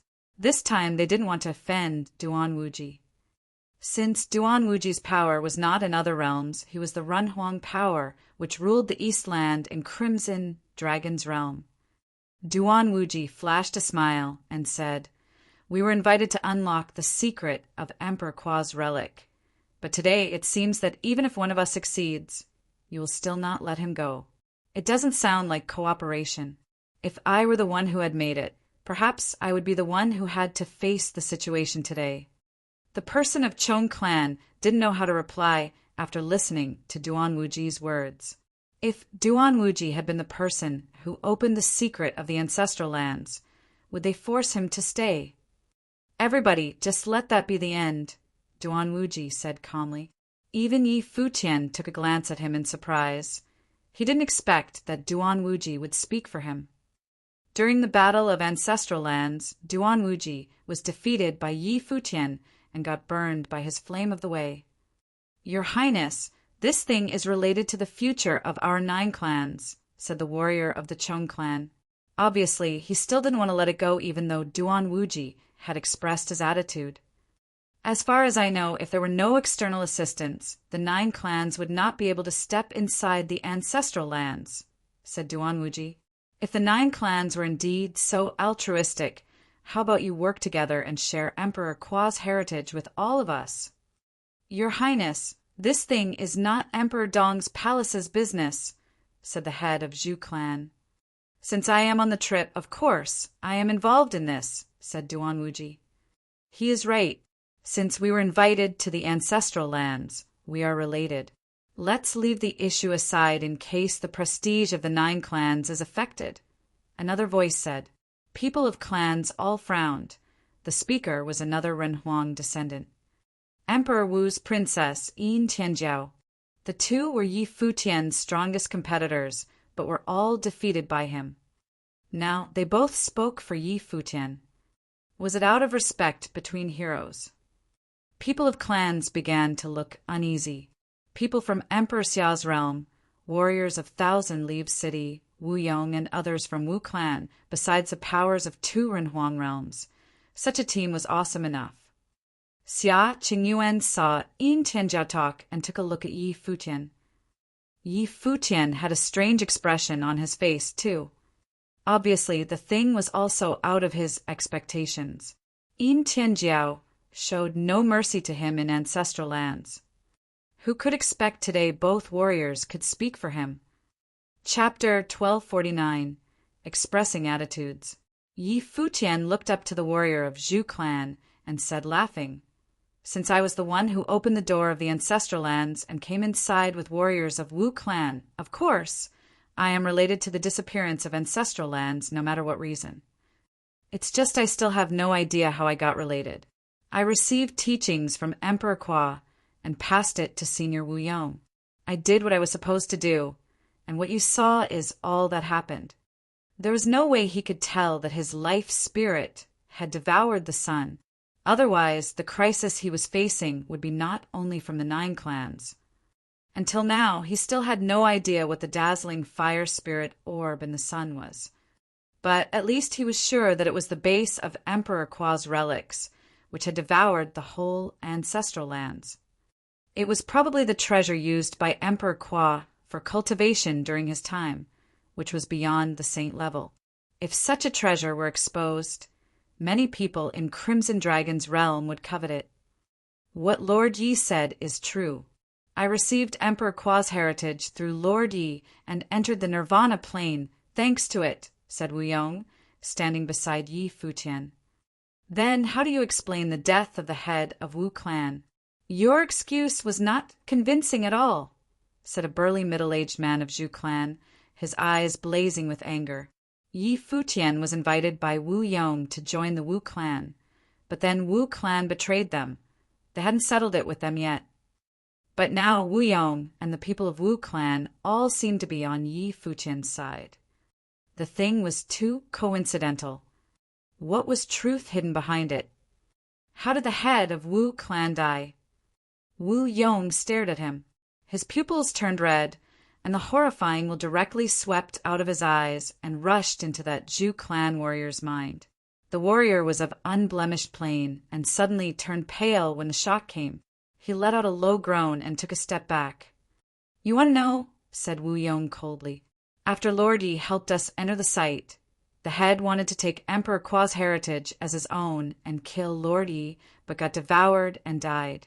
Do you like the answer? The place suddenly went quiet after Wu Yong said the words. He didn't elaborate on the process, but top figures of all clans could roughly figure out what had happened. Especially the ones who had entered the ancestral lands understood what he meant, since they had similar thoughts too. It was just that Yi Futian looked like a tough guy. He killed a Nirvana saint using the Renhuang will. Your head died because of him, but you don't seem to care at all, that warrior of Zhu clan who had stepped back said coldly. Everyone needs to be responsible for their own choice, so does our head. I invited Lord Yi to join the Wu clan.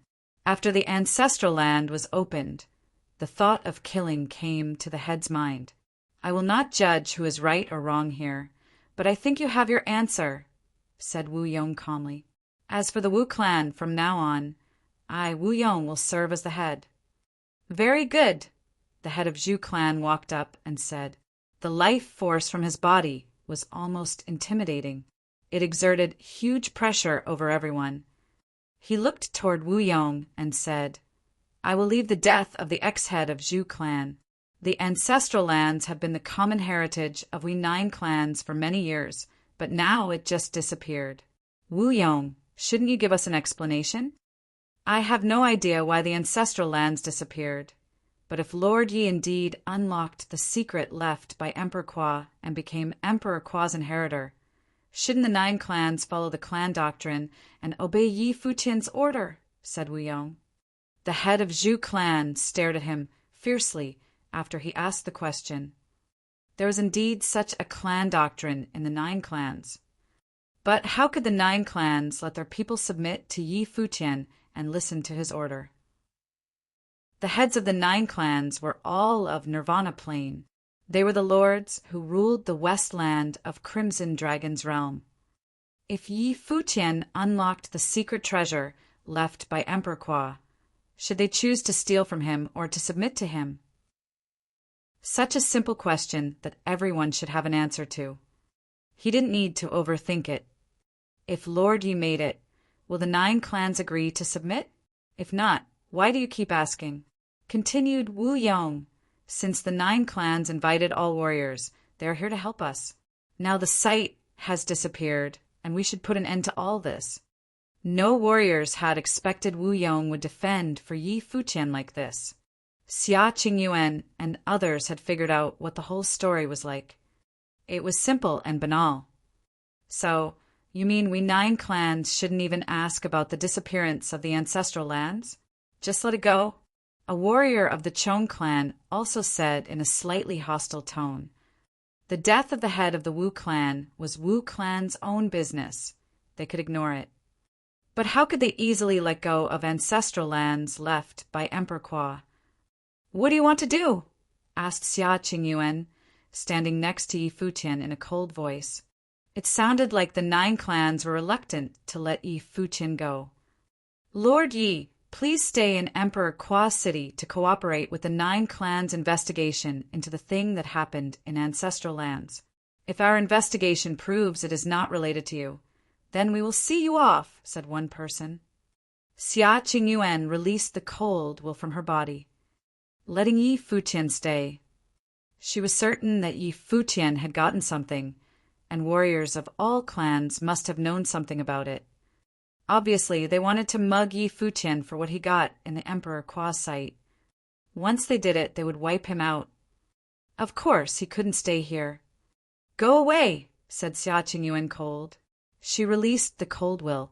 She said, we were invited to come to the ancestral lands and open the door for you. Is this how you treat us? A gust of will befell after the 2 words, go away, came out of her mouth. Warriors of clans thought to themselves that no wonder the princess of Emperor Xiao's realm could be so arrogant. But even though they were not afraid that Nirvana Plain warriors of Emperor Xiao's realm would come, they didn't dare to touch Xia Qingyuan. If they touched the daughter of Renhuang and Emperor Xia came for revenge, that would be beyond Emperor Crimson Dragon's governance. Yi Futian also looked cold. He had already expected the way all these clans behaved. From their point of view, of course, they wanted to take Emperor Kwa's treasure as their own. It was because they couldn't take it that they invited them. The atmosphere became quite depressing. Shen Tianzhan appeared in front of Yi Futian. He stood with Wu Yong. Both of them were of Nirvana Plain. However, compared with the other 8 clans, their power seemed not worth mentioning. Lord Yi, you are placing us in a difficult situation, said the warrior of Zhu clan slowly. Is this your way of treating guests? At that moment, a voice came. Many people followed the voice and expressed surprise when they saw the speaker. The one who asked the question was the prince of Emperor Dong's palace, Duan Wuji. The people of the clans didn't expect he would say something. A warrior of Chong clan said to Duan Wuji, Your Highness, the issue is about the ancestral lands of our 9 clans. We must be cautious about this thing. The Chong clan used to collaborate with the Emperor Dong's palace. This time they didn't want to offend Duan Wuji. Since Duan Wuji's power was not in other realms, he was the Renhuang power, which ruled the East Land in Crimson Dragon's realm. Duan Wuji flashed a smile and said, We were invited to unlock the secret of Emperor Kwa's relic. But today it seems that even if one of us succeeds, you will still not let him go. It doesn't sound like cooperation. If I were the one who had made it, perhaps I would be the one who had to face the situation today. The person of Chong clan didn't know how to reply after listening to Duan Wuji's words. If Duan Wuji had been the person who opened the secret of the ancestral lands, would they force him to stay? Everybody, just let that be the end, Duan Wuji said calmly. Even Yi Futian took a glance at him in surprise. He didn't expect that Duan Wuji would speak for him. During the Battle of Ancestral Lands, Duan Wuji was defeated by Yi Futian and got burned by his flame of the way. Your Highness, this thing is related to the future of our 9 clans, said the warrior of the Chong clan. Obviously, he still didn't want to let it go even though Duan Wuji had expressed his attitude. As far as I know, if there were no external assistance, the 9 clans would not be able to step inside the ancestral lands, said Duan Wuji. If the 9 clans were indeed so altruistic, how about you work together and share Emperor Kwa's heritage with all of us? Your Highness, this thing is not Emperor Dong's palace's business, said the head of Zhu clan. Since I am on the trip, of course, I am involved in this, said Duan Wuji. He is right. Since we were invited to the ancestral lands, we are related. Let's leave the issue aside in case the prestige of the 9 clans is affected. Another voice said. People of clans all frowned. The speaker was another Renhuang descendant. Emperor Wu's princess, Yin Tianjiao. The 2 were Yi Futian's strongest competitors, but were all defeated by him. Now they both spoke for Yi Futian. Was it out of respect between heroes? People of clans began to look uneasy.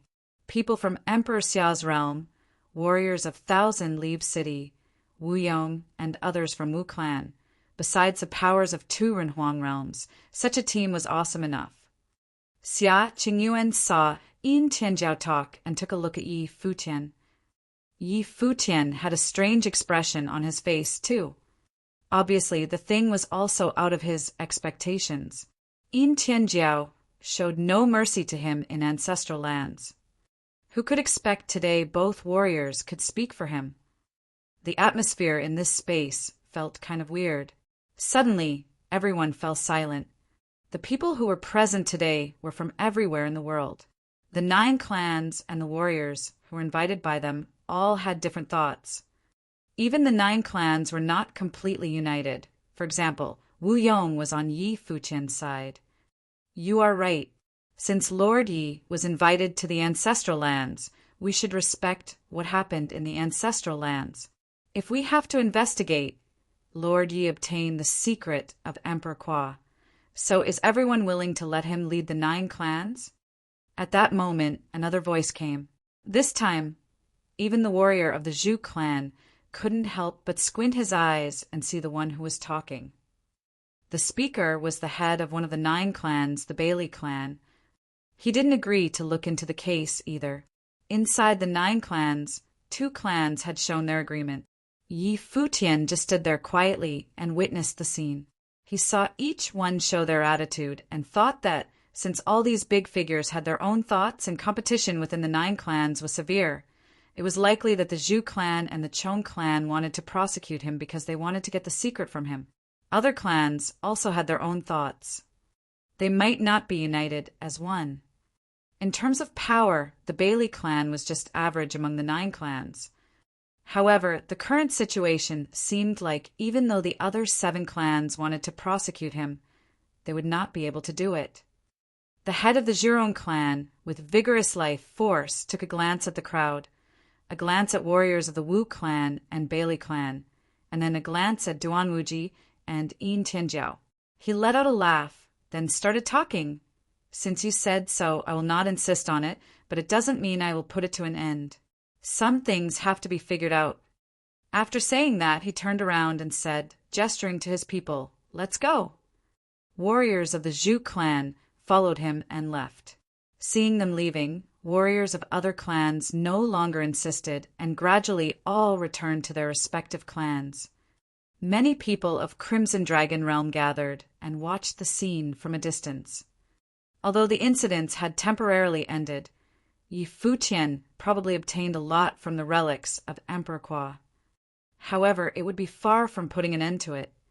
Today, although Duanwuji of Emperor Dong's palace and Princess Yin Tianjiao of Emperor Wu had expressed their attitudes, it might simply have been because they didn't agree with the 9 clans today. They would not stay with Yi Futian forever, so that Yi Futian couldn't be secure all the time. If later anything happened, Emperor Dong's palace and Emperor Wu's realm would not intervene. Yi Futian watched the people of clans leaving. His eyes were frozen straight ahead. He looked into the distance, absorbed in thought. "What happened?" asked Xia Qingyuan. "Nothing," said Yi Futian, who soon distracted himself from the thought. He cupped his hands as a salute and said to Duanwuji and Yin Tianjiao, smiling, "I should thank you both for your support." "I don't like their attitude." "Don't need to take them seriously," said Duanwuji with a lazy smile. "I still want to test your real strength if there is an opportunity." They only used the will of flame and forging to fight when they were in the ancestral lands, which could not reflect their real strengths. Although Emperor Dong's palace was good at the god-devouring fire, the art of flame was only one of their cultivation methods. He was aware of it, so was Yi Futian. Nobody had expected Yi Futian would win, because they had no idea of Yi Futian's real strength, not to mention his attainment of flame art. Now his attainment of flame art had been proved to be strong. His ability in other areas shouldn't be weak either. If there were a chance, he would want to test how strong the Thousand Leaves City Lord's real strength was. "Good," said Yi Futian, nodding with a smile. Duanwuji left with his people. Yin Tianjiao took a glance at him and turned around without saying anything.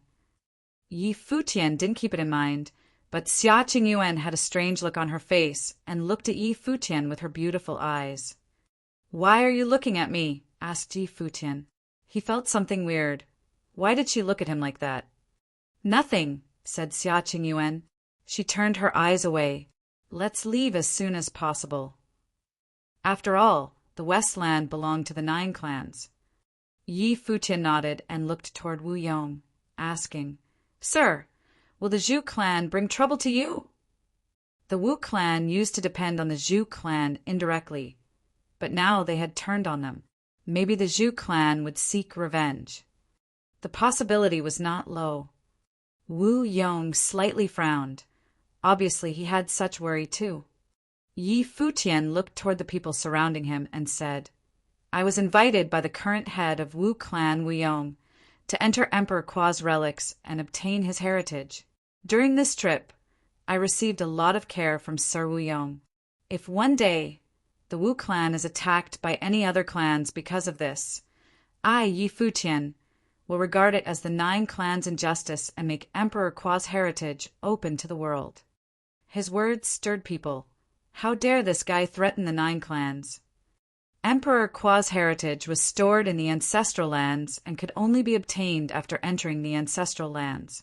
There were several clans among the 9 clans who hadn't obtained it yet.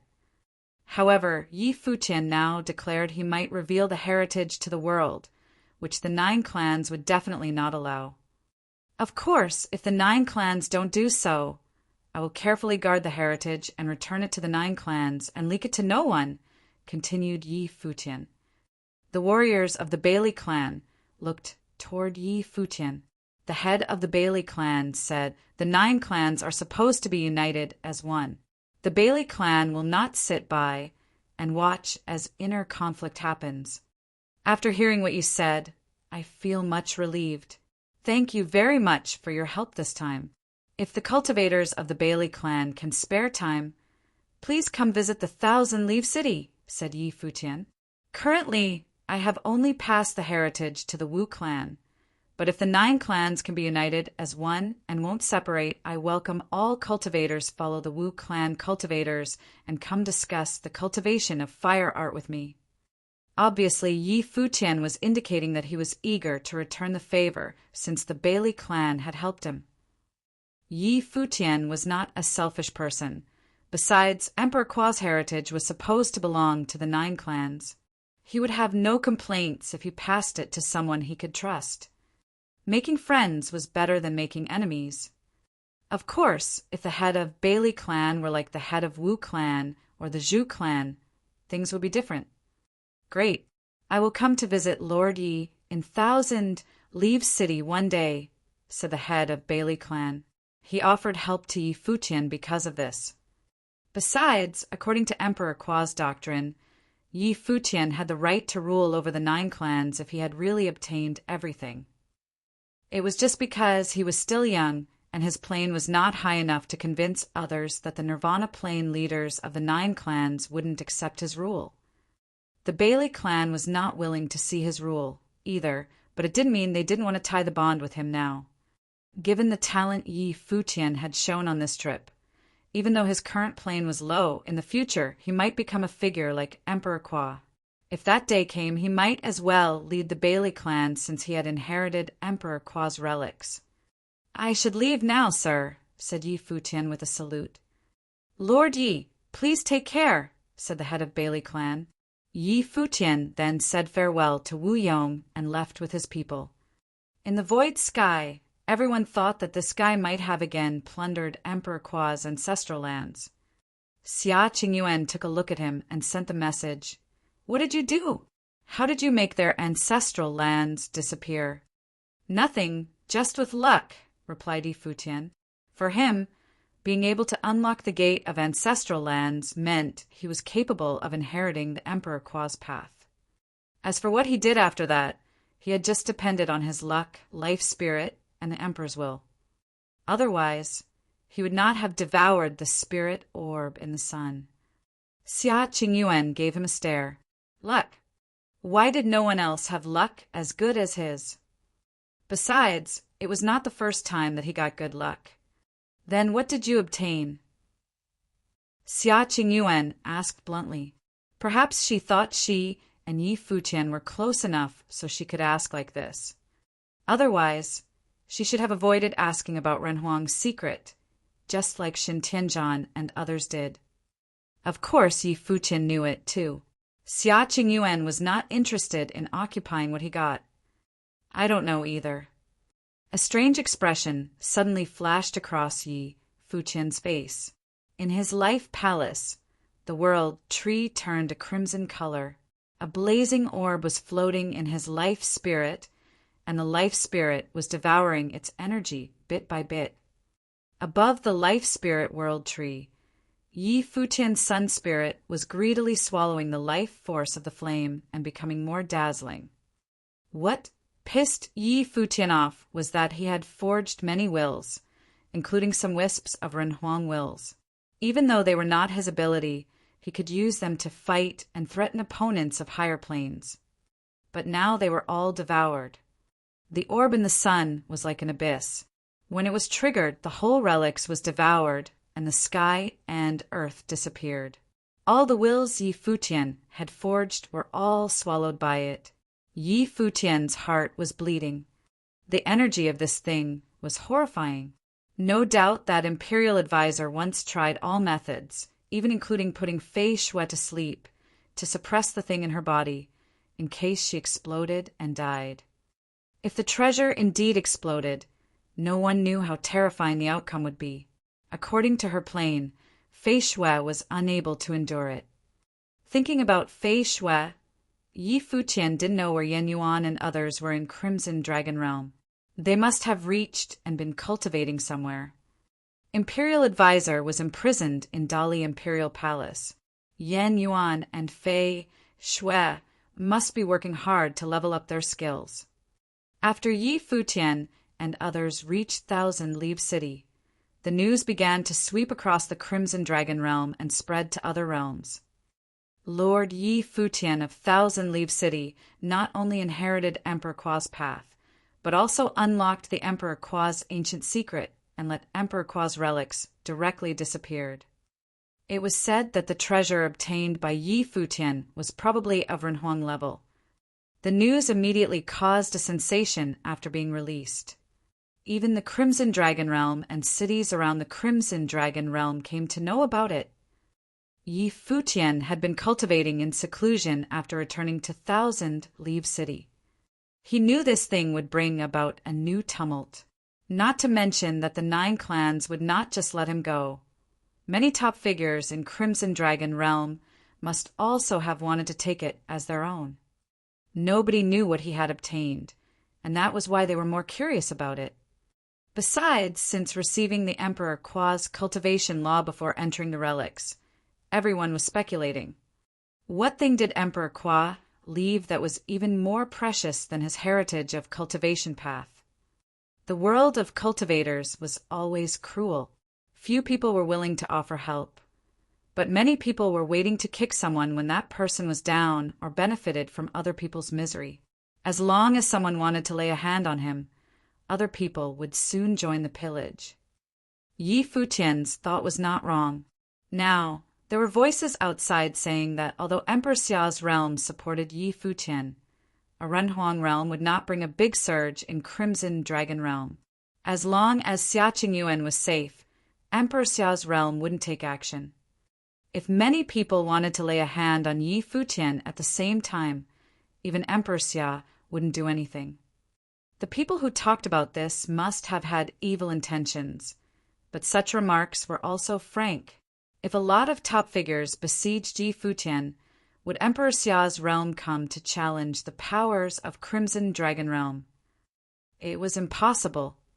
Time flew by, and soon the year 10024 of Divine Prefecture Calendar was near its end. During this period, many people flowed into Thousand Leaf City from everywhere in the world. The city was more bustling than ever before. The newcomers' levels differed.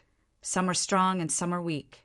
As for their reason for coming, everyone knew the answer. In addition, there was another piece of news related to Thousand Leaf City, which caused an uproar in Crimson Dragon City. The news even deterred quite a lot of people who wanted to lay a hand on Yi Futian's treasure and forced them to give up the idea. The news came from the regional palace that a new name would appear in the regional king ranking of this year. And the name belonged to a young person who just came to cultivation in regional palace this year. It was Yu Sheng of Thousand Leaf City. He had just come to the regional palace for a few months and entered the regional king ranking. People of Crimson Dragon Realm, of course, all knew the value of regional king ranking. The regional place was the top sacred land for cultivation in Crimson Dragon Realm, and the regional king ranking was perceived as the top ranking in Crimson Dragon Realm. Besides, the candidates were not restricted to be cultivators in the regional palace. All cultivators of Crimson Dragon Realm were included. Every candidate who entered the ranking would attract great attention. The ranking only listed candidates of Saint Plain. Cultivators of all levels of Saint's Plain were welcome and wouldn't be judged by levels. The regional palace had never clarified the judgment standard of Regional King Palace, which made it look like an unknown amateur ranking. Even so, whenever a new name appeared on the Regional King ranking, it would cause an uproar. Before Yu Sheng, there were 17 names on the Regional King ranking. Including him, there were only 18 people. These people covered all 4 levels of the Saint Plain. The elder brother of Xing Qiu of the ancient imperial city, Xing Kai, who used to compete with Yu Sheng for the right to enter the regional palace, was also one on the regional king ranking. Although the regional palace had never mentioned what the regional king ranking represented, the people of Crimson Dragon Realm all claimed the ones chosen by the regional king ranking probably would become future Renhuangs of Crimson Dragon Realm. This also meant that the 18 warriors on the regional king ranking had the potential to enter Renhuang Realm.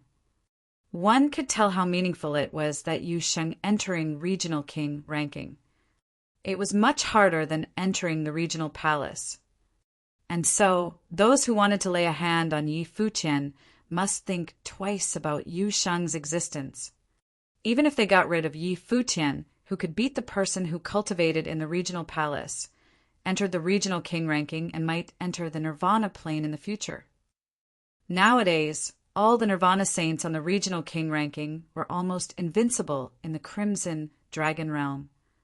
And this cultivator of the regional palace was listed in the regional king ranking. Few people could achieve this in Crimson Dragon Realm. The Emperor Crimson Dragon was the one who stood behind the regional palace. Yi Futian and Yu Sheng were both extraordinarily talented, and both belonged to Emperor Xiao's realm. Thus, many people decided to give up the thought and not get involved, considering these factors. Even if they participated, they might not get anything and even become Yi Futian and Yu Sheng's enemy, so they'd better choose to become a quiet audience. One day, a guest came to visit the Lord residence and requested to meet Yi Futian. Yi Futian met him, a warrior of Flaming Prison City. This time, Flaming Prison City also participated in the trip to Emperor Kwa relics. They acquired the Flame of the Way and entered the relics in cooperation with the Bailey clan. The warrior of the Flame Prison City was clear about all that had happened. In the guest hall of the Lord residence, Yi Futian sat in the host's seat. The warrior of the Flaming Prison City said, "Lord Yi, allow me to be straightforward." "Sure, sir, please speak freely," said Yi Futian, nodding. He didn't like talking in circles either. This time, during the trip to Emperor Kwa relics, Lord Yi demonstrated extraordinary skills and must have gained a lot of relics, whether it was the cultivation heritage or other secrets left by Emperor Kwa. The things have already attracted the attention of many powers in Crimson Dragon Realm. Now many powers have gathered in Thousand Leaf City, and top agents have all arrived, said the warrior of the Flaming Prison City. Yi Futian listened to him quietly without a reply. The warrior of the Flaming Prison City paused a second, took a look at Yi Futian, and continued, I would suggest that there is no need for Lord Yi to wait and guard. Just as Lord Yi said in the Westland, since the 9 clans will not simply let you go, how about trading Emperor Kwa's heritage and secrets with others? If so, all powers can be satisfied, and Lord Yi will also receive bountiful resources for cultivation. His words seemed to have aroused Yi Futian's interest. Yi Futian had to admit that this warrior of the flaming prison city indeed provided a solution which could help his situation. If he did so, he could probably solve the current plight. Obviously, the warrior specially came here for this. The warrior continued, I think Lord Yi has understood what I came here for. Flaming Prison City is willing to take Emperor Kwa's heritage at a high cost. Of course, if Lord Yi thinks Flaming Prison City is not capable of affording your price, in the future, we can be on your side whenever you have any difficulties, including this time. Yi Futian took a look at him. This time, the Flaming Prison City was quite sincere. If he said yes from now on, he would have one more friend. On the contrary, if he refused, he would very likely push Flaming Prison City and make it become one of the powers who tried to grab his treasure. He tapped his finger on the armrest of the throne. It was indeed an interesting deal he wanted to think over. He would not possibly take out the flame orb devoured by his life spirit, but Emperor Kwa's heritage path seemed tradable. However, it didn't seem to be a morally correct thing to do. If he did so, the 9 clans below the Emperor Kwa would definitely abhor him and try to eradicate him with all their effort. Yi Futian thought for a moment and soon stopped tapping his finger.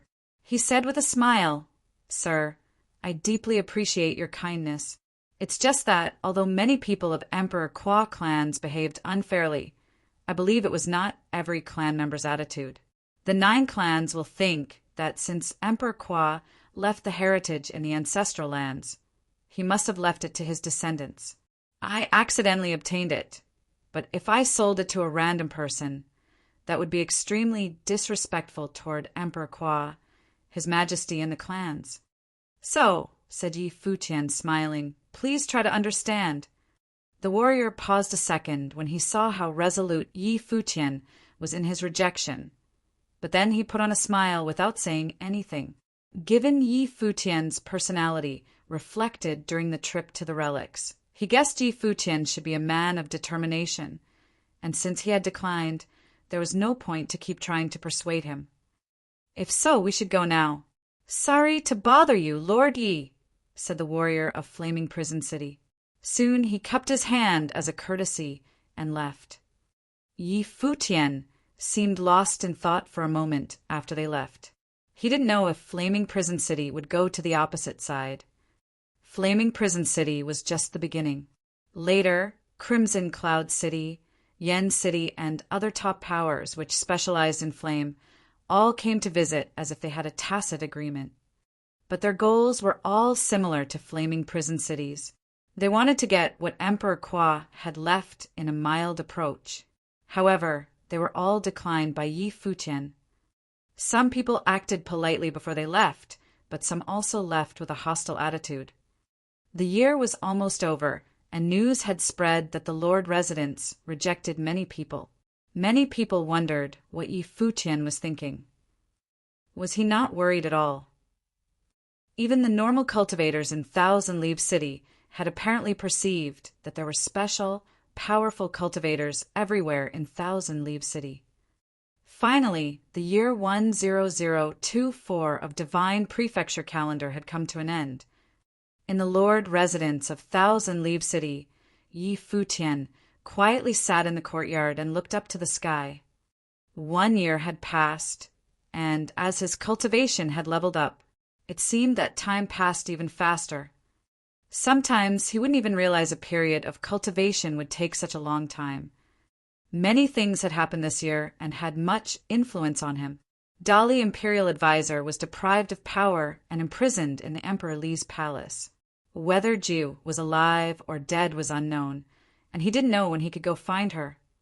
Currently, he had not been able to have a firm standing in Crimson Dragon Realm, and because of the Emperor Kwa's relic, he roused a huge uproar.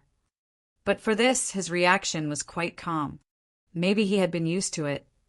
After experiencing so many storms, now his state of mind was as calm as still water when he faced things. Time had changed him a lot. But the only thing that didn't change was that he was more and more eager for real strength as his ability grew. The more powerful he became, the more eager he was for cultivating real strength. At some time, Xia Qingyuan showed up beside Yi Futian and said, "Now the storm and cloud have converged in 1,000-Leaf City. Many warriors have actually arrived. Are you ready to deal with them?" "No," replied Yi Futian. Xia Qingyuan looked at him. Yi Futian turned around and smiled at her, saying, "Those who should come will come. Just send our generals to defend against their soldiers. Let our soil soak their blood. They can't raise a big tide." Somewhere in Crimson Dragon Realm, in a courtyard. At this moment, someone was cultivating. She wore plain clothes, and the life force that emanated from her body was horrifying. There was a kind of mysterious energy, like a primitive beast roaring from her body, which elicited the endless law while dripping down from the sky and earth. The whole space was enveloped by a kind of terrible energy and compressed to the extreme. An unclear booming sound came from her fragile body, as if the strong power was purging her flesh, bones, and blood. She seemed to be enduring intense fear and looked to be suffering, but she was still holding on. Suddenly, as if a gust of energy went out of control, the flow of all the law between the sky and earth was disturbed. "Tui!" She spat out blood and ceased cultivating. Her life force was not stable. Even though she tried to restrain the energy in her body, it was still too wild to control. "Fei Shui!" a person and called.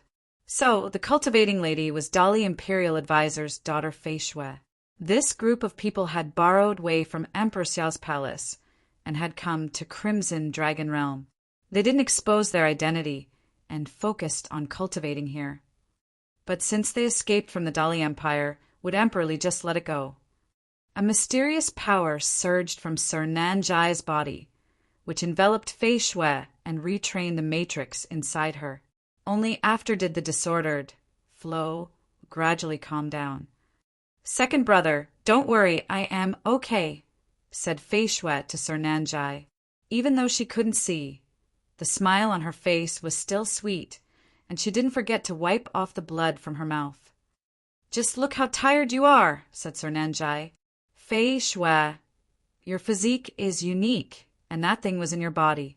Although it affects you, it also provides you with an extraordinary condition to cultivate. You were born with the body of law, and since you have entered the saint plane, you don't need to hurry to achieve anything. Just take your time to cultivate, and your cultivation speed will only be faster than others." "Yes," Fei Shui said, smiling. "I will keep it in mind. Every time you talk like this. But why did you hurt yourself again since you said you would keep it in mind?" a harsh voice asked. Fei Shui turned around to face the speaker. Although she couldn't see the speaker's face, she lowered her head and said in a soft voice, "Elder brother." Yan Yuan looked at her. Although he looked emotionless, he worried a lot about her. But he still talked to her in a serious way. "Fei Shui, I know you are eager to grow, but cultivation is not a thing you can accomplish in a day. Otherwise, all your efforts will be in vain. Besides, currently you're not able to endure the energy in your body. From now on, I will not allow you to cultivate using it." Fei Shui lowered her head and didn't say anything. "Elder brother, don't be too harsh on her." "Fei Shui doesn't want to do it, either," said Sir Nanjai to Yan Yuan, but he only met Yan Yuan's sharp eyes. Suddenly, Sir Nanjai turned his head as if he didn't notice.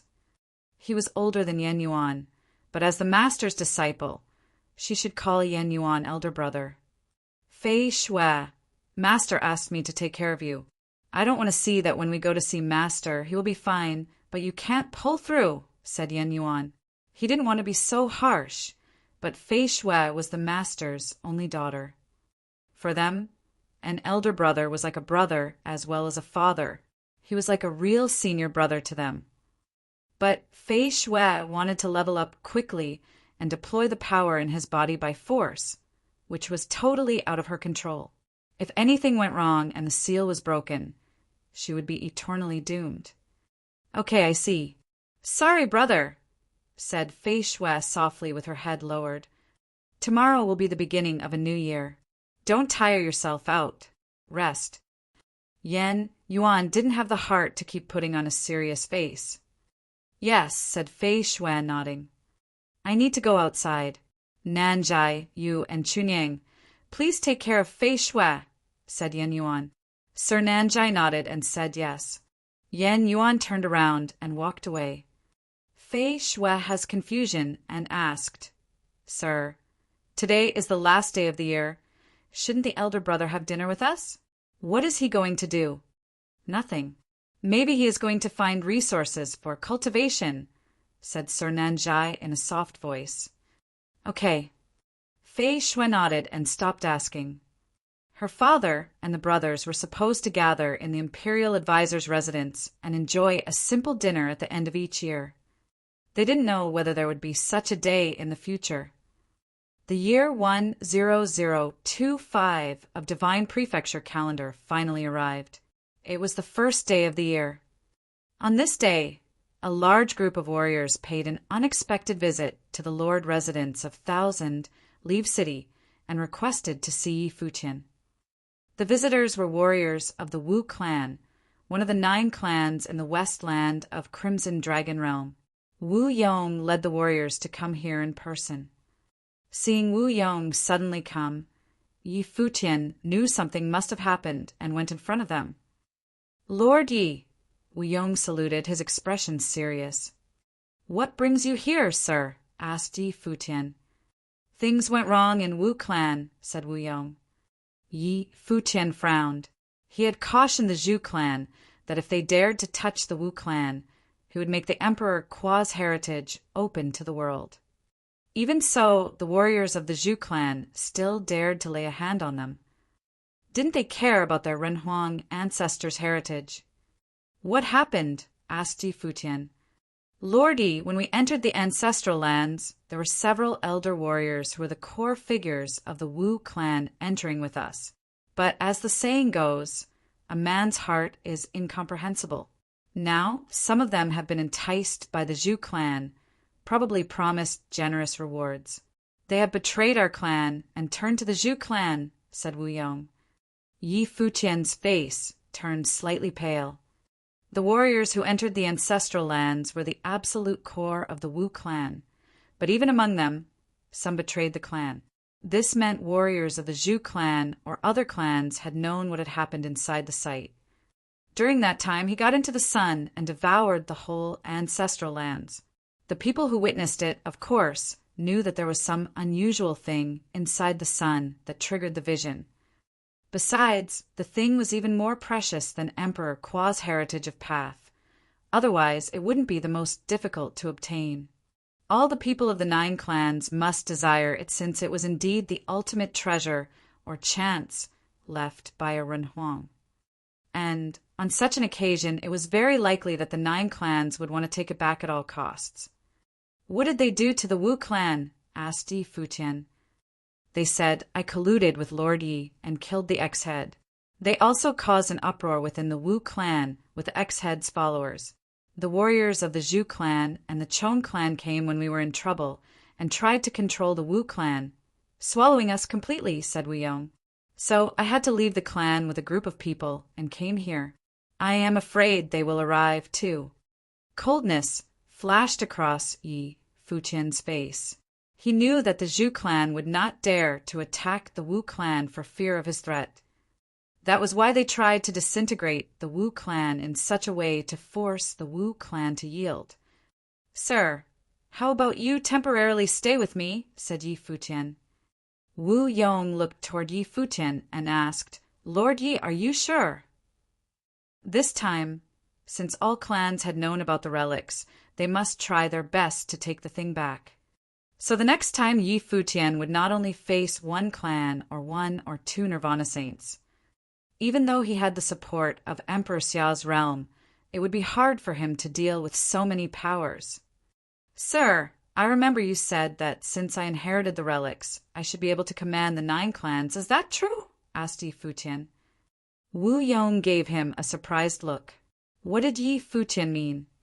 He should know it well. Even though the ancestral doctrine said so, would the 9 clans really follow it? "In principle, it should be so," replied Wu Yong. "Good," Yi Futian said, nodding. "If so, it was unjust for the 9 clans to attack him." "Sir, the Wu clan's crisis is only temporary," said Yi Futian. "One day it will prosper again." Wu Yong was confused, but he still nodded. The trip to ancestral lands made him somewhat understand Yi Futian's personality. In the beginning, he didn't compete with others and even gave way to Yin Tian, but when it was his time to fight, he wouldn't yield to anyone.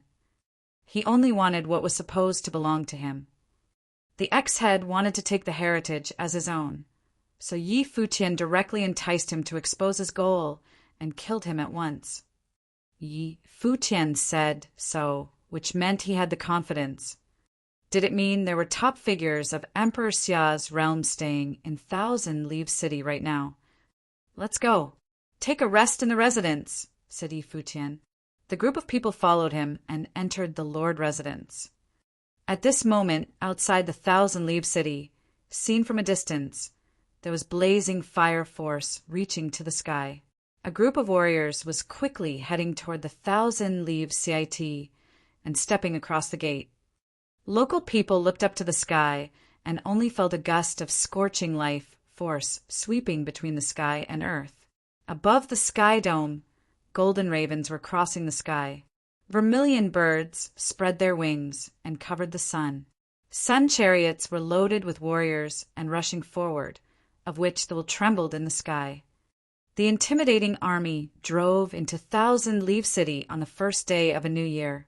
Suddenly, numerous people in Thousand Leaves City were in shock. "We are here," they said to each other. Emperor Qua's clans in the west land of Crimson Dragon Realm had no leader since the death of Emperor Qua. Emperor Qua's heritage, craved by many of them, was obtained by Lord Yi. Now their army has arrived.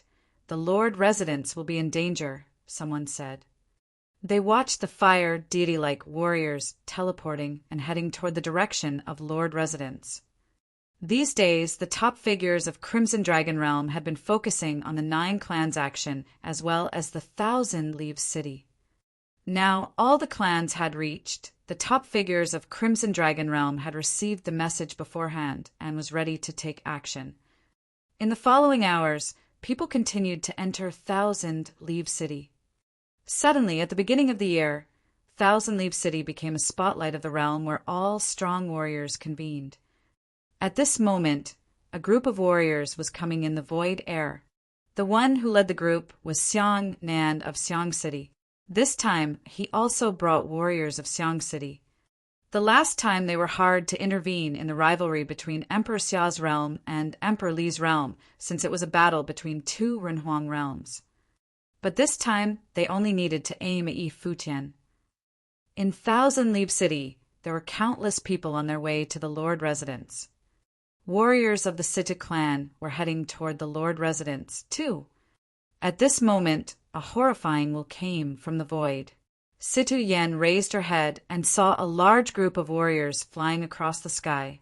The sun rays fell on them as if merging in their bodies, extremely dazzling. "They are the 9 clans in Emperor Qua's territory," Situ Yen thought to herself. She felt worried since she had just received the message that the army of the West Land would enter the city, so she hurried to the Lord residence. However, the 9 clans had already passed in front of them. How would the Lord residence go through this battle against these warriors? Situ Yen was a little worried. She heard that when Yi Futian in the West Land, Emperor Qua's clans didn't lay a hand on him because several warriors who battled with him spoke for him. But this time, they directly broke into the city. It was not likely that they would easily give up. "What did that guy take away from them?" said the lord of the Situ clan, Situ Zhong, in a low voice. There was a tinge of worry in his eyes. Confronting such a large lineup, there would be a cruel defeat waiting for Yi Futian if he refused to take the thing out. In recent years, Yi Futian and Yu Sheng from Emperor Xiao's realm had become legendary figures. One of them entered the regional palace and was ranked on the list of regional king ranking. As for Yi Futian, although he didn't have an outstanding grade like Yu Sheng did, he led the battle between two Renhuang realms and defeated so many rivals in Emperor Kua's ruins.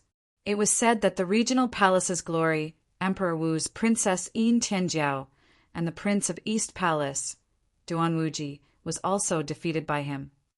Although nobody knew what happened in the ruins, it also proved how unusual he was. They had unlimited potential, and their future would not be restricted to Thousand Leaves City. He didn't want to see anything bad happen to them. He wanted to witness their bright future. In the void, more warriors had arrived.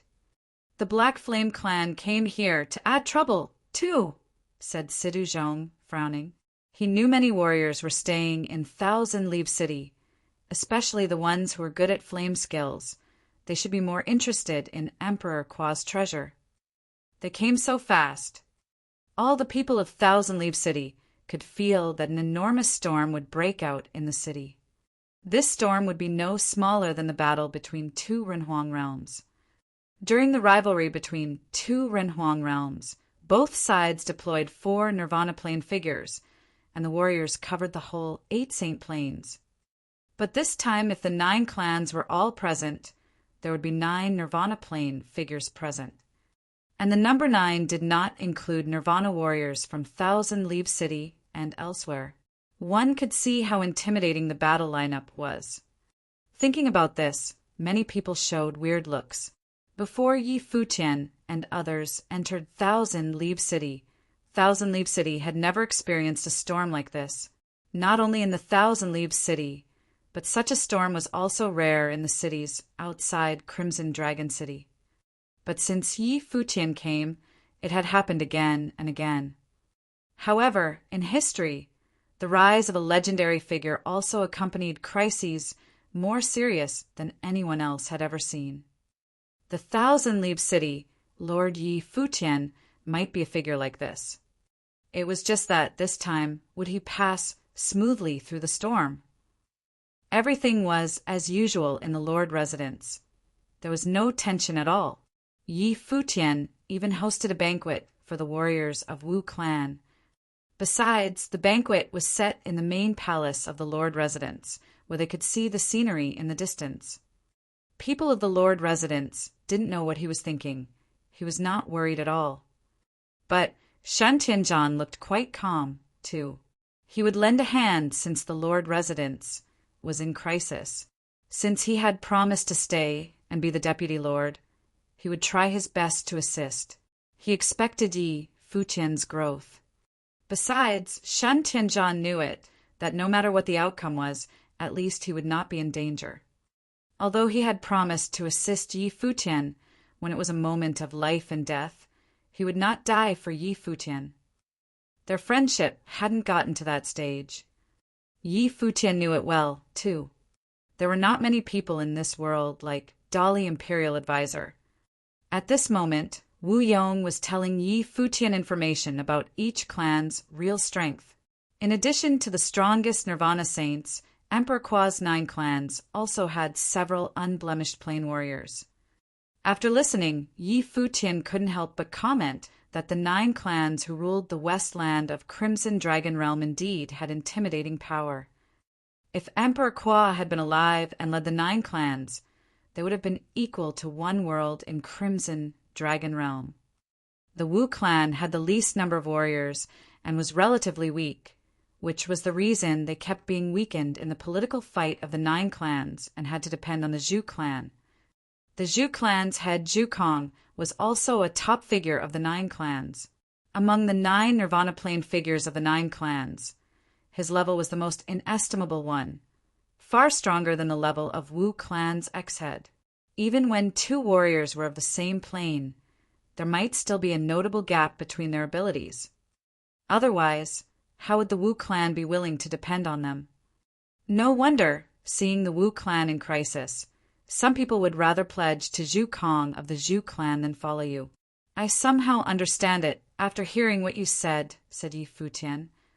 When the ability of two sides was so clearly contrasted, it was unwise to stand with Wu Yong. It was not unusual that Zhu Kong could lead the warriors of the Zhu clan to control the Wu clan. Lord Yi, please forgive our ex-head. Part of the reason he wanted to inherit all left by Emperor Kwa was because of this.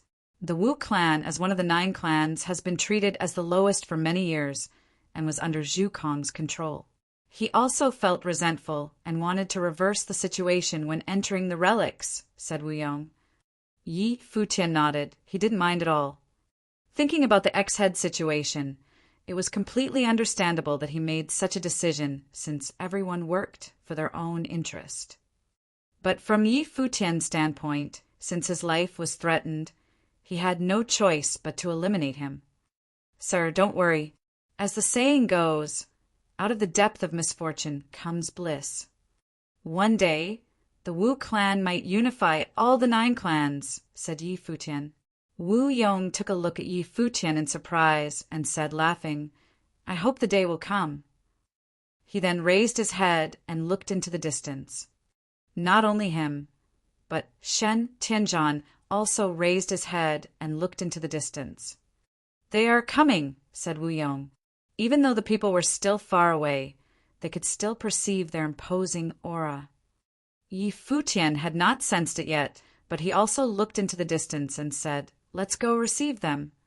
He got on his feet and walked from the Lord residence. Others followed him. Yi Futian didn't wait on the ground outside the Lord residence. He stood on a building in front of the residence. Many warriors had converged and surrounded the Lord's residence. They looked up and wondered whether Yi Futian had gotten ready or not. The sky in the distance turned red. A gust of intimidating might swept over. The sun chariot showed up. Zhu Kong sat on the sun chariot, surrounded by countless warriors. The giant group marched forward. Warriors of the 9 clans were all with him, each wrapped in the powerful life force of flame. The void sky seemed to be burning. The fire shot directly toward the direction of the Lord residence from afar. The sun chariot stopped in the upper sky. Warriors of all clans paused, too. Their eyes of flame glared in Yi Futian's direction. It was extremely terrifying. There were warriors continually coming from all directions and landing near the Lord's residence. Warriors of the Black Flame clan have arrived. At this moment, a group of people with horrid life force came near. The person who led the group was dressed in a black robe. He was the head of the Black Flame clan. This time he came in person. The ancestor of the Black Flame clan, Emperor Black Flame, was also a Renhuang. Warriors of the Flame Prison City have also arrived. Another group of people bathed in the dazzling glow of flame came from a different direction. The person who led the group stood relaxed, like a war deity of fire. In the beginning, these powers had visited the Lord's residence, but their suggestions were all rejected by Yi Futian. This time, nobody knew if they came just to watch the battle or join the fight for Emperor Kwa's heritage. Yi Futian! The figure who was standing over the sun chariot in the void sky called. Bathed in the glare of the sun, he looked like a deity. He was the head of the Zhu clan, Zhu Kong. Emperor Kwa's heritage belongs to ancestral lands of the 9 clans. You colluded with Wu Yong and killed the head of the Wu clan, took away Emperor Kwa's heritage, and made the ancestral lands disappear, undermining the base of the 9 clans. Zhu Kong said in a sonorous voice while looking at Yi Futian. How do you explain this? His words spread across the void sky. Hearing what Zhu Kong said, people could tell that this time the 9 clans were very confident to take back what Yi Futian had gotten. Besides, Zhu Kong even claimed that Yi Futian colluded with Wu Yong and killed the head of Wu clan, one of the 9 clans. They had declared his sin, which meant their side had justice. This time, they were ready to take away Yi Futian's life. Obviously, the 9 clans knew it too. Since Yi Futian had become their enemy, all they needed to do was to eradicate him, eliminating any potential risks. Zhu Kong, Wu Yong, and other Wu clan warriors around me know better than anyone else how the head of Wu clan died in the ancestral lands. You instigated in the inner conflicts of the Wu clan and tried to annex it. It is not my business, and I am not interested in asking you about things related to the Nine clan, replied Yi Futian coldly when looking at him. But if you insist on targeting me, let me ask you, since you know I have obtained Emperor Kwa's heritage and inherited what Emperor Kwa had left. Now I am in front of you. But why don't you bow to me and regard me as your master? Under the boundless sky dome, countless people heard Yi Futian's voice and were shocked. This guy was demanding the head of the Zhu clan call him master when being besieged by the Nine clans. Even Zhu Kong's pupils contracted after hearing this. The horrifying will of blazing flame shot from his eyes and darted toward Yi Futian. You claimed Emperor Kwa's relics belong to the Nine clans. Why don't you follow Emperor Kwa's last will? Continued Yi Futian. If you don't follow Emperor Kwa's final will and regard me as your master, how dare you challenge me and beg for Emperor Kwa's heritage? Yi Futian's aggressive questioning silenced the vast space around the city lord's office. For a moment, Zhu Kong had no answer. There was nothing wrong with what Yi Futian had said. If he wanted to recognize Emperor Kwa and the 9 major tribes, then he should have fulfilled his last will and testament. Obviously, this was just a raid. There was no justice in it. The so-called charges were just made-up lies. Even the heir of Emperor Kwa could only come from the 9 major tribes, and how can it have anything to do with an outsider like you? Chong Lu, the chief of the Chong tribe, said with glaring eyes and stared at Yi Futian. Yi Futian looked at the other and said, Chong Lu, chief of the Chong tribe, your name came from Chong Lu battle form, which boasts its legacy from Emperor Kwa. Chong Lu stared at Yi Futian. Indeed, he had inherited the complete method of Emperor Kwa. He even knew of the Chong Lu battle form. If it has nothing to do with outsiders, why would the 9 tribes invite the winners of the Flames of the Wai to enter the ancestral lands? Yi Futian asked, Isn't it because the 9 tribes had no one, thus using the power of others to obtain the inheritance for you and then take away from them by insidious means? Chong Lu's pupils contracted slightly and nursed a sense of extreme, overbearing will. Between the opening and closing of his pupils, the shadow of a horrible war god of flame appeared in the eyes of Yi Futian, which seemed to intend on crushing him. Yi Futian's eyes, likewise, were burning with flames, and the breath bloomed. Although none of them made a move, just one look and breath could give him a sense of extremely powerful oppression. A man of the Saint Plain from the 9 major tribes stepped out with a terrible breath upon him, staring at Yi Futian.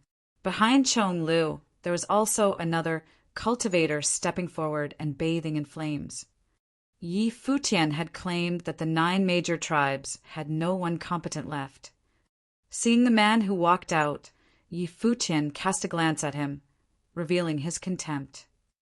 Being in the West for many years, it seems that the 9 major tribes have forgotten who they were, disobeying the final will and testament of Emperor Kwa, lacking in self-awareness, Yi Futian said indifferently.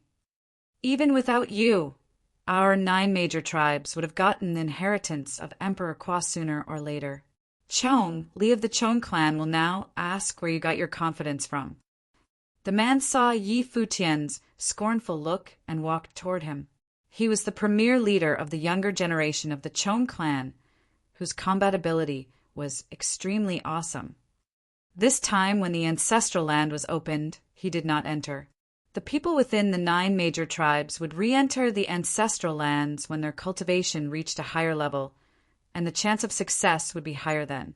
At the same time, they would continue to invite outsiders, letting them do the bidding of the 9 ancestral lands. Yi Futian was not incorrect in saying that the 9 ancestral lands invited them so that they could use them. But this time the flames of the ancestral lands was robbed, and the relic of Emperor Kwa disappeared. All Chong Li wanted was to inherit the relic of Emperor Kwa. However, before he could even visit the ancestral lands were gone. The Chong clan did not stop Chong Li's confrontation. Chong Li's talent was top-notch, and he himself was someone who was a likely genius and could open the door of the ancestral lands and inherit the relic of Emperor Kwa. The Chong clan always had high hopes for him. But now, everything was on Yi Futian. Chong Li stepped in the void, and the might of divine path swept out and pressed against Yi Futian. Every step he took, it was like a flaming war god whose each step landed on top of Yi Futian. Who among you will make a move? Xia Qingyuan said to the people behind her. Chong Li wanted to fight Yi Futian. The 9 major tribes came here with countless strong cultivators, and yet Chong Li was just a junior person. So he wanted to fight the city, Lord of Chinya City, but was he worthy? I'll go. A voice was heard. As the voice trailed off, a sword strike broke the air, like frightful lightning and thunder splitting the void. In the crowd, there was a figure walking forward. Between heaven and earth, the sword filled the sky and was whistling forward. Chong Li's eyes swept through the sky below, and the horrific flames of the great path burned downward, shook the space, and it seemed to be able to kill the other with a single look. But the eyes of the person who stepped out were like swords that tore everything and crushed the swordsmanship, piercing him in his eyes. Boom! The will of war was so horrifying that Chong Li's body seemed to have turned into a flaming of god of war. With one step, the void roared and trembled, and a large flaming footprint stepped on the void, burning the mountains and boiling the sea. The sword arrived and pierced directly into the large flaming footprint.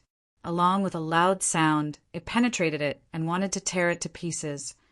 The surrounding space also seemed on the verge of being torn apart. Chong Li stepped out again. The flame of the way above his body seemed to be even more powerful and aggressive, and his whole person also became more massive. With one more step, the great flaming footprint seemed to overlap with the previous one. Its strength multiplied wildly to destroy the sword will of the other. The person who stepped out pointed his finger forward, and the sword chi was released, turned into a terrible storm. It leveraged the attack of the other and integrated a stronger sword will into the sword and slashed forth. Chong Li continued forward, and the might of authority became stronger and stronger as his body became more and more powerful. Chong Li's battle form had 13 forms and one stronger than the one previously. Chong Li took 7 steps, and 7 battle forms were released. However, his opponent did not back down at all.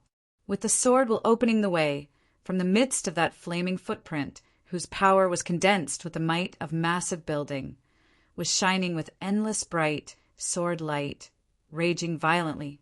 At the same time, a giant sword penetrated it bit by bit. Both powers were incredibly overbearing. Many cultivators of the Chong clan tribe looked on with a frown. Chong Li in their clan was already considered to be an extremely threatening character. Even within the 9 major tribes, all the top figures were about equal in strength in this realm. Now the other side had not yet sent out Yi Futian nor Xia Qingyuan, and there was even someone else who could go toe-to-toe with Chong Li. At this moment, there was a dazzling sword light. Finally, with a loud noise, everything was destroyed. The flames and sword chi continued to rage between heaven and earth, causing a destructive storm within the space. Who was that? Someone asked. These 2 people, who were only at the nascent stage of Saint Plain, were very strong. Should be a cultivator from Emperor Xia's realm, someone thought. Yi Futian appeared calm as he watched the battle that was taking place in the void. Chong Li was indeed strong.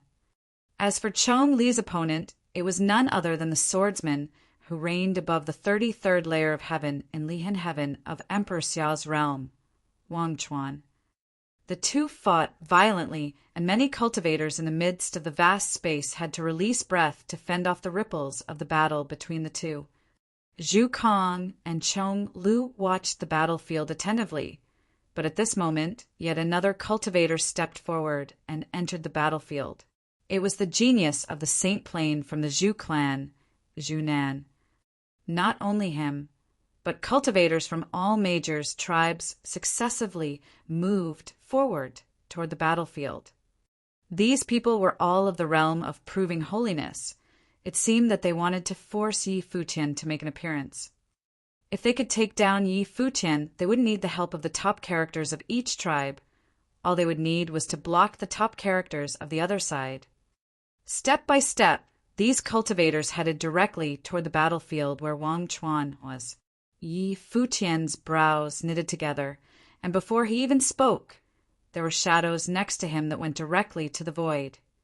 Knife Saint and Gu Donglu moved forward first and made a beeline straight for the battlefield. After that, Yi Wuchen and Su Chehan also marched toward the battlefield. In addition, Xianyuan clan and the Divine Cloud Valley each sent out a cultivator, corresponding to the number of people sent out by the other side, so that each may go forward to find their own opponents. In an instant, the divine might swept across the battlefield, overwhelming the vast space outside of the city lord's office. Knife Saint pulled out the demonic blade. He did not regard this as an exhibition of exchanging battle techniques, but the actual battlefield. Today, the 9 major tribes themselves were not here to learn, but to capture and conquer. For a moment, the demonic might roared into the sky, and the knife will blend it into the body of Knife Saint so that his body seemed to be covered with a layer of demonic armor. The demonic blade puffed out terrible demonic radiance. The turbulent air currents swept through the void. He appeared in front of a cultivator from the Ravine tribe. The other's body was brilliant. The light of the golden raven bloomed. But when the Knife Saint struck with his blade, the sky seemed to be cut open by a terrible crack from the hill. His expression changed dramatically, and an immense golden raven appeared and dashed out, trying to block the light from the blade. But under the demonic blade, the shadow of the golden raven was chopped in two. The terrible, demonic blade struck downward, and with a bang, the fire feathers of the golden raven that condensed behind him were cut off, and his whole person was dodging while backing away in a hurry, covered in cold sweat. This demonic blade, many cultivators stared at the sword in the hand of Knife said. The knife was far stronger, surpassing the realm of Knife Saint himself, like the blade of all demons. When the blade struck, it was full of violent intention. Gu Donglio's opponent was a cultivator from the Nanli tribe. Floating above his body was a divine light, surrounded by ancient characters, resonated with the great path. The atmosphere soared wildly, and when the palm print blasted out, it felt that heaven and earth would explode. It was incredibly violent. Sun Chehan walked to a cultivator of the Shang tribe. His body floated to the other side, and his breath was not strong. The other saw him coming closer. A sneer flashed in his eyes, and a bright golden flame flowed in his palm. When Su Chehan arrived, his palm print blasted out and touched Su Chehan, palm to palm. You are seeking your death. Seeing Su Chehan dared to touch his palm, he spoke coldly condescendingly, and his intention to kill was strong. When the two palms collided, a horrible hot flaming air rushed into Su Chehan's arm instantly and even ran all the way into Su Chehan's body. Su Chehan moaned under his breath. There was a terrible golden flame of the way inside his body that could destroy everything. It rushed to all of his internal organs, and his body was blasted backward, blood flowing out of his mouth. But at the same time, his opponent also made a sound of exclamation, looking at his palm. His flaming palm turned black, and soon his arm was the same, the golden flame mixed with the dark. It looked incredibly sinister. Poison sorcery. The same was true of his face. The golden flame melted into the dark air currents.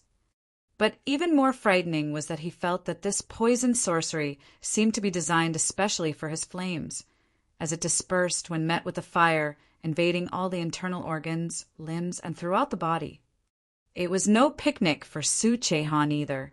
He took out an elixir and fed it into his mouth, then withdrew quickly from the battlefield.